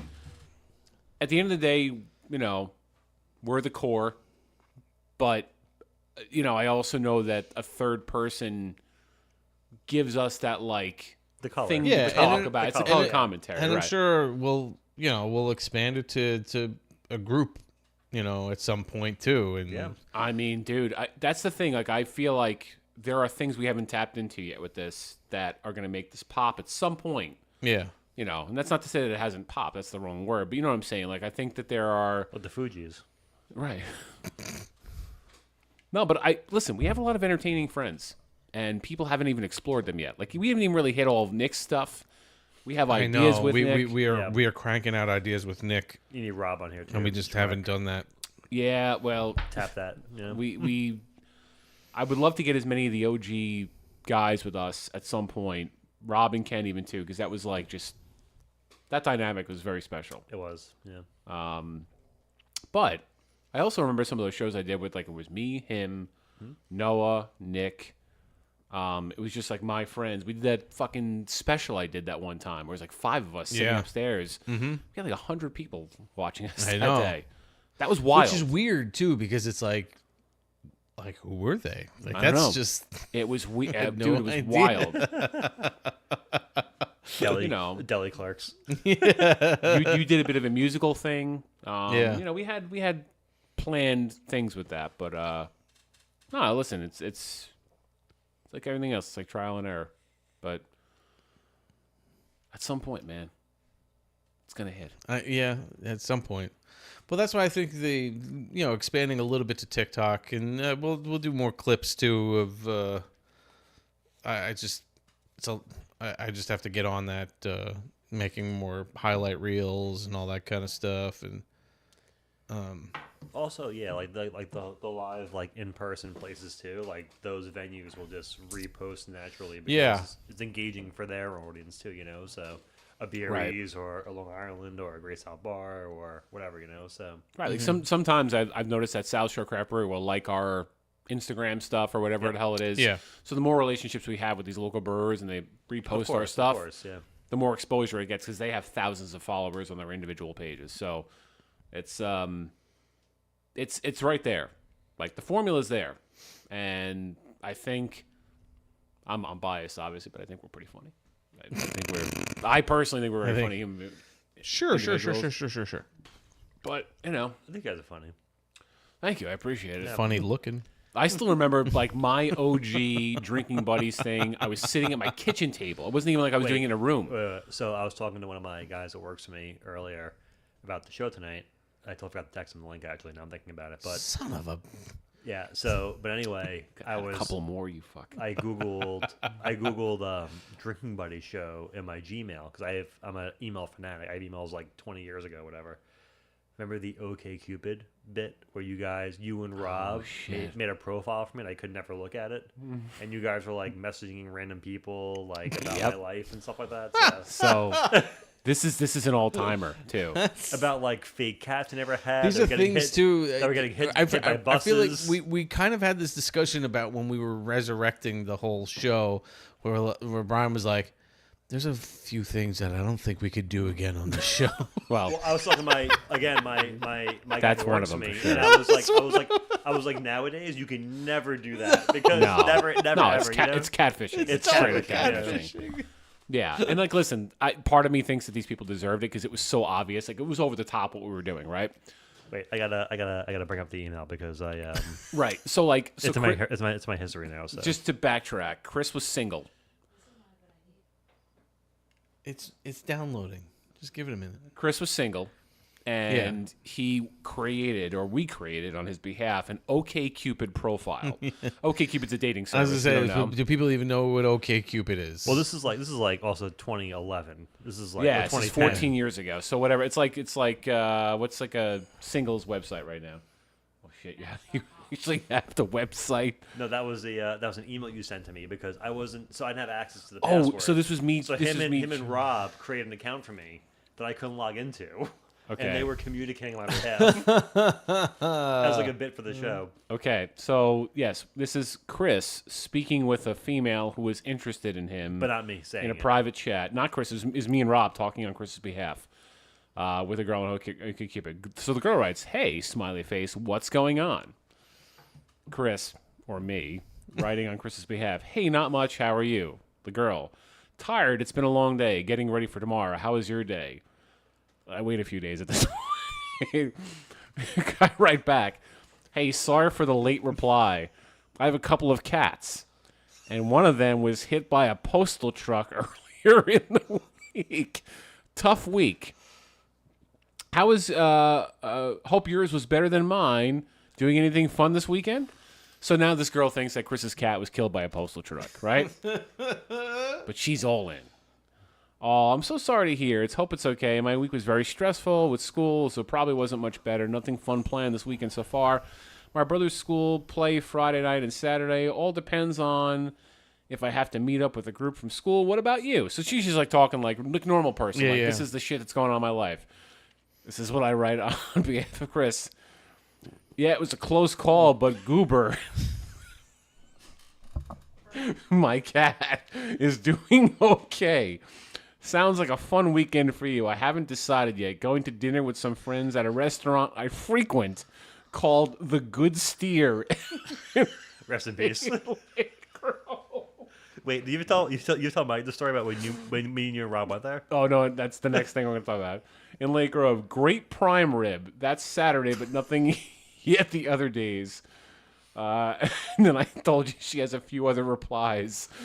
But she like literally was going. I had no access to the account. Like it was my picture, and him and Rob had full account access. So we're sitting there having this conversation with this poor girl who's like, and she literally went on for weeks with him. Oh my after the God. dead cat and the postal truck thing and the whole thing. So at some point she bailed. I know that I think collectively we were like, this is not right. We should stop this. I think even back then I felt bad. Yeah, I was like, it wasn't right. You know, at the time, we're talking 14 years ago, right? So you didn't know what you know today. You would never. It's kind of like Ken's Cougars. Yeah. Like we would never do Ken's Cougars again. Ken's Cougars was a bit that I created, which was Ken. One of my original co-hosts said that he liked older women, and so I created a Ken's Cougars thing. Also, again, before Ken was married. Yes, prior to Ken being married. Yes. Yeah. But Ken had said he was into older women, so then Ken started rating older celebrities like Cloris Leachman and shit like that. You know what I mean? Like, and so Ken was like, "All right, we think Cloris. He's like a 7, like, you know." And he started to rate. Now we're rating Cloris Leachman. Speaking of Ken, the morning after his wedding, when Trish drove me home, that was the most insane car ride my entire life. Okay, we can definitely talk about this, and I hope she's watching. Have any of us been in a car with Trish? Been in a car with Trish before? Have I been in a car with Trish? Yeah. It's horrific. Well, you're alive, so I'm going to say it's a no. I don't. Oh, like with her driving. Yes, correct. She's the driver. of the automobile. She's never driven me anywhere. It's horrific. It's crazy. I would never. She's I would never one of our wish watchers. anybody ever. I've never had somebody. Just in case she's watching, what would you say to Trish right now? Because she's usually watching us. Don't ever do that again. I mean, that was just like the morning after. Thank you for the ride home, but you know, she was eating a bagel. We stopped at Ken's house on the way home. She was like the steering wheel with her legs and like buttering the bagel at the same time. I just remember him texting me on the way back. I forgot. Yeah, he was mid-ride with her, and he's like, "Dude, he's like, I don't know if I'm gonna make it." Like she's literally buttering her bagel. Sunrise Highway doing 85 miles an hour. It's just like the most insane thing in my entire life. And I said, I was like, Trish, I had never been in the car with her. I'd been since college. And it was like butter and cream cheese. So it was like buttering first and then cream cheese after. Oh It was my just, God. Insane, yeah. Yep. The only time I had ever been anywhere near a car with Trish at that point was, remember we put munchkins on her antenna back at a bar. Oh yeah. Yeah, and we stuffed them in her vents too. That was their problem. Wait, So- do you wanna read my Titanic Gemini quotes? Yes, 'Cause I feel like if you read it, because if I read it, I'll just start cracking up. Okay, so just referencing back to earlier when we were talking about the Titanic, Chris is asking AI, Google's AI, Gemini, was the Titanic real? So Gemini's response was, yes, the Titanic was a real ship. It was a British ocean liner that sank in the North Atlantic on April 15th, 1912, after striking an iceberg during its maiden voyage. The ship is considered a marvel of its time, and sinking is one of the most famous and tragic maritime disasters in history. So a couple of sentences later, Chris asks, "Are you sure it's real, though?" Gemini, I'm completely sure. The sinking of the Titanic is one of the most well-documented events in modern history, with a vast amount of historical evidence proving its existence and the details of the tragic maiden voyage. Here's some evidence to confirm. And then it lists out contemporaneous news, survivor accounts, original artifacts, photographs, the wreckage.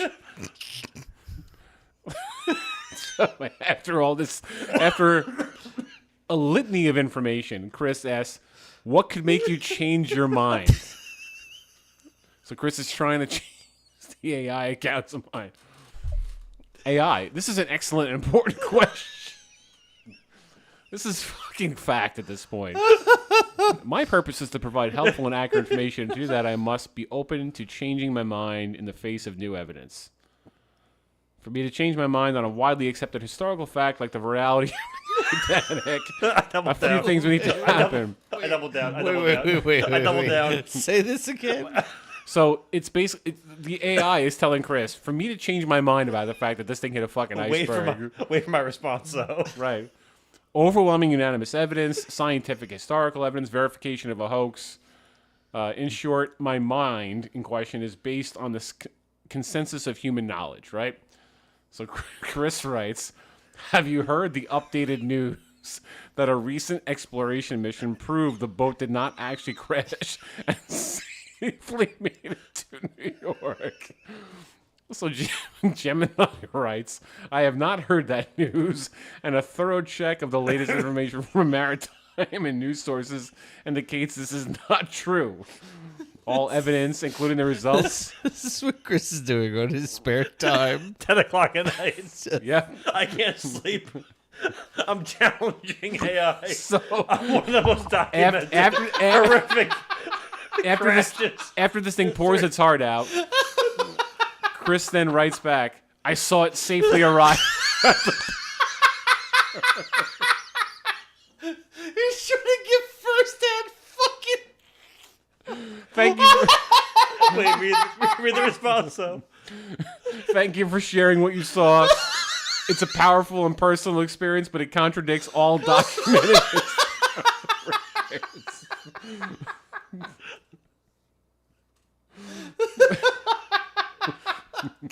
So, after another long response, what if those sources are incorrect? Can you draw an image of the boat safely arriving at the port?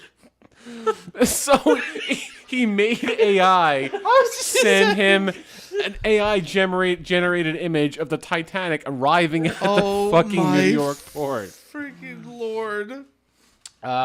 It's important to clarify that the image I generated was a creative visualization based on your request. So then Chris writes, yes, so then it may have made it then. Because generated an AI image based on all available historical, scientific, and physical evidence that it did not make it to New York. The ship sank. And then he pivots hard. Do you know about the cover band from Long Island? Cover City.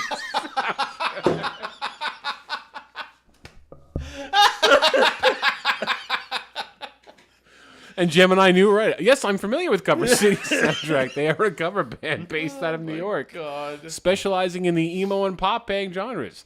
So, yeah, then you went on a whole thing with Cover City, but that is brilliant, dude. That is absolutely brilliant. So you had Gemini create the image, and then sent it to Gemini to say that here's the proof. See, it made it there.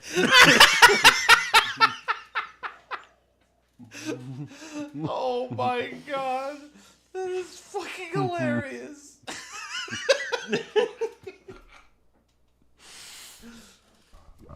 Oh my god, that is brilliant. So you're saying there's a way? You definitely need to. This needs to be a bit. You need to take that to another historical event somewhere. Like, I'm trying to think of. I don't want to do like the bad ones, but like something that's. Well, I mean, Titanic was bad, but some of the bad ones. Well, some of the ones, something that's like that's not gonna piss anybody off because it's super recent, like something older, like Civil War, The Challenger exploding. Yeah, the Challenger. You're right. Where like people never are happened. like, Yes. Yeah. right. The moon landing. That's another one you could do. Like something where people, something where there's a conspiracy theory around it maybe not happening. That theory is out there that Gemini could probably quote so many things from people saying that it's not. Yeah. That it was staged type of thing. Yeah, but something that is considered to be total fact. That you would turn around and be like, no, I think otherwise, and this is. Does Gemini think that the Earth is flat? We can see because there's a lot of flat earthers out there. Yeah. It's typing. If CP had kept going, he could have made Gemini go full Samuel L. Jackson. The Titanic is real, motherfucker. After my last experience with Titanic, I said the Earth is flat. Gemini said no. Period. Did it really? I'm kidding. Scientific consensus. I'm not starting this again, Chris. It goes, scientific consensus based on centuries of observation and evidence overwhelmingly supports the conclusion that the Earth is not flat. It's an approximate spherical object, blah, blah, blah. And then it goes into the whole history of why the Earth is not flat. What could we convince Gemini that is something that's actually fact that we could just completely upend it? Oh. I don't know. The fucking Titanic arriving at port is the funniest fucking Right, thing. because you're literally asked it to generate an image and be like, see? It got there okay. I was like, oh, so you said it happened, right? You need the visual. You sent me this image, Gemini.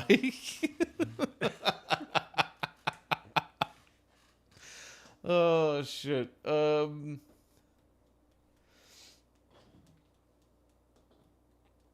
man. I feel like this I don't is know, like something like, I don't know, dinosaurs never existed or something. Yeah. Something ridiculous. What could we change in history? I don't know. I just asked Gemini, I said, what's something I could challenge you on that was historically accepted? The cause of the Civil War, it says. Decision to drop the atomic bombs. Decision to drop. Yep. The fall of the Roman Empire. In all these cases, the challenge isn't about whether a historical event happened, it's why it happened. All right. That's a debate on why. Yeah. I'm thinking evolution. There's got to be a. What about the how or if it actually happened? What about saying humans have set up a colony on like a moon of Saturn already. Something. Oh, this is a lot. Hold on. It's an excellent challenge, it says. The Trojan War. This is not enough facts to express if that happened or not. The Exodus from Egypt. King Arthur, whether he was real or not. The Dark Ages. This is also the formation of Oceanside in Long Island.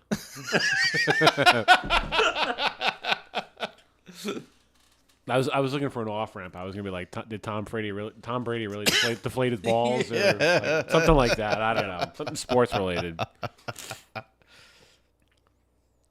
Tell Gemini you had beers with Katie Flynn last week, and she still had a head. Who's Katie Flynn? I don't know. Is she dead?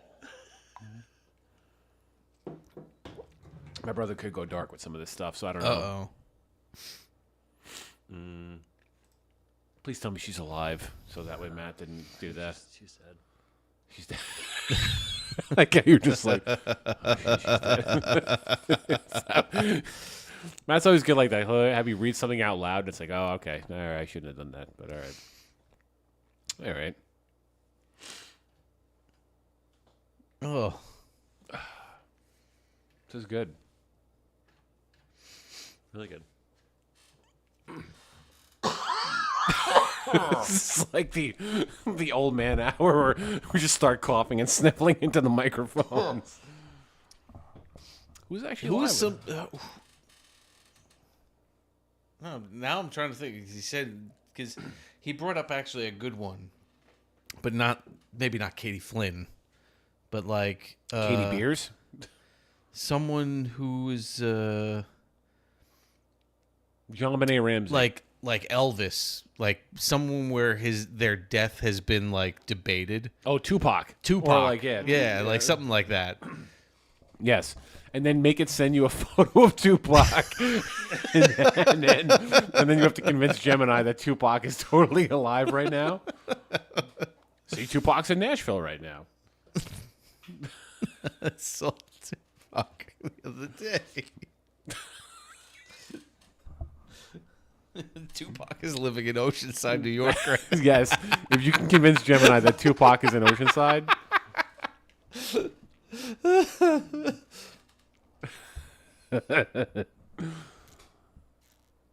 Oh, God. She's the topic of brand new song Limousine. Yeah, we're not. Nick, it's ready. Is that like a taboo? Chris, no. All right, Chris knows too much. I don't want to. Chris knows too much. Gemini's like, I'm not at liberty to speak on this. That's about Tupac. Man. Someone gonna knock at our door any minute? It won't generate a picture of Tupac. Oh, it just won't generate a picture of Tupac? Man. I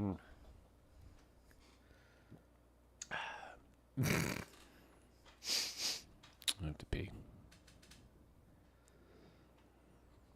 This is fun. Really fun. Is the topic of this song Limousine? Yeah. Chris is staying away. Should we just leave that one for off? Okay. Chris, give me like. Yeah, we don't want to talk. Okay. It will not generate Tupac. I don't know why. No way. No Man. AI. No AI Pac. Nope. All right. That's weird. Maybe he's alive. Maybe. What about who else would there be? Michael Jackson? Yeah, but I mean, he's obviously alive. He's obviously alive. So. You know what band's like really good? Alien Air Farm. Like, oh yeah, I like Alien Ant Farm a lot. They're really good, actually. Yeah. There's no conspiracies around them, to my knowledge, but no, well, they're not conspiracy, but their tour bus crashed and like half the band died, I think. Really? Yeah. I gotta... No. Yeah. That's awful. Yeah. Horrible. Oy vey. Oy vey. Oh. I want to be so grim. What a depressing ending to this Yeah, fucking seriously. show. I do have to pee. Has been 4 hours. We're at 4 hours, which is insane. Yeah, But it was fun though. Yeah, But no. honestly, I mean the time like We'll wrap it up. The time, it flies. It flies. The time flew by. Honestly, it was nice. Yeah. And now we'll That's go. what I said, to, we've now kind we'll of go to Monahan's. Want to grab a nightcap with what's her name? Who's the bartender at Monahan's? I have no. You knew who she was. I don't know. Oh my god. No, we're going apple picking tomorrow morning. Me too. Are you really? You're definitely going to Monahan's with us. You can't do apple picking. Come on.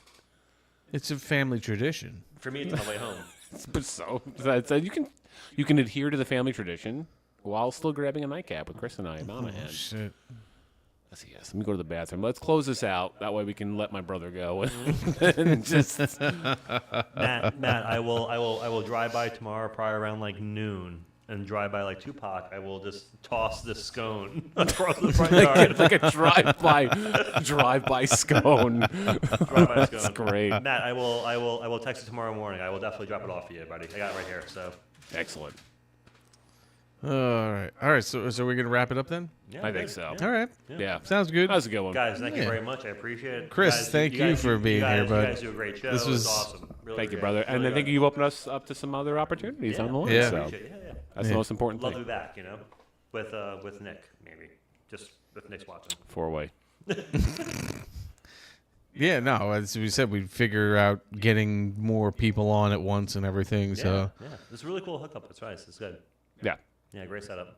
Excellent show. Thank you, my man. thank you. Appreciate guys. it, dude. Thank you. Thank you. So thank you, Chris, for being here again. Coming out from God's country. Guys, check out it. Cover City Soundtrack. Thank you guys. Next I weekend. think I have the link in the description. I believe it's just covercitysoundtrack.com or something. I think so. I don't Hey, know. Cover City pretty sure. Soundtrack on Instagram, Facebook. Yeah. It's so I We're also I have we're I have also the a link. Newsday. No, I'm just kidding. We're the penny saver. Check him out on 4chan and some of these that are under. Yeah. Craigslist gig work on Craigslist. Oh man! And thank you for to 1940s Brewing Company. Yeah, this is good It was a shit. good choice. First time we've ever done a fucking show where like the beer wasn't all IPAs and it was amazing. Yeah. So, They're awesome It's guys. good stuff. They're really, really cool. 100%. Yeah. Let me kind of send us off. So hopefully we'll be back in a couple weeks, and we don't know what we'll be doing, but I'm sure we'll have a lot of fun, whatever have lined up and everything. Yep. Thanks again, everybody. Check them out, man. Cheers, boys. Cheers. fellas.